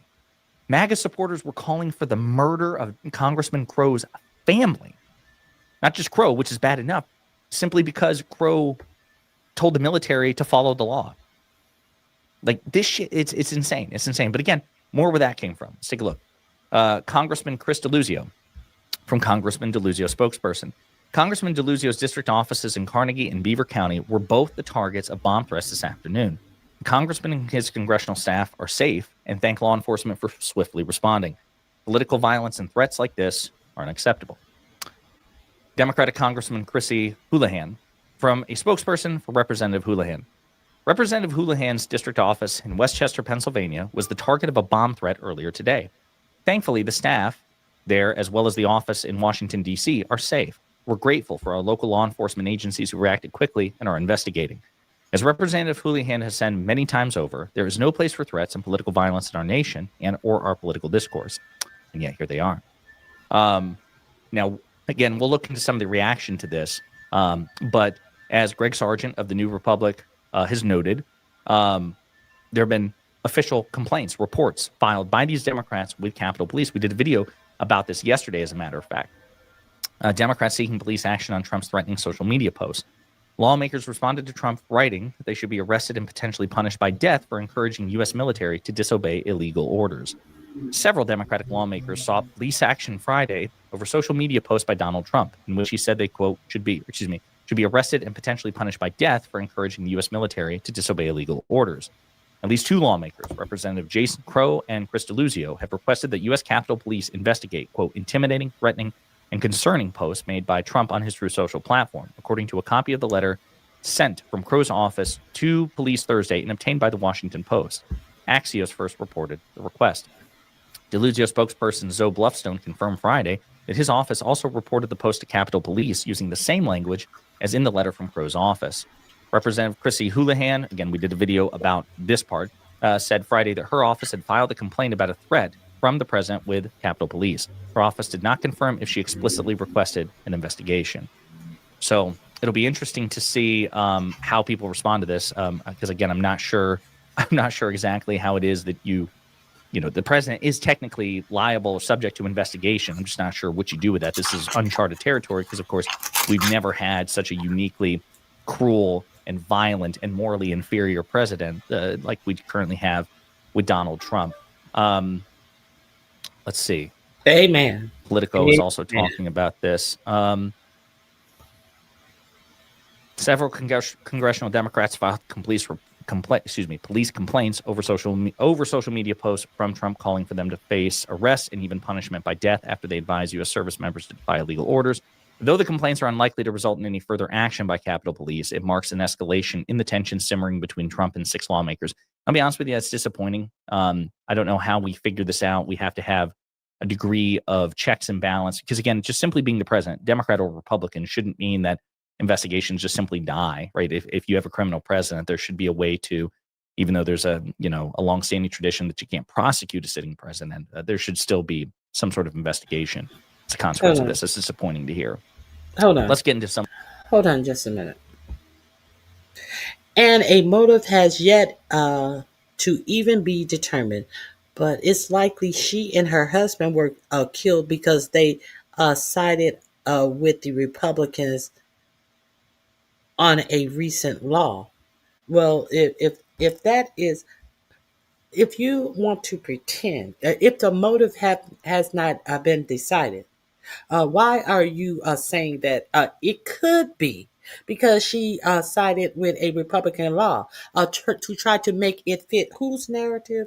your narrative? How are you going to try to make it fit your narrative? But why would a staunch MAGA supporter shoot anyone? Why would this be done by a staunch MAGA supporter? So make that fit your narrative. See, none of this fits any narrative. The narrative is that a staunch MAGA supporter did it. Okay. This is you will not put propaganda and bullshit in my in my chat. That's what you want to. If you want to discuss facts, we can discuss facts. If you want to be delusional, you can be delusional. But what you won't do is put propaganda in my chat and put some more propaganda in my chat, and I will escort you out of my chat. If you want to talk about the facts, you talk about the facts. And the facts were that was a staunch MAGA supporter that did those killings in Minnesota. Period. Full stop. The fuck out of here with that dumb shit. Let's continue.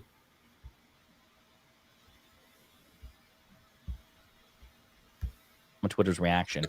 Bomb threats hit Representative DeLuzio's offices after Trump's fiery accusations. Let's see here. Again, some of these are a bit old. This is the video that of the audio that Jason Crow released, which again we covered in a previous video. You guys should definitely check it out. It's unhinged. You got to brace yourselves for it, but it's truly unhinged. Let's see if there's any direct responses to what these Congress people have put out in terms of an official statement. I'll be interested to see if there's grace.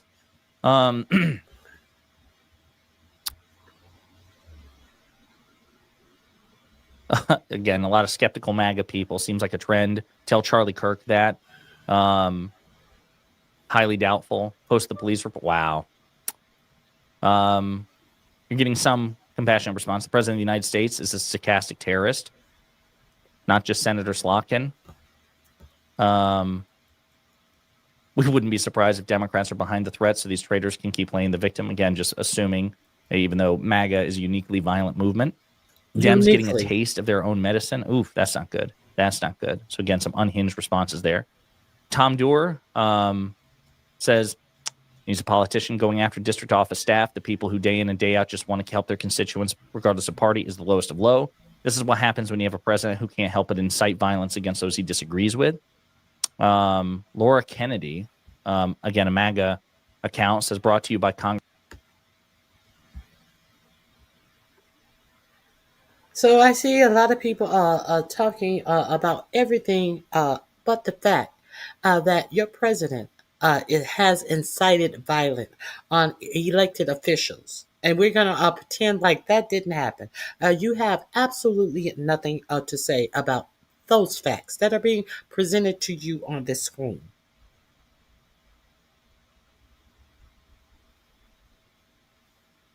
Exactly, Peter. Exactly. But you want to pretend like the person who killed Melissa Hortman, her husband, and her dog, and shot another Congress man and his wife was not MAGA. That's what you're not going to do over here. Okay. So if you cannot talk on the content that's being presented, don't talk. You should be too embarrassed to talk. It shows how dumb you really are. Congressman Chris Delusional, so again, she doesn't care. Joe Morrell, who is a Democratic congressman. Okay, this link is in my description box. I'm going to move on. This video is in my description box. I do enjoy his content. It is number 4 in my description box. Now, Is it number 4 or is it number 3? Let me be sure. In my description box, it is number 3 in my description box. Go over there and subscribe to him. Check him out. He does great content. So I want to move forward. I want to show you the response to 4547 from the people who made this video.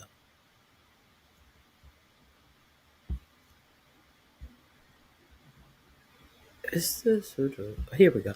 Dem lawmakers responds to 4547 for traitorous arrest. This is from the New York Post. Get into it. This is not opinion. This is actual reporting on this. The link is number 4 in my description box. I would drop it in the chat. And a number of other service and veteran lawmakers with arrest. I'm Senator Alyssa Slotkin, Senator from Michigan, former CIA officer. Earlier today, President Trump threatened myself and a number of other service and veteran lawmakers with arrest, trial, and death because he didn't agree with a video we put out this week. This really isn't about those of us who made the video. This is about who we are as Americans and how we're going to engage with people who we disagree with. I would hope that people of all backgrounds, Democrat, Republican, Independent, would agree that threatening death for people you disagree with is beyond the pale of who we are as Americans. I love this country. It has given me everything, everything. And I refuse to believe that this is the new normal. I refuse to believe that we are going to use fear and intimidation against people we disagree with. And I'm not going to be forced away from speaking up on behalf of my country. I swore an oath to the Constitution many times, most recently less than a year ago as a senator, to the Constitution, not to any one man, not to any one president. And I abide by that oath. For me, I believe in the power of this country and that we are better than our current politics represent. And I refuse to be intimidated out of defending the country I love. The President of the United States just called for Democratic members of Congress to be executed. This is not normal. We cannot allow this to feel normal. This, as far as I know, has never happened before in the history of the country. Every Democratic member of the Senate and the House, their life is in jeopardy right now, especially those that were specifically targeted by the social media post. Democratic senators and House members who were simply saying that no member of the military should act illegally or in violation of the Constitution. The President of the United States just called for members of Congress to be executed. If you are a person of influence in this country, maybe it's time to pick a side. If you are a Republican in Congress, if you are a Republican governor, maybe it's time to draw a line in the sand and say that under no circumstances should the President of the United States be calling on his political opposition to be hanged. We are at a very dangerous moment right now. The President is engaged in the wholesale incitement, endorsement, and rationalization of political violence in this country. This is a very slippery slope that we are on. This is a moment for people to step up, for Republicans to step up, for business leaders to step up. Anybody who has a voice or a soapbox in this country needs to draw a line in the sand and say that it is not acceptable for the President of the United States to call on the murder of his political opposition. So often it feels like the Trump administration is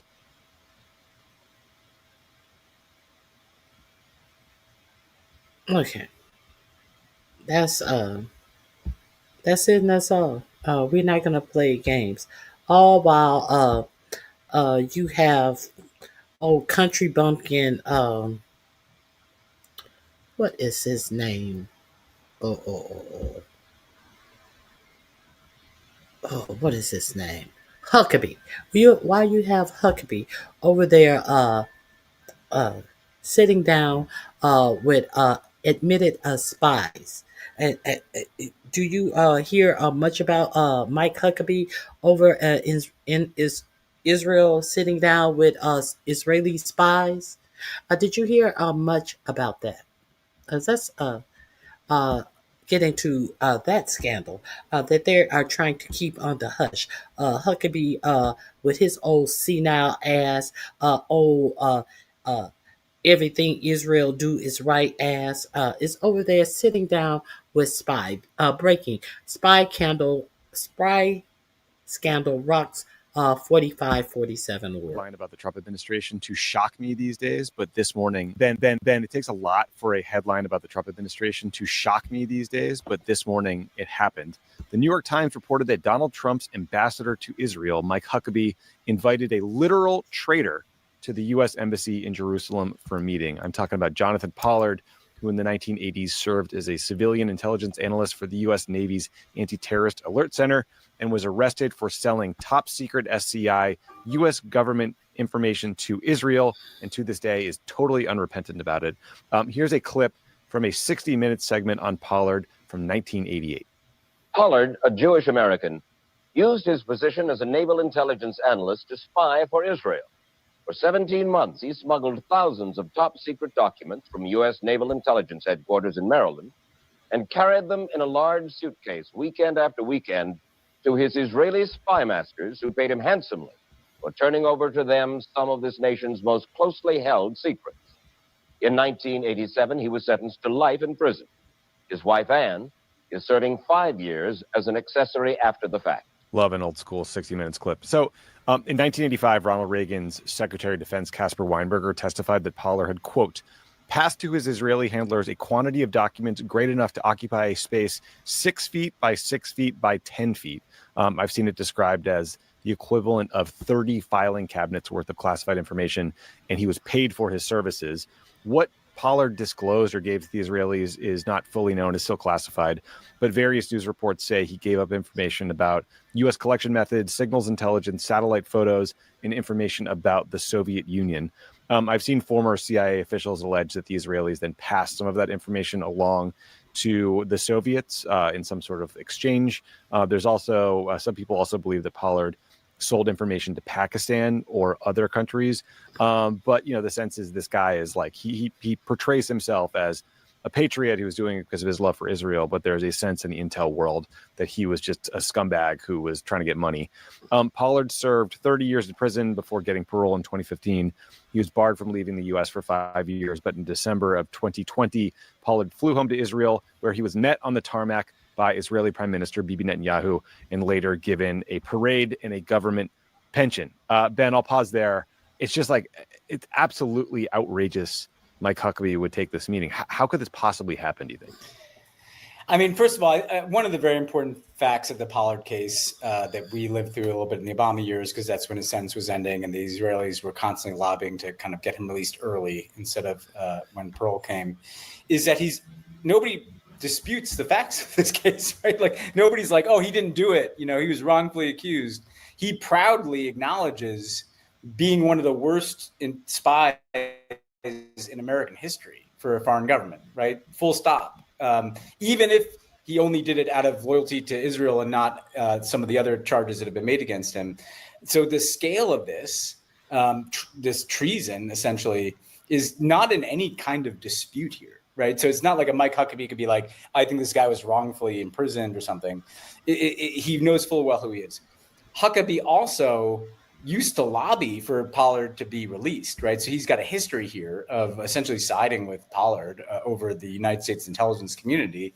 And I think part of what's so just deeply fucked up about this, beyond just the welcoming of a traitor into the U.S. Embassy, is what U.S. interest is served by this, you know? Exactly. Like who is Mike Huckabee working for as ambassador? You know, you are there to represent because some people might say, well, you know, he's trying to, you know, get along with, you know, everybody in Israel or something, which is, by the way, not true, because, you know, he's not trying to get along with anybody who's to his left, you know, but there's not like any U.S. interest advanced by this. This is just like Mike Huckabee's personal interest in embracing a kind of cause célèbre, a far-right personality in Israel. And it makes it seem like his role as ambassador is not to represent the people of the United States and the interests of the United States. It's like his role as ambassador is to kind of code switch and identify with like the Israeli right-wing politics. And it's everything that people find kind of distasteful about aspects of this relationship that it's become so dysfunctional and one-sided, where all of the expectation is on the United States to essentially, not only support whatever Israel does, but even if they spy on us and steal our secrets and give it to other governments, like, we welcome that. We embrace that person. It's completely bananas, and we've been covering the kind of split in MAGA over Israel. This should go right into that split here, where, let's put aside the anti-Semitic garbage from like the Nick Fuentes of the world, but the true America firsters who are just like, I don't get this relationship. Why are we shoveling money out the door to these people that ignore us and violate international law, et cetera? Well, yeah, why would we welcome a spy for their government that stole American secrets into the U.S. ambassadors? It just shows you how kind of dysfunctional this whole thing has gotten. And I think it could cause some problems for Trump. I do too. I think. Okay, if you were unaware, become aware. Become aware what is absolutely going on in this government and who this government, this administration is beholden to. And it is not you, the people. While you sit up and talk about all of this dumb shit, understand what is going on in your government. And understand where all your who your tax dollars are supporting. It's not supporting America first. It definitely is not supporting America first. Okay, so let me share something else with you. This link is in my description box. I think that is link number. That is link number 5. If you want to hear more, go over there and check out that link and hear the whole story. Now, Marjorie Taylor Greene. Someone touched on that earlier. Marjorie Taylor Greene, who has always been showed her ass in Congress, a staunch MAGA supporter, all the way up until she signed her name to the petition to get the Epstein files released, and then she was one of the major people who could get money into the GOP, going out there acting a stone cold fool. Things that people, the MAGAs, supporters could understand, being a whole ignorant fool out here in these streets, until something start touching her life personally, until the subsidies for the Affordable Care Act would not be extended. Why did this touch her personally?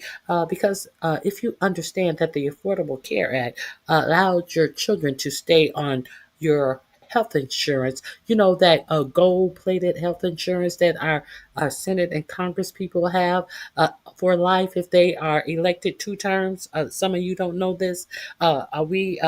The American citizens are paying for their gold-plated health insurance while they are voting to take yours away. Okay, so Marjorie Taylor Greene has a son who is 26 years old, and while she is saying that the Republicans need to do something to make insurance more affordable during the government shutdown, she did absolutely nothing to she presented no bills, no nothing. She went on a whole lot of talk shows and said that, insurance is going to be increasing. And I have a son, and a 26-year-old son who's about to be booted off your health care insurance. And Obamacare is horrible. And this, that, and the other. Okay, so was Obamacare so horrible that your son was allowed to stay on your health insurance, and now he's shopping for his own at the age of 26 years old? It seems like you really loved Obamacare, because your son didn't have to go shopping for his own personal insurance until he was the age of 26, bitch. Let's be clear on that. And she petitioned for the Epstein files, and that's when 4547 start dragging her. So Marjorie Taylor Greene wanted to run for governor of Georgia, against Greg Kemp, and 45, 47 wouldn't support her. He said, yeah, she wanted to run for governor, and I told her her numbers were horrible, and I wouldn't support her. Okay. He wouldn't support her because the margin in the House were so narrow. He couldn't afford a Republican to not be in the seat because he was so afraid that the Republicans would lose control of the House. That's why he couldn't afford for her to run. Much like the Stefanik woman who he had earmarked to be the ambassador to Israel. He withdrew her nomination because he could not afford for that seat to be open and a Democrat possibly win that seat. You know what has been going on through all these special elections that have been won by Democrats, not just the one in November. People have not been paying attention that Democrats have been winning these open seats all year long. All year long, not these main campaigns that are only propped up. Democrats have been winning seats, open seats all year long. That's why he couldn't afford to have Marjorie Taylor Greene uh, uh, leave her seat and run for governor. Let's be real clear. So Marjorie is in her feelings now that 45, 47 is dragging her stupid ass. The biggest, the person who brought most of the money into the GOP. She uh, has been shunned by MAGA. So she's taking her toys and she is going home. Let's hear this sad excuse of I'm leaving. Marjorie is leaving. I wonder, will her cross-dressing Insurance subsidies and the Epstein files. if her dressing boyfriend from what is that? I forget. He's not with Fox. He's with that other right wing rag. I wonder will he be joining her?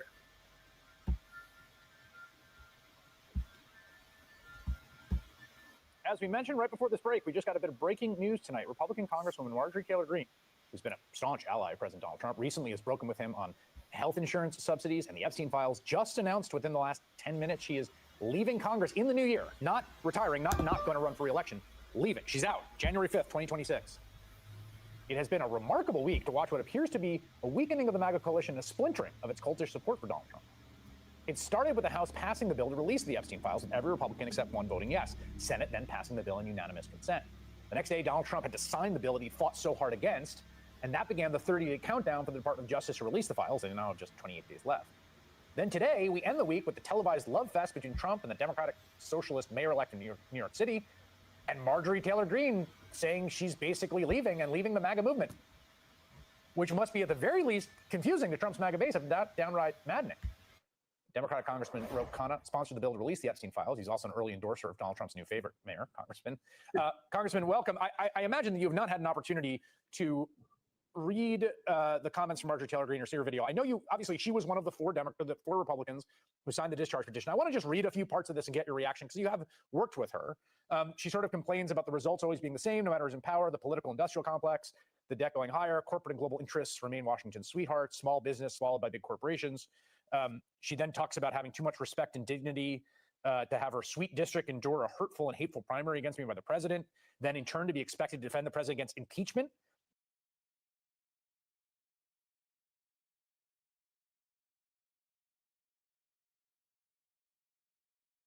John, you say what? You say what? If Democrats want unity, then stop hating everyone that disagrees with their useless crap. Did you hear why Marjorie Taylor Greene is leaving?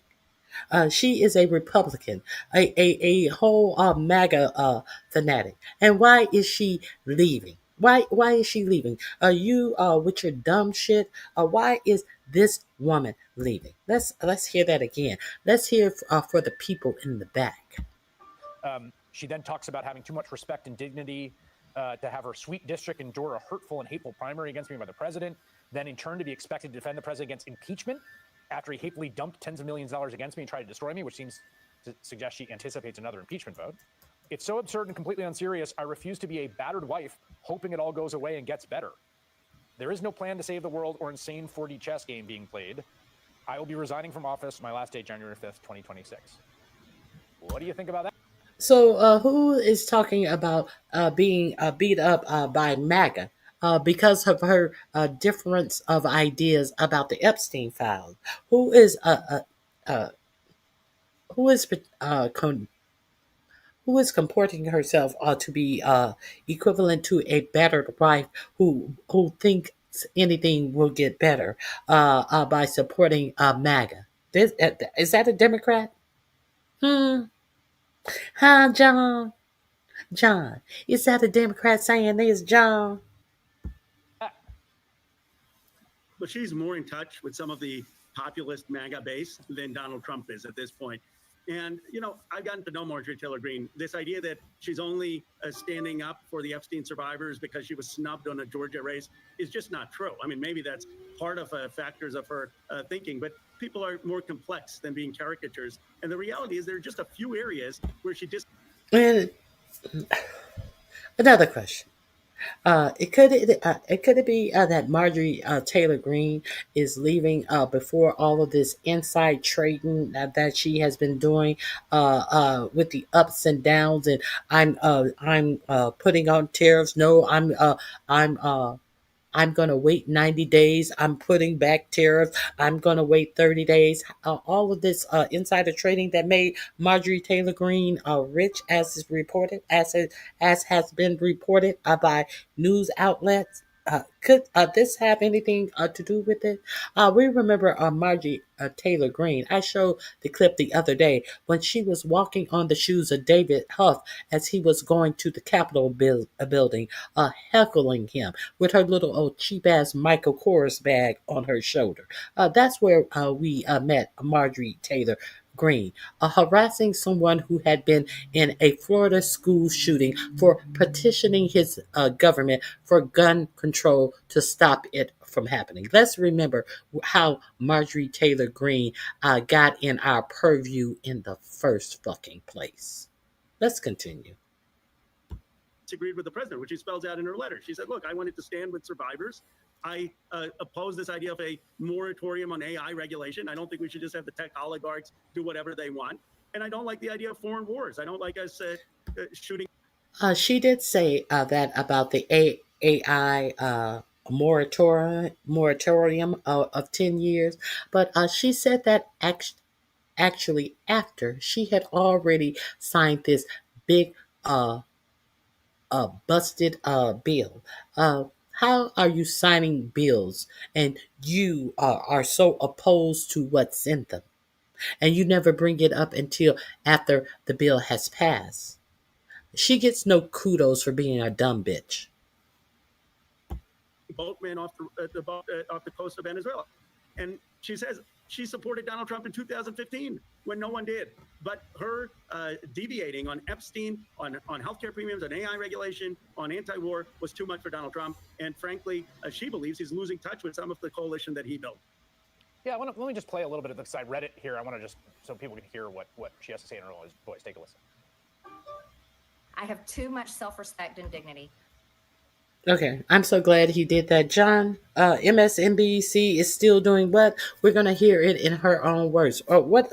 And I need you to tell me what lie did MSNBC say. We're talking about the content of what you're viewing. So since MSNBC is telling lies, now you will hear it in her own words. Let's go. Let's go. The propaganda doesn't work over here, John. What do you have to say about what she's saying? Nothing. You have absolutely nothing, and no one's upset that you're stupid. You should be upset with yourself.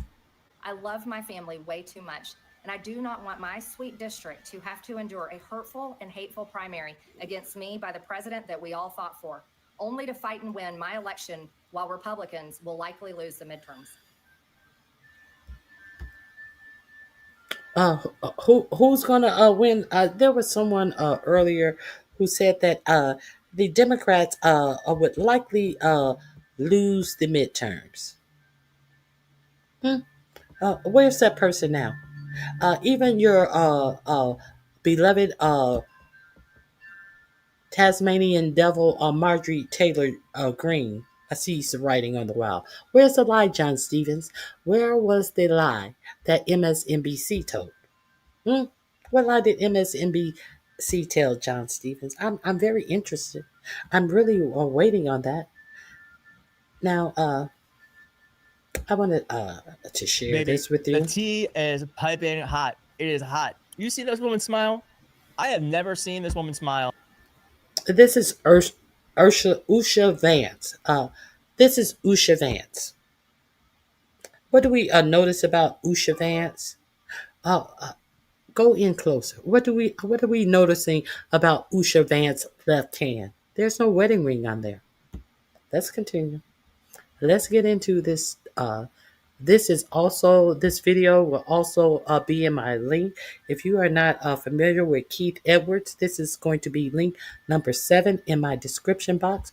Go over there and visit Keith Edwards, a very good commentator. Let's hear what's going on. Interesting. Usha Vance minus a wedding ring yesterday at Camp Lejeune. She is there with I owe soldiers. Melania Trump. Let's get into it. Like this, since she has been thrust into the vice presidency through JD Vance, and I think I know why. Divorce rumors have started circulating yet again. And JD Vance is getting hit on both sides because not only is Usha Vance doing something that is questioning JD Vance's marriage, but JD Vance also, I don't know what this picture is. Can you let me know what you think this? Look at that. What could that possibly be? This picture has gone extremely viral, and again, not going to change our lives, but it just is such an example that the most inept, unsophisticated, joyless people are the ones who are making decisions about our lives. Now, people are saying that this could potentially be JD Vance lactating. I don't think that's what it is. I actually think, you're going to hear it here first, I think, now, JD Vance does not swim without a shirt on. This is from TMZ. I mean, it could be that he's lactating. Also could be he's got some big-ass nipples. This to me, we need a house oversight investigation immediately. On to more serious things.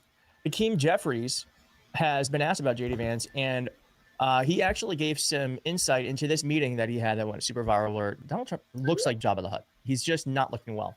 And apparently they threw out these hats to try to shake Hakeem Jeffries and Chuck Schumer. And Hakeem Jeffries actually has some insight on what Trump told JD Vance as JD Vance is actually gunning towards becoming a presidential candidate. And here's what Hakeem Jeffries said. Vance said this week that during shutdown negotiations inside the White House, Trump threw a MAGA hat at you and then made a photographer snap a picture of you. And he points at Jeffries as he's holding the Trump 2028 hat. And he's like, he says to the photographer, make sure Hakeem gets that. I'm sure he's going to want to use it in his campaign advertisements. The implication being you were spooked and caught off guard, and that's how Trump does business. Is that how that moment went down? Yeah, of course not. JD Vance is lying. Now, I don't know if he's just lying or he's just confused. What actually happened is he's lying. He's lying. He's not confused. He's a liar with big nipples. In the middle of the meeting, and it's evidence of the fact that Donald Trump is both deeply dangerous and deeply unserious at the same period of time. In the middle of the meeting, probably about halfway through, Schumer and I, we're talking about the need to decisively address the Republican healthcare crisis, beginning with extending the Affordable Care Act tax credit. Out of nowhere, in the middle of the meeting, some random person shows up in the Oval Office and it's got 2 red hats. It's not a Make America Great Again hat. It says Trump 2028. Now I'm like, something is really wrong with this guy. So then I turn to JD Vance in the middle of the meeting and say, you don't have a problem with this? And I point at the hat. And he's like, no comment. And then Donald Trump jumps in and says something to the effect of perhaps he needs some more training. And then everybody, yes. And then Sid Boo Boo, good doggy. You are supposed to be the successor of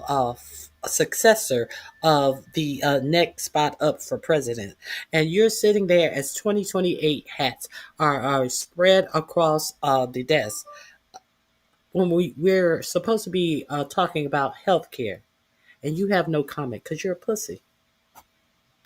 everybody just moves on. Now, it was clear that Trump was determined to try to catch Schumer and I off guard and spook us in some way, shape, or form. But the only person that got spooked in that meeting was actually J.D. Vance. I don't know why we're hearing about that right now. What the hell? You should have said that the night of.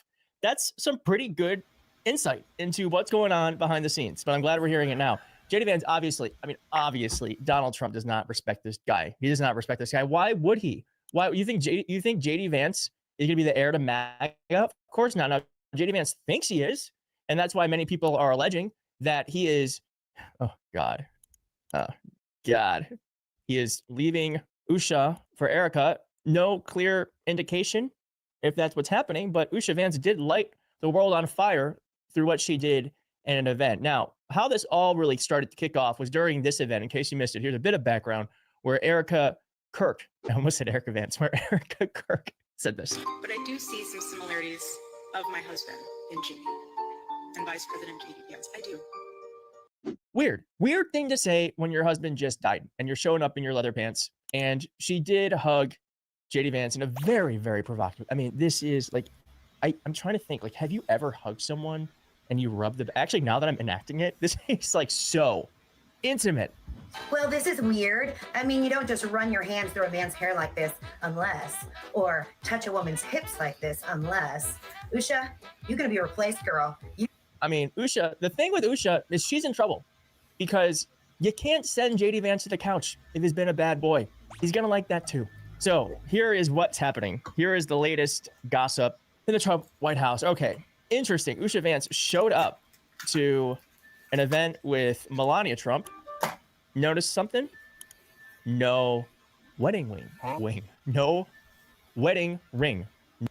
The first thing I'm noticing is no ass either. Absolutely. Is there a piece of plywood in the back of her dress? I'm noticing no ass either. I'm noticing no hips or ass at all. But I digress. No wedding ring. Ladies, you let me know because perpetually single. I have a dog and I have a love affair with two guys named Ben and Jerry, but other than that, I am very single. So I don't know, but I kind of feel like, first off, I just think doesn't the wedding ring always stay on? And yes, even if perhaps there's times where it comes off, when you are the second lady, wouldn't you just always have it on for public events? I would. Yes, I would. Keith, sure. Of course, Keith. Seems to me that this is saying something without saying it. Let me know if you are absolutely correct, Keith. Is there any more that I'm going to share with you? She's I like this one. When the marriage is over and she is free to date when she's caught out here like this. A politician in law school. And I got to say just one more thing I want to show you. I have never seen her happier. Never seen her happier. It's just very, very interesting. She's all smiles now without JD and not wearing the ring. Interesting. Now, the Trump administration, while all of this gossip is taking place, is not doing well. The internet has lit on fire over this, and you don't know the meme. Whenever someone becomes single, there's a meme where Pete Davidson always goes after her, and so people are like, no, Pete Davidson. I couldn't remember his someone name. Else said she is quiet quitting her husband. Another person said the biggest victim here is J.D. Vance's wife, Usha, who's being disrespected in so many ways, constantly humiliated by Vance on stage. Remember, she met him before he was a politician in law school. And I got to say, before just one more thing I want to show you. I have never seen her. Let's get to the polls. What are the polls saying? JD without JD and not wearing the ring. Interesting. Now, the Trump administration, while all of this gossip is taking place, is not doing well. The people are pissed off at the Trump administration. Good. Net approval rating. Well, take a look. These are all November polls. The best one of the group puts him at 14 points underwater. That's the Marquette University Law School poll, tied for the worst he's ever had in that poll. Fox, 17 points underwater. Maris, 17 points underwater. The Reuters Ipsos poll, 22 points underwater. And then taking the cake, the AP North poll, 26 points underwater. When your best poll has you still 14 points underwater, you know it's truly bad, and it's as bad as 26 points underwater. We're talking about an average well underwater with the deep blue sea, swimming with the fishes. And that guy is so annoying. Oh my God, he's so annoying. I'm sure he's a nice guy, but can he just like take it down to a couple of, like, come on, you're a numbers guy, okay? You're a numbers guy. All right, regardless, this is it's interesting that people are waking up now. I don't know why they couldn't have just, like, we've been through this before. Do people just not have that? Do they just not have do people just? They just don't have brains. They absolutely don't have brains. This is in my description box as well. Let me see. What else did I? The Coast Guard surrenders after overwhelming backlash. Let's get into this. Coast Guard. They said swastikas, actually not that bad. We're going to say non-racist. Take it out of the hate speech category. A few days later, actually, guys, they are bad. We're going to put it back in that category. It's hate speech. Pretty clear. Put it up for mass. In the 1920s, since obviously we need a history lesson, in the 1920s, the German Nazi Party adopted the swastika as its emblem. After World War II, the symbol became permanently linked to, well, Nazism, anti-Semitic doctrine, and hate generally against any non-Aryan group. Due to the association with Holocaust and white supremacy, killings. Germany, Austria, Poland, Brazil, and France, they have banned public display of the swastika. They will lock you up. They will put you in jail if you play with them. Yesterday was reported. But 45, 47, I don't know anything about it. I don't know anything about it. And you see the reversal that about something that they said was not true. They came out and tried to tell you that this was not true. We're not doing this. But that happened. What happened? That the U.S. Coast Guard would no longer be identifying the swastika as a hate symbol. And then, after extreme backlash, they've since backtracked on that decision. Why are we even doing this? What is this about? Who's checking for this? MAGA didn't even. So, I want to know, will the Coast Guard, will they be taking the funding away from the Coast Guard? You know, when 4547 was asked about it, he said that we are giving so much money. We bought new boats for the Coast Guard. Are they going to take funds away from the Coast Guard now, like they have from colleges and universities and all this anti-Semitic push? Is that what this administration going to do to its own Coast Guard? Let's continue. I made a mistake earlier. I said that they were under the Defense Department. They are the Coast Guard is actually under the Department of Homeland Security.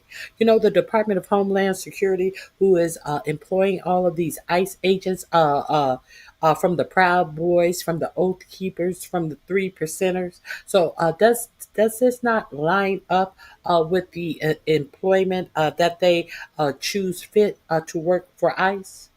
Does this not line up is what I'm asking you. Would you be surprised if this was a mission from people who work under the Department of Homeland Security?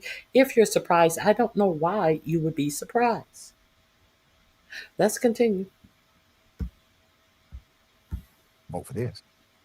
The U.S. Coast Guard will no longer be identifying the swastika as a hate symbol under new guidelines set to take effect next Monday, according to the Washington Post. But an administration official is already called it fake news. The Post reviewed documents laying out the new guidelines, which take effect on December 15th, and the swastika Nazi-era symbol will not be classified as potentially divisive. The Confederate flag and nooses are also reported seeing their classifications downgraded from the previous band of hate symbols. Confederate flags are not, however, allowed to be displayed under the new policy. There's more. According to the Post, a, quote, potentially divisive symbol being displayed should be investigated by a superior, and then that superior is to consult with the legal office. The new guidelines also reportedly require incidents to be reported in 45 days. There were no deadlines previously. Tricia McLaughlin, the Assistant Secretary for Public Affairs at the Department of Homeland Security, later called the Post report a ludicrous lie. Ludicrous lie. Okay. But the Coast Guard official anonymously spoke to the Post and expressed major concern about the new policy change. Quote, "We don't deserve the trust of the nation if..." Tricia McLaughlin. Let's not forget the story that I did about her the other day. Tricia McLaughlin has always come out and made ludicrous lies about ICE and the things that ICE has been doing. Now, there was the case about the New Jersey, a mayor being arrested. I forget what city he's from. Newark, New Jersey, a mayor being arrested, and the one of his aides, one of the congresswomen, body slamming somebody, and all of this. That was a lie. McLaughlin came out and said that the man who was shot dead in Chicago by ICE, he was dragging him, and he was in fear of his life. And we have body cam footage where he says he's okay, just a little scrap on his knee. We have Chris McLaughlin who came out, Tricia McLaughlin, who came out and said, "Oh, well, the woman who was shot 5 times, she was ramming ICE with her car, and she was trying to box them in and there with other cars, and it came out that she was being rammed by ICE herself." You know that Trish McLaughlin, the woman who has had all charges dismissed against her that ICE put on her, the woman that they said was brandishing a gun, and that's why ICE and trying to box ICE in with other cars, and she was brandishing a gun, and they just shot at her and kept going like a regular street urchins, like a regular gang. They shot her up 5 times, kept going. Thankfully, she survived. They did not escort her to the hospital. They did not arrest her. They kept going. This same Trish McLaughlin, who husband created a LLC in Delaware and was awarded contracts. It's right at $3 million at this point. And but what did she have to say then? Well, me and my husband, we don't talk about work with each other. Oh, really, bitch? This same person at the Department of Justice. Are you surprised that they have swastikas when they just sit up and lie on you, the people who they are out here shooting in the street? But I guess non-black people don't see that. They believe everything this administration tells them because it's not happening to them, and they know that it most likely is not going to happen to them. But this is the Department of Homeland Security spokesperson saying it's an absolute ludicrous lie and unequivocally false when it is actually the fact. Let's continue. We're major concern about the new policy change. Quote, "We don't deserve the trust of the nation if we're unclear about the divisiveness of swastikas." End quote. The official said. The official also took issue with the supposed 45-day deadlines, arguing the deadline could be potentially problematic. Why? Because service members are deployed. That's why. Real simple. Quote, "If you are at sea and your shipmate has a swastika in their rack, and you are a black person or Jew, and you are going to be stuck at sea with them for the next 60 days, are you going to feel safe reporting that up your chain of command?" The official said. But see, that's the whole reason why the 45 days is like. All right. After extreme backlash, the Coast Guard reclassified the swastika and nooses as, once again, symbols of hate. The U.S. Coast Guard on Thursday issued a memo that reclassifies swastikas and nooses as, quote, hate symbols in a rapid about face after facing intense scrutiny for a previous policy change, which downplayed their display as merely potentially divisive. The newest memo expressly prohibits the display of nooses, swastikas, or quote, any symbols or flags co-opted or adopted by hate-based groups as representations of supremacy, racial or religious intolerance, anti-Semitism, or any other improper bias. It was released hours after the Washington Post reported that the Coast Guard had approved a policy that downgraded the way the symbols, which are some of the most recognizable emblems of racism and anti-Semitism, had previously been classified. The newest policy released yesterday says, quote, divisive or hate symbols and flags are prohibited. It lists swastikas, nooses, and other emblems that may have been adopted or co-opted by hate groups. They created a problem out of absolutely nothing. They solved the problem that was created out of absolutely nothing. And we are still left with the real problem of actual racism that they have not, will not, and have proclaimed won't address. All right, Senator thoughts. This link is in my description box. Those are the actual factual facts that they felt that it was necessary to give our military soldiers and the people in the military the opportunity to display swastikas and nooses in the first place is the most disturbing thing in this article. So we know that Pete Hegseth, who goes to a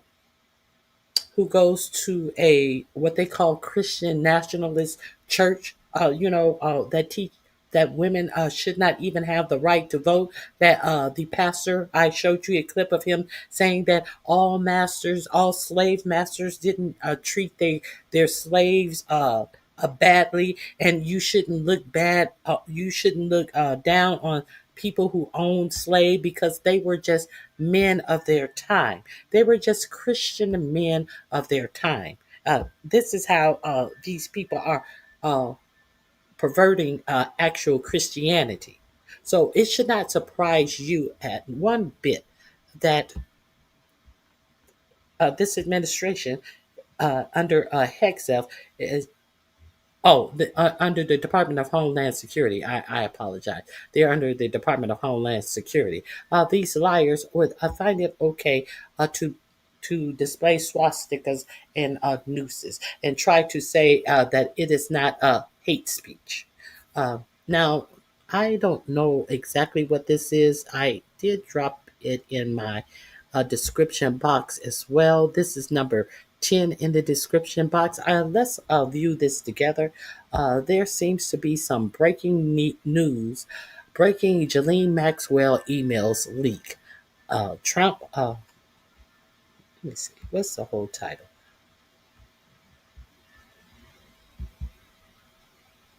Breaking Ghislaine Maxwell emails leak. Trump badly exposed. I will, let's watch this together. Number 10 in my description box. Been apprehended. These are emails that she is. We have some breaking news. Ghislaine Maxwell's emails have been apprehended. These are emails that she is sending from the low security prison that Donald Trump's Department of Justice sent her to as a reason to probably. Now, this is a more bad decision on a Department of Justice. Pam Bimbo, her understudy, Todd Blanche, was the one who put her in this cupcake prison. And now she has access to emails. So now you're telling me that a bitch who's not even supposed to be in this minimum security prison, if she is in this prison, she's not supposed to have access to emails. And now the dumb bitch has been out here writing emails that have been found and discovered. Let's see what this bitch has been writing about. Keep her silent about the things she knows about Donald. Emails that she is sending from the low security prison that Donald Trump's Department of Justice sent her to as a reason to probably keep her silent about the things she knows about Donald Trump. We also are now learning that Epstein emails there are more of them, and they are going to be released. And I have more reporting that says that the stuff that the Department of Justice is going to release is either going to be heavily redacted or just totally wiping Donald Trump's name from it. Let's first get into these Ghislaine Maxwell emails that are just, I think, abhorrent. This is just a little bit of what it says.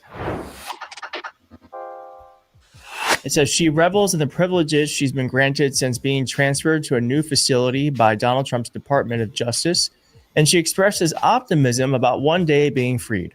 While telling family of her improved condition, she remarks that Croatia is one of her favorite vacation destinations. Among the ebullient expressions that appear in the disgraced British socialite messages, mostly to her siblings and to one of her lawyers, yippee skippy about her brother's upcoming visit. I hear you are a media star, in reference to another sibling publicly defending her, and quote, it gladdens the cockles of my heart when she heard from an old friend. These are a dozen of emails that are part of a cache of communications that a nurse at a facility provided to the Democrats in the House Judiciary Committee. Let's just go through a little bit more of these. She is receiving visitors privately in the prison chapel instead of in the regular visitation space, we've learned.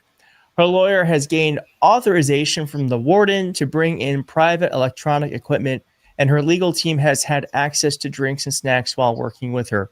Her privileges extend to more intimate needs, whereas other inmates receive just 2 rolls of toilet paper a week and need to either buy more or resort to paper towels when they run out. Maxwell has received a special supply. Her access to communications appears uninterrupted, even when the prison's main phone lines are down. In August, her brother marveled that they could, quote, virtual real-time communication. So, I mean, there's more of this. We're going to go through it, but that means she has a cell phone, most likely. Clearly, this is some or a laptop where she is live chatting whomever she wants to contact. Isn't that great? Isn't that great for a woman who has been prosecuted and convicted of SAing underage girls? Isn't that what we all want? Is that what we all want? If you're MAGA. I bet you there's not one comment in here now talking. No comments now. There is absolutely no comment now about the greatness of MAGA and what MAGA can do for, not for you, for it only if you have some information on 45, 47. In a prison that she is not even allowed to be in based upon what she is convicted for. The Bureau of Prisons don't allow it. But how is it that she is in this prison, a cupcake prison, and she's getting cupcaked more than the regular cupcake prisoners? Make any of this make sense? Are we playing dumb? Are we going to continue to play dumb? Someone who, in this article, it says that she was in a prison where there were possums falling from the sky, and now she's in a prison where she is offered as much toilet paper as she wants. She can be on the phone for as long as she wants, and she's being offered snacks while talking to her lawyers. I wonder why the Trump administration decided to make this move. Could it be that she has information on the pedophile president who's currently in the Oval Office? I don't know. Let's keep going. Among other things, the inmates' emails suggest Hall provided Maxwell with secretarial services. This is one of the wardens. When a problem with mail arose in September, as Maxwell worked to find a way out of jail, the warden came up with what the inmate called, quote, a creative solution. Her attorney could scan documents and email them directly to the warden, quote, and she will scan back my changes. The following month, Maxwell was typing away late one Sunday. She was wading through attachments and she was, quote, struggling to keep it all together. She wrote in an email with the subject line, quote, commutation application, suggesting that her team was preparing a direct appeal to Trump. Again, why would a warden be giving all of this free labor to an inmate? Just defies logic, doesn't it? Now, Doug Murphy, a prominent Houston-based attorney, likened the warden's solicitousness with Maxwell to the CEO of a major company dealing directly with a customer's needs. Quote, it's way out of the norm, he told The Atlantic. He said he could imagine only 2 possible explanations. One, which he deemed unlikely, is that the warden has a special relationship with Maxwell, or 2, that she was directed by superiors to provide leniency to the convicted sex offender. And then he went on to say, that would be really concerning. It is concerning, isn't it? Now, we just have a little bit more insight into what's the state of Maxwell, and then I'm going to get into the reporter giving more information about this on CNN. But it says here, the food is legions better. The place is clean, the staff responsive and polite, and she says it's safer too. You're not allowed to steal, beat people up, and attack them with homemade weapons. She felt she was finally on the right side of, quote, Alice in Wonderland's looking glass. She wrote to her brother, I am much happier. I just do not understand. It's just crazy. First off, this is such a separate thing, but prison systems should just be more humane. Like, that shouldn't be the case. I just don't think that should be the case for anyone. I know prison's supposed to be a punishment, but it should still be like living conditions. That's a whole separate thing. But secondly, I just don't understand why someone say, he gave a little bit more insight about these emails. And as you said, I was somewhat surprised that the tone of these emails, I was expecting some type of sadness, if not for the victims, maybe for her own situation. This is someone who's had quite a fall from grace. But she's really quite cheerful in these messages. She's optimistic. She's really grateful and reveling in her much improved conditions in this prison. And so I found that rather remarkable. So when you go through the emails, I mean, she talks about the perks that she gets, basically. What stood out to you from what she was telling people about how different it is than the one she was in, most crucially, before she sat down and spoke to the Deputy Attorney General, Todd Blanche? That's right. And that's an important part of the timeline. She really sings the praises of this facility. And you mentioned part of it, but she talks about how the food is much better. She said, I haven't seen or heard the usual foul language or screaming accompanied by threats leveled at inmates by anyone. I haven't seen a single fight, drug deal, passed out person, or naked inmate. And importantly, she also describes the rather unusual services that the warden of this prison is providing to her, ensuring special access for her visitors in a unique part of the prison, and also playing this very odd kind of... Okay, so if this warden does not lose her job, there is something crazy going on here. And this warden should absolutely lose her job. Go-between role for her, between her and members of her legal team, emailing and scanning documents. And I talked to defense attorneys in the area, seasoned defense attorneys, including some who've represented clients. What did they have to put over this warden's heads to make this warden agree to be the personal secretary of someone who SA'd underage minors? Did they have to pay her extra? This should definitely be investigated. And this comes from the Atlantic, the famous Atlantic, whose editor was let in on Pete Kegbreath's strikes on the Houthis that he revealed all times and all the confidential details about that strike. They do good work. Go over there and check them out. This link is in my description box as well. Who've been held in this facility, and they said that this is just so outside of the norm, that there's about 650 women being held at this facility. The warden is just not involved in individual cases like this. So what one defense attorney said to me is there's two possible explanations. One is that this warden has some sort of special feelings or loyalty toward Ghislaine Maxwell, which seems rather unlikely. I mean, this random warden at this random facility in Texas, or that she's received some sort of instructions from higher ups, members of the Justice Department, members of the Trump administration, to provide for Maxwell in a unique way. And that would be rather concerning. Yeah, it is concerning. And it's also, but I kind of feel like it's also just more evidence between this and the fact that Donald Trump fought for his hard and long, he's wasted so much political capital to try to keep the Epstein files from being released. It just feels like, come on, man. Come on. We're not dumb. We're not dumb. That's kind of how I feel about the whole thing. Now, we are also learning, too, that Drop Site News has a new tranche of some 18,000 Epstein emails. And so those are probably being looked through right now, and they are going to be released, I can only imagine, within a few days to weeks. It says here the Yahoo emails were provided to Drop Site by the nonprofit whistleblower site Distributed Denial of Secrets, which received a copy. So look out for that. Okay, so there's more to come. In other words, there is more to come. And I would be remiss if I didn't share to you the link that I have put in my description box as link 11. Uh, Here we go. Let's get into this. Is this the one I want? Let me see. Yes, this is the one I want. Let's get into this little tidbit of information, shall we?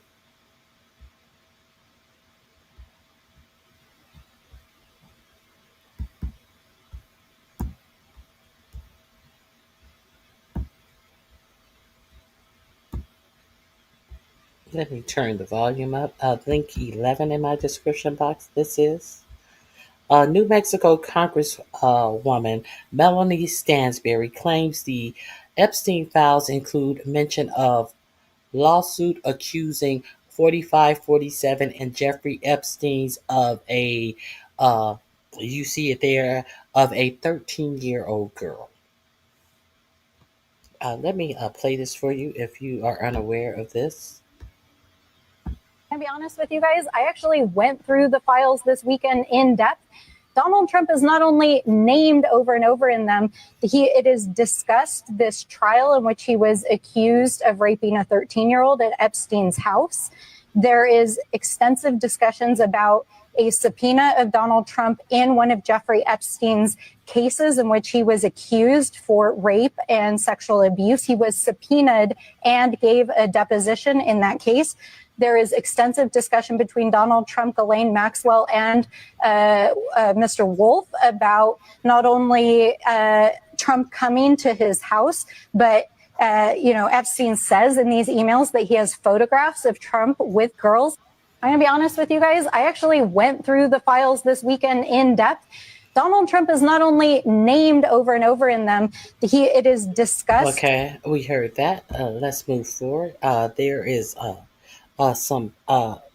court filing April 28, 2016. Lawsuit against Jeffrey Epstein. These are the emails. Donald Trump had specifically asked about me because I remind him of his daughter. And she said, well, she's 13 as well. So he knew the first time that he saw me. But he comes over mad because I was crying. And he said that I should be thankful that someone like Donald Trump took my virginity. He basically didn't say took my virginity. He said, I should be glad that someone like Donald Trump popped my cherry and not some pimply little 14-year-old. And I just was like, what if I said, what if I get pregnant? Not even talking to him. I didn't want to talk to him. I was talking to Tiffany. And he said, well, you'll get an abortion then, bitch. And then just walked away. Still talking about Jeffrey Epstein? This guy's been talked about for years. Donald Trump had specifically asked about me because I remind him of his daughter. And she said, well, she's 13 as well. So he knew the first time that he started to basically have sex with me, and I was screaming. I'd never had before. It was my first time. That's Katie Johnson, a pseudonym for the woman who claimed in 2016 that Trump her when she was just 13 years old at Epstein's Manhattan residence in 1994. When she was set to speak to reporters about one of her lawsuits against the men, she abruptly backed out, citing multiple threats. She has decided that she's too afraid. Then she dropped the case entirely. Now the horrifying details of the anonymous woman's claims are resurfacing after Trump's refusal to release the Epstein files despite spending years promising he would. It's caused suspicion even from MAGA. In lawsuits, Johnson alleged she was recruited under false pretenses to Epstein's parties and forced to be. That's when she says Trump forcibly her as she pleaded for him to stop. She even claimed that he threatened to kill her and her family if she ever told anyone what he and Epstein had done to her. It's important to note that none of Johnson's allegations have been proven in court, and her identity has remained anonymous, making her claims hard to prove. But they're worth investigating, given the numerous credible essay accusations against Trump, his public comments about young women and girls, and his close relationship. Started to basically have with Epstein from the late 80s through the early 2000s. The two did have a falling out in 2004, but it wasn't about Epstein's illegal conduct. It was over a Palm Beach mansion bidding war. If anything has become clear in the years following Epstein's death, it's that the powerful can get away with almost anything in the US. The criminal justice system doesn't protect victims. It protects those with power time and time again. Not a single person involved with Epstein is currently in prison for their crimes against children, except for Ghislaine Maxwell. This isn't left versus right, it's up versus down, and we know what side Trump is on. And since this has come back up, look at how Ghislaine Maxwell time in prison.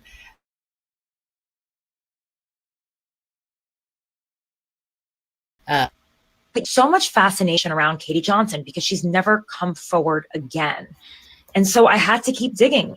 So I called the lawyers. I called Lisa Bloom. She didn't get back to me. I called Thomas Meagher. He didn't get back to me. I reached out to Evan Goldman. He didn't get back to me. But I did hear from one of Katie Johnson's lawyers, Cheney Mason. And he spoke to me for the first time in a decade, nearly a decade. He is telling the story of his client as much as he can tell.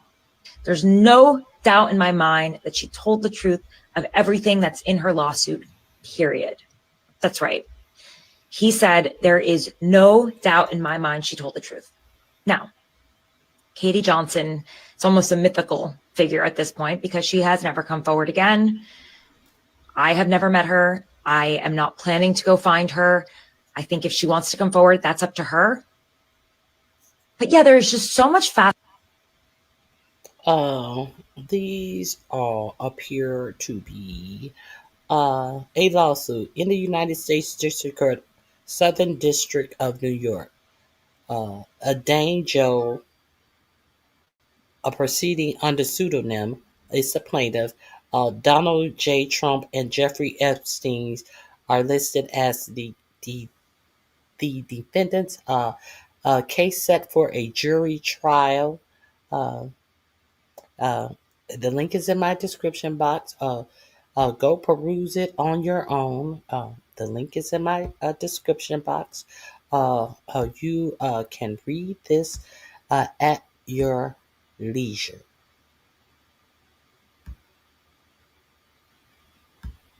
Here we go.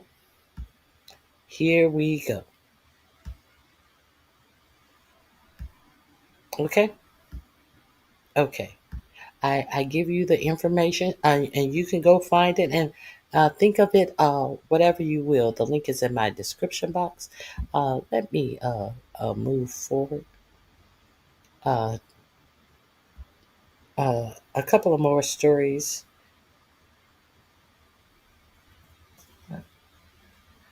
I told you about the mortgage fraud. Let me see. I told you about the Coast Guard. U.S. Coast Guard will no longer classify swastikas, nooses, and Confederate flags. That was the other one. Confederate flags as hate symbols. Okay, I've told you about that. Why are they doing this? Isn't it obvious? I told you, I let you hear what Senator Slotkin had to say. I'm just going through some things I've had held. If you are not aware, the U.S. World War II cemetery in the Netherlands is removing all displays about Black troop.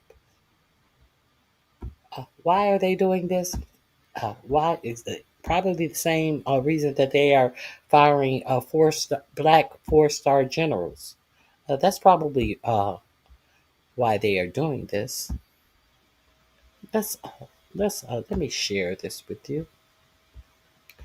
An African American World War II cemetery in the Netherlands removed displays focused on Black American soldiers, sparking an outrage and compelling Dutch politicians to appeal to U.S. officials this week to restore the information.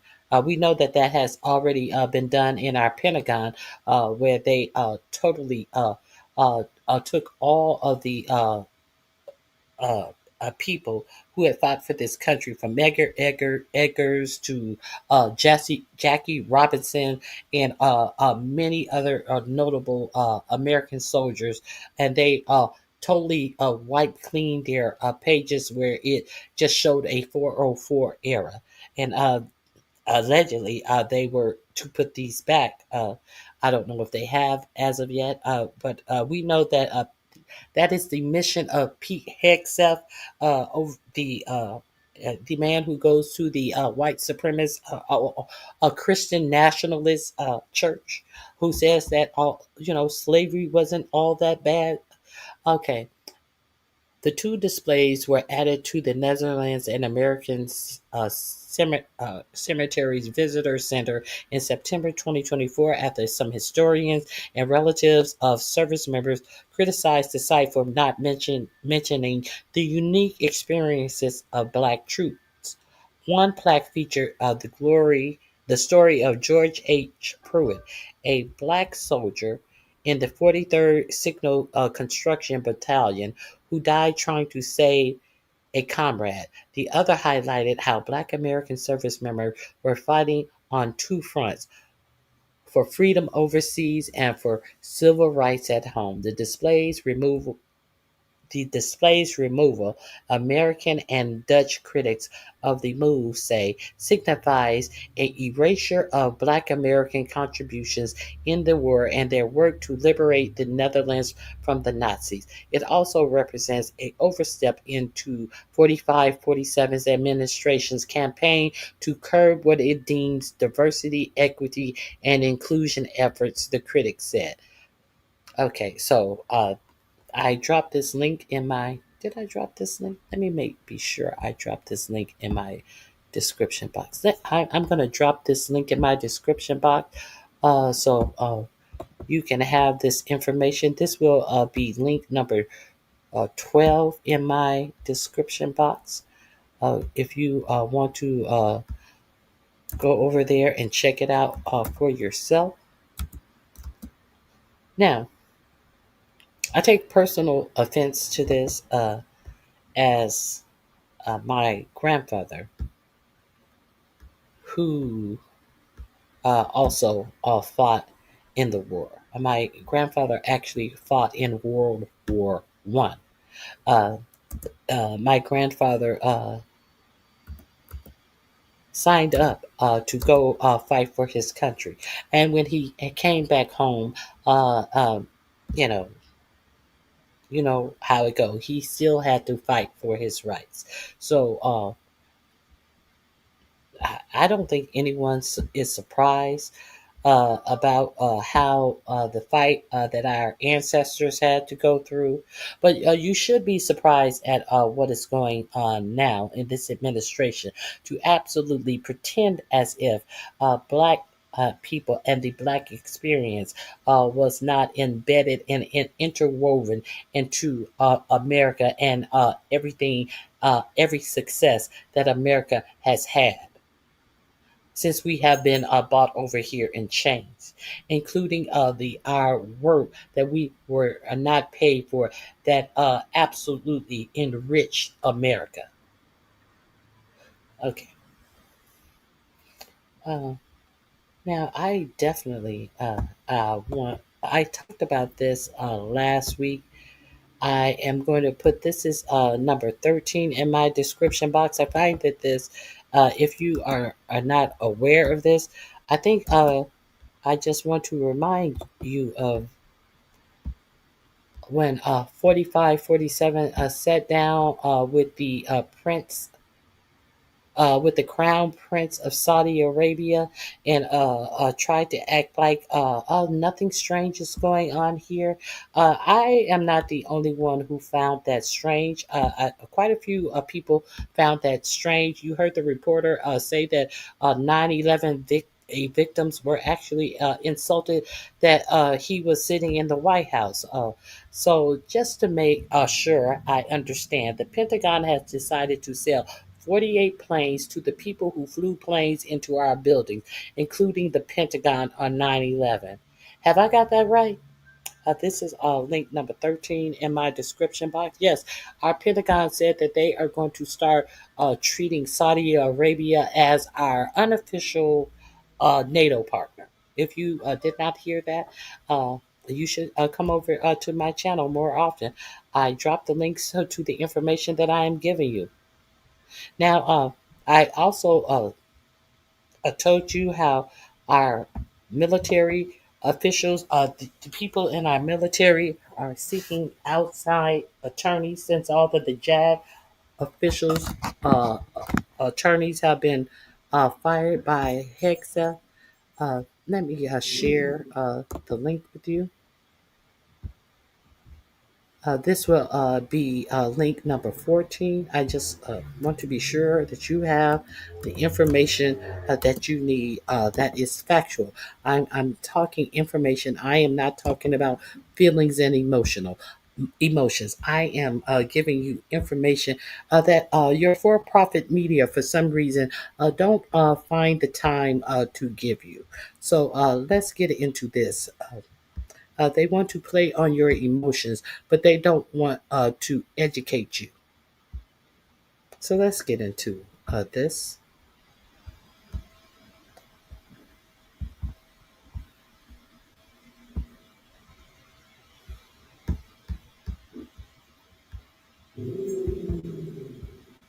Excuse my dog, he hears something outside. Past many months, calls to nonpartisan outside legal counsel by military service members have increased, with service members increasingly asking outside legal counsel over whether or not they can follow certain orders handed down by the President of the United States and the Secretary of Defense, especially as they relate to what's happening near Venezuela and what's happening with the National Guard deployment on American soil. We've known these calls to be increasing. That's according to a PBS investigation, and it comes as Donald Trump is now calling on Democratic lawmakers to potentially be tried and executed for telling service members that they don't have to follow illegal orders, that they should remember their oath and reject illegal orders. That was the PSA issued by Democratic lawmakers. That is what caused Donald Trump to call for their execution, amplify calls for their execution today. Folks, it all is kind of coming together in a way. You have service members saying that they're calling outside legal counsel, seeing whether they have to follow certain orders. Democratic lawmakers saying you don't have to follow legal orders. And why would a president be calling for the execution of someone saying don't follow legal orders if he's not going to give illegal orders? Spread the word, follow for more.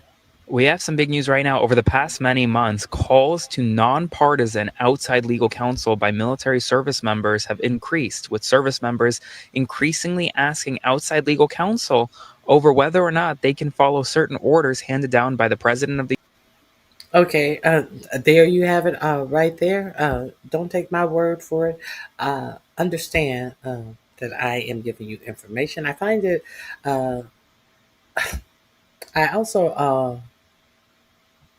I find it necessary that I remind you guys of who this administration is aligned with.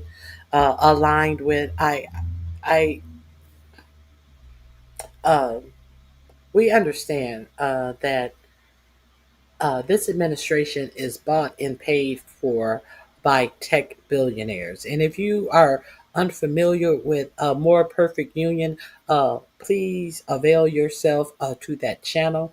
I am going to put this link in my description box. Go over there and get educated in some things that always affect you and how you live your life. Have the information so you are able to question things that are presented to you. Let me share this with you. I've shared this on my channel many times before, but if you're new here, please go over and check this out. Let me put up the volume. Most chilling clips I've ever heard. And just hold on and trust me, because it's not that chilling until you realize what it... Let me start it over so you can get it from the beginning. Here we go. One of the most chilling clips I've ever heard. And just hold on and trust me, because it's not that chilling until you realize what it means. The basic idea was that we could never win an election on getting certain things because we were in such a small minority. But maybe If you're unaware, this is Peter Thiel. You know Peter Thiel, who financed J.D. Vance Senate run. Peter Thiel, who gave J.D. Vance all of his jobs. Peter Thiel, who says who is working on AI, who is the owner of Palantir. You know Palantir,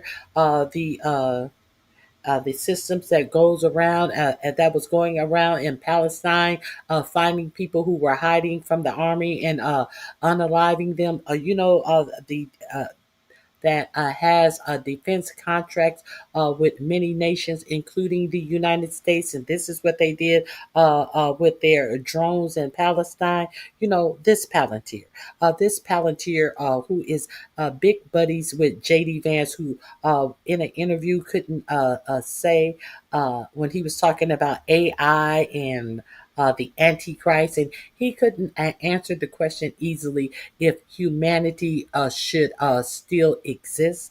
This Peter Thiel, if you are unaware, this is way before Palantir. This was years ago. What Peter Thiel thought about democracy and voting and being able to present a agenda to the people and have the people vote on it. He felt that he was tired of having people to vote on things. He just wanted to do whatever he wanted to do unilaterally. You know, the same Peter Thiel who is setting up these places where people are living with their own laws in, I forget what country that was. He wants to set up all of these places where the mega rich can go and live and have and build whatever they want and not have to worry about these peddly little laws that the rest of us have to live under. This is Peter Thiel. Let's get into the early Peter Thiel and what he has manifested and what our government is buying from Peter Thiel.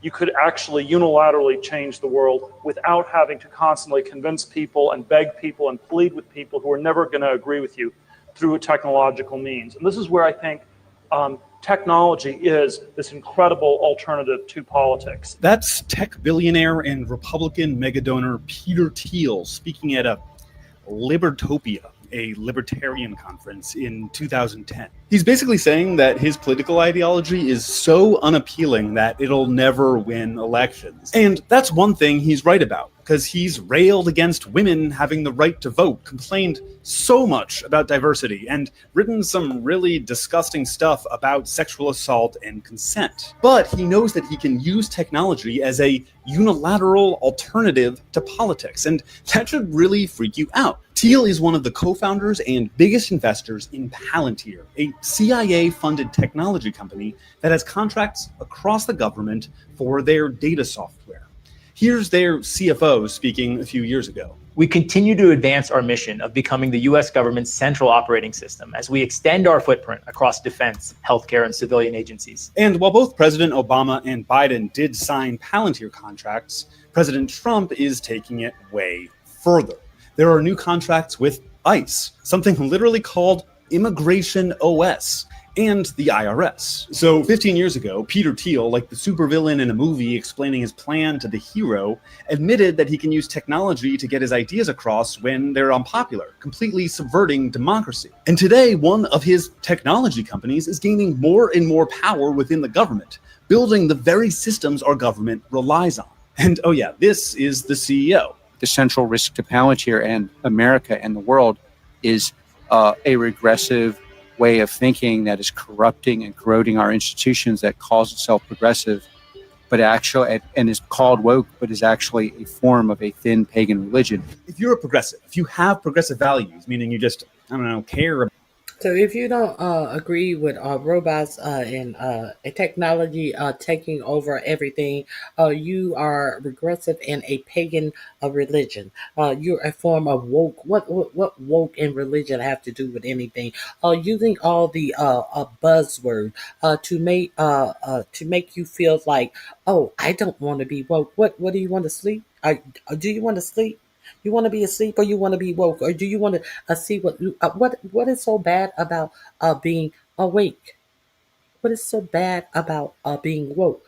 They want you to be zombies. They just want you to be ignorant zombies.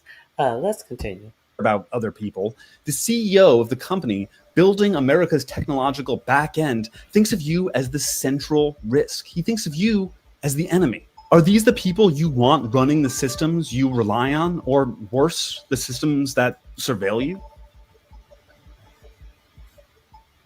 I want to play for you one of the Okay, there we have it. Is there anything else? I think there is one thing else.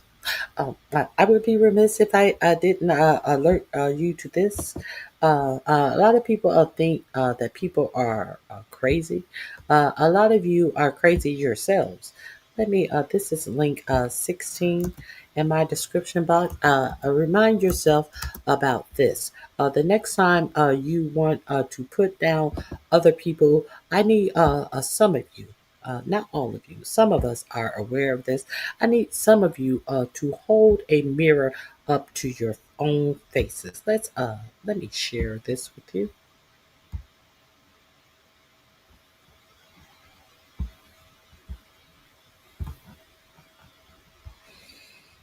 Highest use of food stamps in the USA. Olmsted County, Kentucky. 99.2% white, 95% Republicans. Hmm. Hmm. Can anybody make that make sense? It's the welfare queen, though. It's the welfare queen.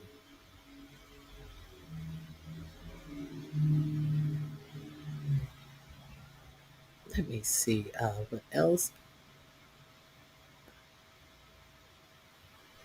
Oh, if you're not aware about this, um, I do want to share this with you. Some breaking thing about your Supreme Court. If you were old enough to remember the Brett Kavanaugh confirmation, where they brought in someone who said that he did inappropriate things with her. If you don't remember that, and Blasey Ford, something Blasey Ford. Why do I know somebody's name is Blasey Ford? I can't remember her first name. If you don't remember this, let me help you with this. She was bought in. She said that he. I think she said he actually SA'd her, and Brett Kavanaugh under 4547 was nominated, and he made it to the United States Supreme Court. The newly uncovered Epstein email shows something simple and explosive. Brett Kavanaugh was pushed as reliable because he could help overturn Chevron, the ruling that gives federal agencies real power uh, to enforce protection. This wasn't random. This was coordinated. Who was it coordinated by?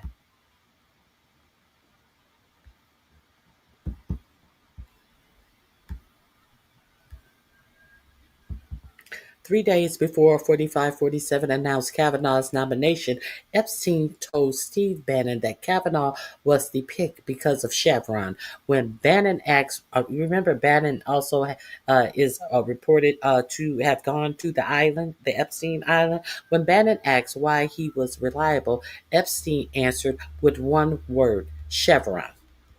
Why is that important? This is why we got Brett Kavanaugh sitting in our United States Supreme Court, acting all religious and sanctimonial.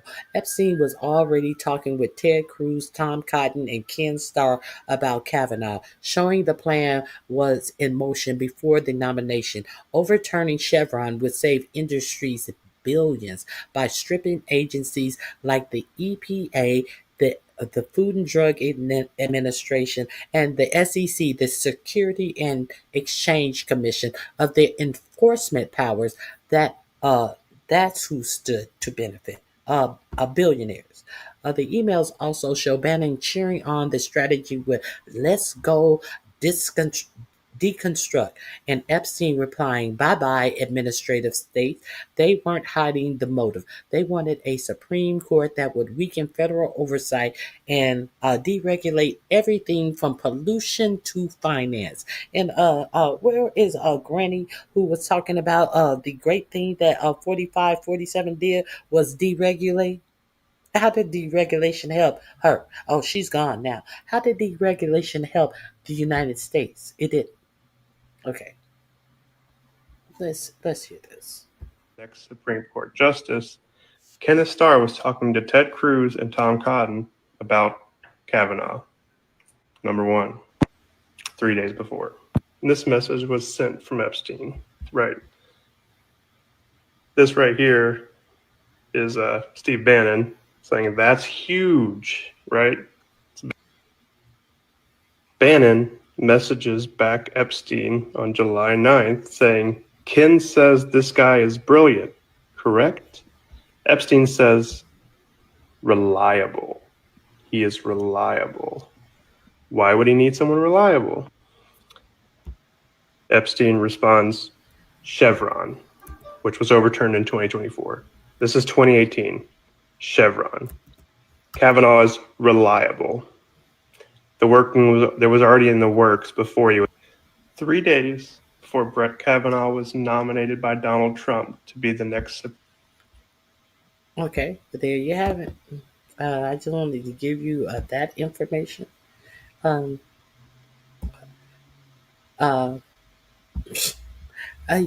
Steve Bannon recently said that if there was any investigation into this administration, I believe it was, he said that a lot of people are going to be in jail, including himself. Do you wonder why Steve Bannon said that? Steve Bannon knows where all the bodies are buried. There is something about this.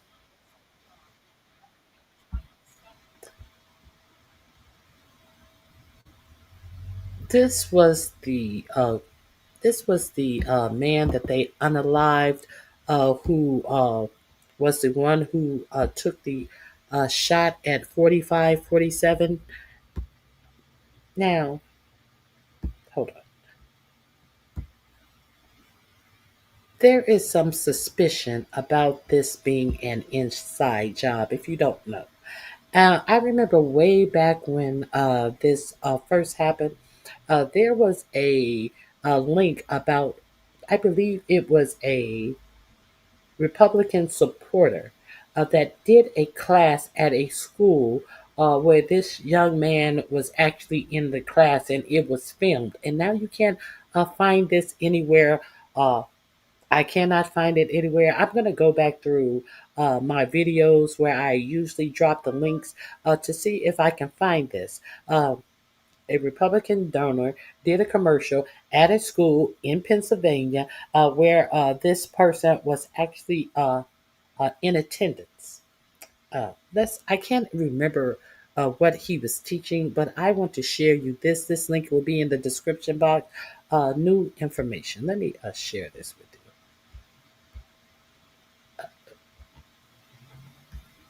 Let me make sure the sound is on. Yes, the sound is on. That someone who regularly visited Crook's home and workplace. Hold up. I had to start it over. It has started already. Here we go.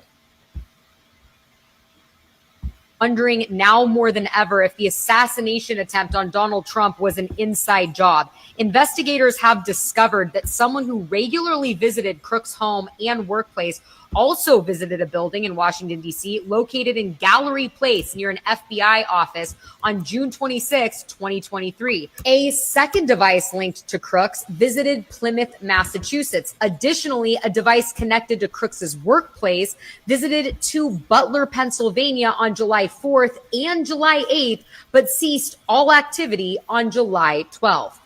And now we have this video, which was taken from one of the windows the Secret Service had access to, overlooking the entire roof.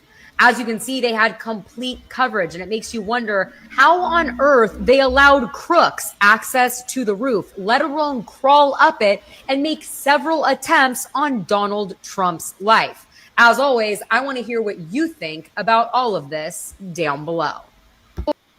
Okay, the link is in my description box. If you're curious, go over there and check out that page. Now, speaking of a master plan, I had told you a long time ago. I shared with you how Jared Kushner had a plan for Palestine. He said that it was waterfront property. And I showed that to you a long time ago. And 4547 was also on Eric. I think it was the Eric Erickson's show. I think I also showed you a Breaking Point, the channel Breaking Point. I'm going to go back and try to find that tomorrow. Breaking Point did a report on 4547 saying that there's nothing else to do in Palestine. You have to rebuild it. Everything gets crushed. I hear that there's our societies already crushed under Palestine, that Palestine built on top of it. You got to get rid of everything. It's fantastic lakefront property. Now, Stephen Witkoff, the other, the guy who we think that are brokering peace, the delegate who is supposedly brokering peace, who couldn't get who couldn't run quickly enough to let them know that they were going to be striking in. When Israel struck, where they were having the peace agreements with Hamas. What was it?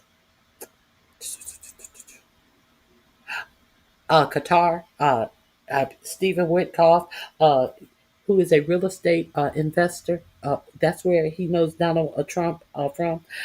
He was unable to make it successfully to Qatar when Israel actually bombed when they were in negotiation for peace. So you thought Israel actually wanted peace when they were bombing Qatar inside of a sovereign nation, and they want you to believe that Witkoff just couldn't make it there. Witkoff, who was working to ensure that the Ukraine would make a deal, and he was going to present the deal to Zelensky. And when they found out that Steve Witkoff was undermining Ukraine, France and the UK said that they were going to show up at the meeting with Zelensky, and who didn't show up? Steve Witkoff. I want you to see Steve Witkoff give up the whole fucking plan, and I want you to see the terror on Jared Kushner's face as he sit behind him, as Steve Witkoff gives up a brilliant plan, because these are just motherfuckers who are trying to enrich themselves. This link is link number 20 in my description box. Please go over there and avail yourself to it. Now, let me make sure we're starting from the beginning. Here we go. Let's get into it. The quiet part out loud. Gaza's master plan. Right here was always the plan from day zero, and they just told us. You're builders. You've been in real estate. Tell us more about the plan and how much it's going to cost. Where's the money going to come from? And who's going to award the contracts? The money raising, we think, is the easy part, but it's the master plan. And we're working with a group of people who have been working on master plans for the last 2 years. So there are plans already. Yeah. You see that terror in Jared's face? He like, what? Shut up, man. Shut up. Look at Jared's face. There's going to be more. I want you to stay hooked on Jared's face as he talks about this was always a plan. There's been a plan in works for 2 years. When was this interview done? They're going to tell you when this interview was done, that Steve Witkoff is already telling you that the plan had been in place for 2 years. You heard him just say that. We have plans already. We have a master plan already. And by the way, and Jared's been pushing this, and we're working together on it. And I think if the world saw the progress so far, they'd be pretty impressed. Yeah, hang on a second. What do you mean they've been working on it for 2 years already? He kind of had a gaffe there. That's Right, because I believe when this was filmed, it was before October 7th and it was just released, which means they were working on the plans before October 7th. so that means that everything else was a script that they already wanted to implement the whole time. Which goes back to what Charlie Kirk said about October 7th. Was there a stand down order? Was there a stand down order? 6 hours? I don't believe it. Israel's the size of New Jersey. When I took a helicopter ride from Jerusalem to the Gaza border, it's 45 minutes. 6 hours. They're live streaming the killing of Jews. Did somebody in the government say stand down? That is a legitimate, non-conspiracy question.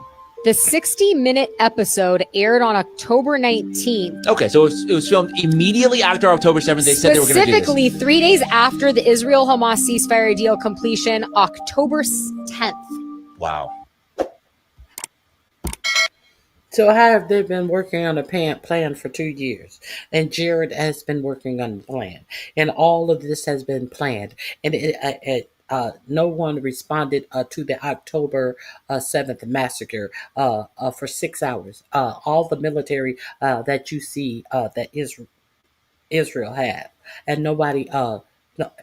even there, how come 4547 is not telling you that this is a question that Charlie Kirk had himself about no military showing up in Israel for 6 hours? The link is number 20 in my description box. I just wanted to talk about with you.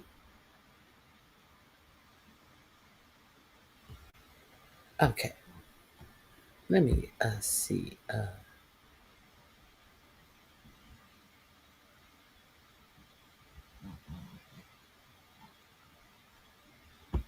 Hold on. Let me share. I got 2 more things I want to share with you.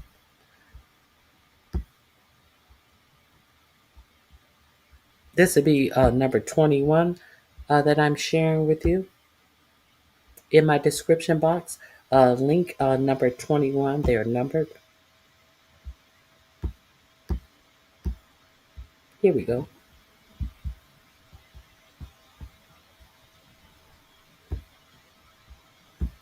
Did you hear about what's going on with the Department of Education?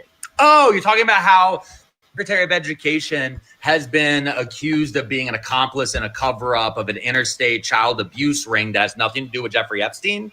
What? Oh, yeah, no, there's a second child abuse ring accusation that's been floating out here against this White House and this current cabinet, but it has absolutely nothing to do with an island. It has everything to do with the Secretary of Education, her husband, and the company that she ran, where they used kids, many of them unhoused, as child labor. And those kids were then abused very terribly by men who worked very closely with her and her husband, many of which were actually inside her inner circle. And then as this information came out, she and her husband, using their company's wealth, would then try to pressure these kids and local media to make sure none of this was ever covered. Because also it was like the 80s and the 90s, so everyone was like, oh, that's kind of crazy. And there's tapes about this and all this other different stuff. In fact, there was even a documentary that was released on Netflix about it last year because it's called the Ring Boy Scandal. Wait, Matt Gaetz is not the head of the... So if you're not familiar with the Ring Boy scandal on Netflix, go avail yourself to some information. Department of Education. No. Matt Gaetz is not the Secretary of Education. No, yeah. But he has been accused of doing something very similar, but taking an unhoused teenager across state lines and then paying them. Remember, Matt Gaetz was the one who he initially, 4547, wanted to put over the Defense Department. Do you notice a nasty stew that always is surrounding this administration? Do you notice this nasty stew? And then abusing them, that's a completely different person. They wanted him to be the Attorney General originally. Okay. But he didn't get the job. I apologize. I said the Department of the Defense. They wanted him to be the Attorney General. Excuse me. Okay, but the Secretary of Education we currently have right now, Linda McMahon, she did get the job. And most people found out about this in the documentary about her husband, Vince McMahon. And the company that they have is the WWE, which is now called TKO, which is currently being sued in the state of Maryland because Maryland doesn't have a statute of limitations. So there's no timeout on being abused as a child there. Yeah. Okay. Great. Yeah. Because this is all stuff that everyone knows that's happened, but nobody ever seems to cover. This wasn't what I was talking about. What were you talking about? I was talking about how they're changing like the way that we characterize certain jobs when it comes to student loans and all this other stuff. And oh no, you're talking about how they were taking the way that anyone who has a title that is a mandatory reporter for the abuse of children are no longer being considered professional. That's what you're talking about. Yeah, I'm sure that has nothing to do with anything. And also it's weird again that this has absolutely nothing to do with Jeffrey Epstein. It's just a totally separate child abuse scandal that happens to deal directly with the person who's in charge of America's children. Hey, what? I was saying, did you hear about what? So you hear about all of the mandated reporters. Look who they got into the Department of Education to change who will be considered a mandated reporter for your child. For your child. You know that the Department of Education is to make sure that the civil rights of your children are not violated. That is the main cause of the Department of Education. The Department of Education does not give out things that you are supposed to teach your children. A lot of people think that, oh, well, look, the schools are failing. The schools are failing. Hmm. But were the mandatory reporters failing your children? You see, that's what the Department of Education is about, and they are over handling your student loans, the finance, and making sure that the civil rights of your children, even your special need children, are taken care of. Are you okay with them eliminating the whole department that is over special needs children? Hmm?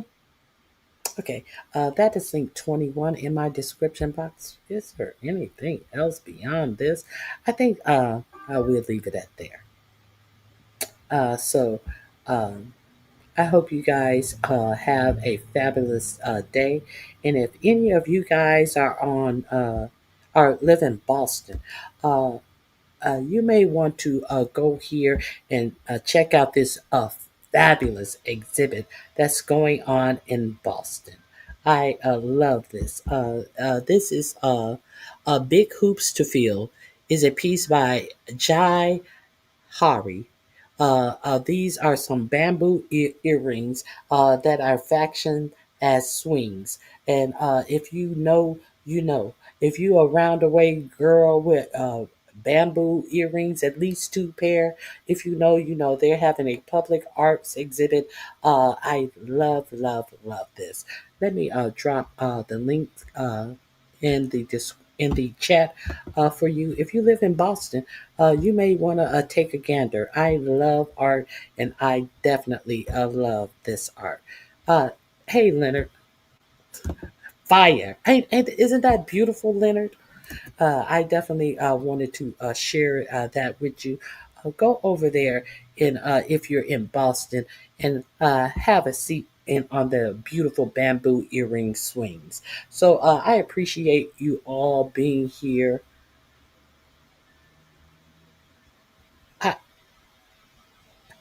Digital ID is your future. Y'all are doing nothing to stop that. I actually talked about that on, I believe it was Thursday. I think I talked about, did I talk about the digital ID? I think I talked about the digital ID on Thursday. Yes, no, I didn't. I saw a video about it this week. We're going to talk about the digital ID, how they are going to try to make you conform to having your ID put on some type of device. You know, they are. That's why they are not regulating AI. because they want to ensure that they get all of your information. I did, however, alert you how Google is going through all of your information. If you have a Google email account, they are going through all of your emails. And to opt out, you have to do certain steps in your settings to opt out. Wonder what the weight limit on those are. Aren't those beautiful, very Gary? I'm sure certain people will not be able to get on those. How if you had the little clasp was open too wide and your earring would keep coming open and you had to squeeze it together.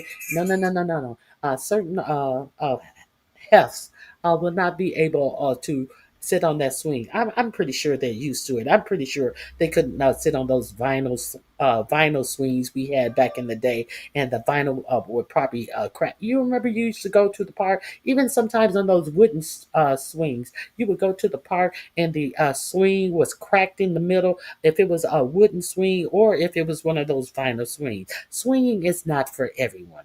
Swinging is it's kind of like swinging in your marital life. Swings aren't for everyone. Digital ID is the new slavery Biden was talking about. Yes, I definitely agree.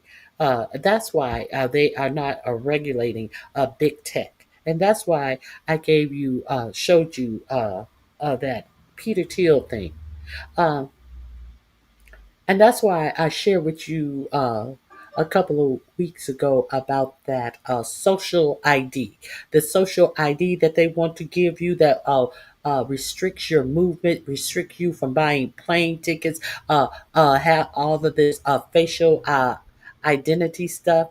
Now, this is why I'm telling you about this stuff because people are acting like this is a joke, but this is some deadly serious stuff that this administration and this deregulation that they want you to believe is a good thing, but they can't tell you how any of this deregulation has improved your life because it hasn't. It has only improved the life of the rich to be able to do things that used to be against the law. You notice how they have more restrictive laws on you and less restrictive laws on millionaires and billionaires?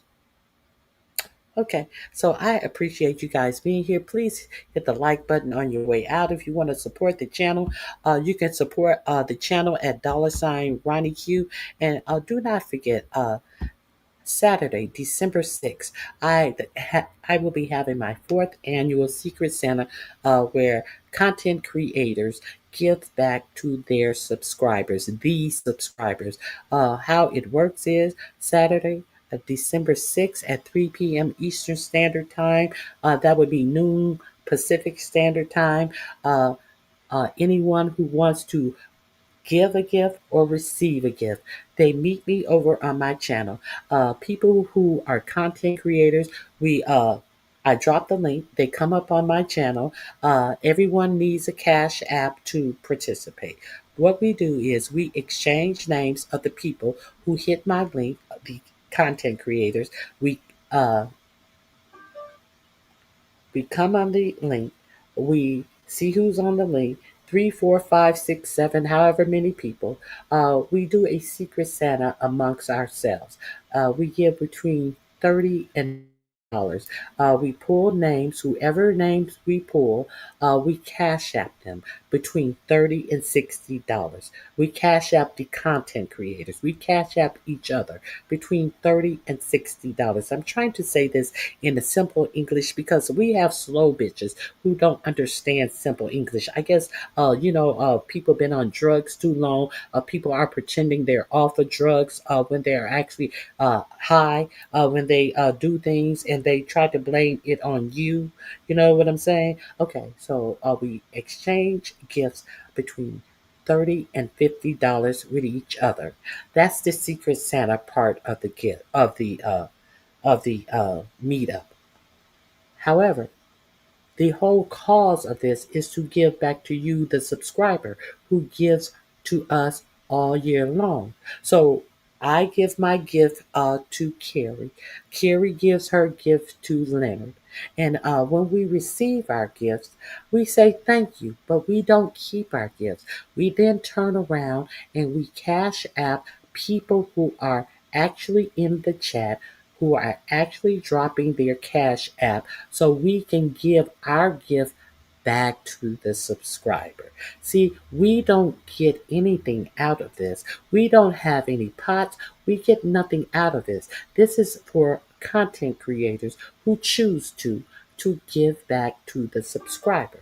And you must be here to win. The content creator cannot get a gift and say, well, I'm going to go back to my channel and give it away on my channel next week. No, you have to give it to someone who is actually there here on December 6th at 3 o'clock p.m. Eastern Standard Time. Okay? There's no way to steal from this competition. See? I'm not trying to take.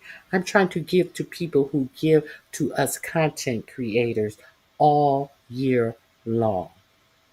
Okay? So I thank you guys for being here. Please hit the like button. Please double tap if you're watching on vertical. Please share. Please subscribe. I appreciate all of your support.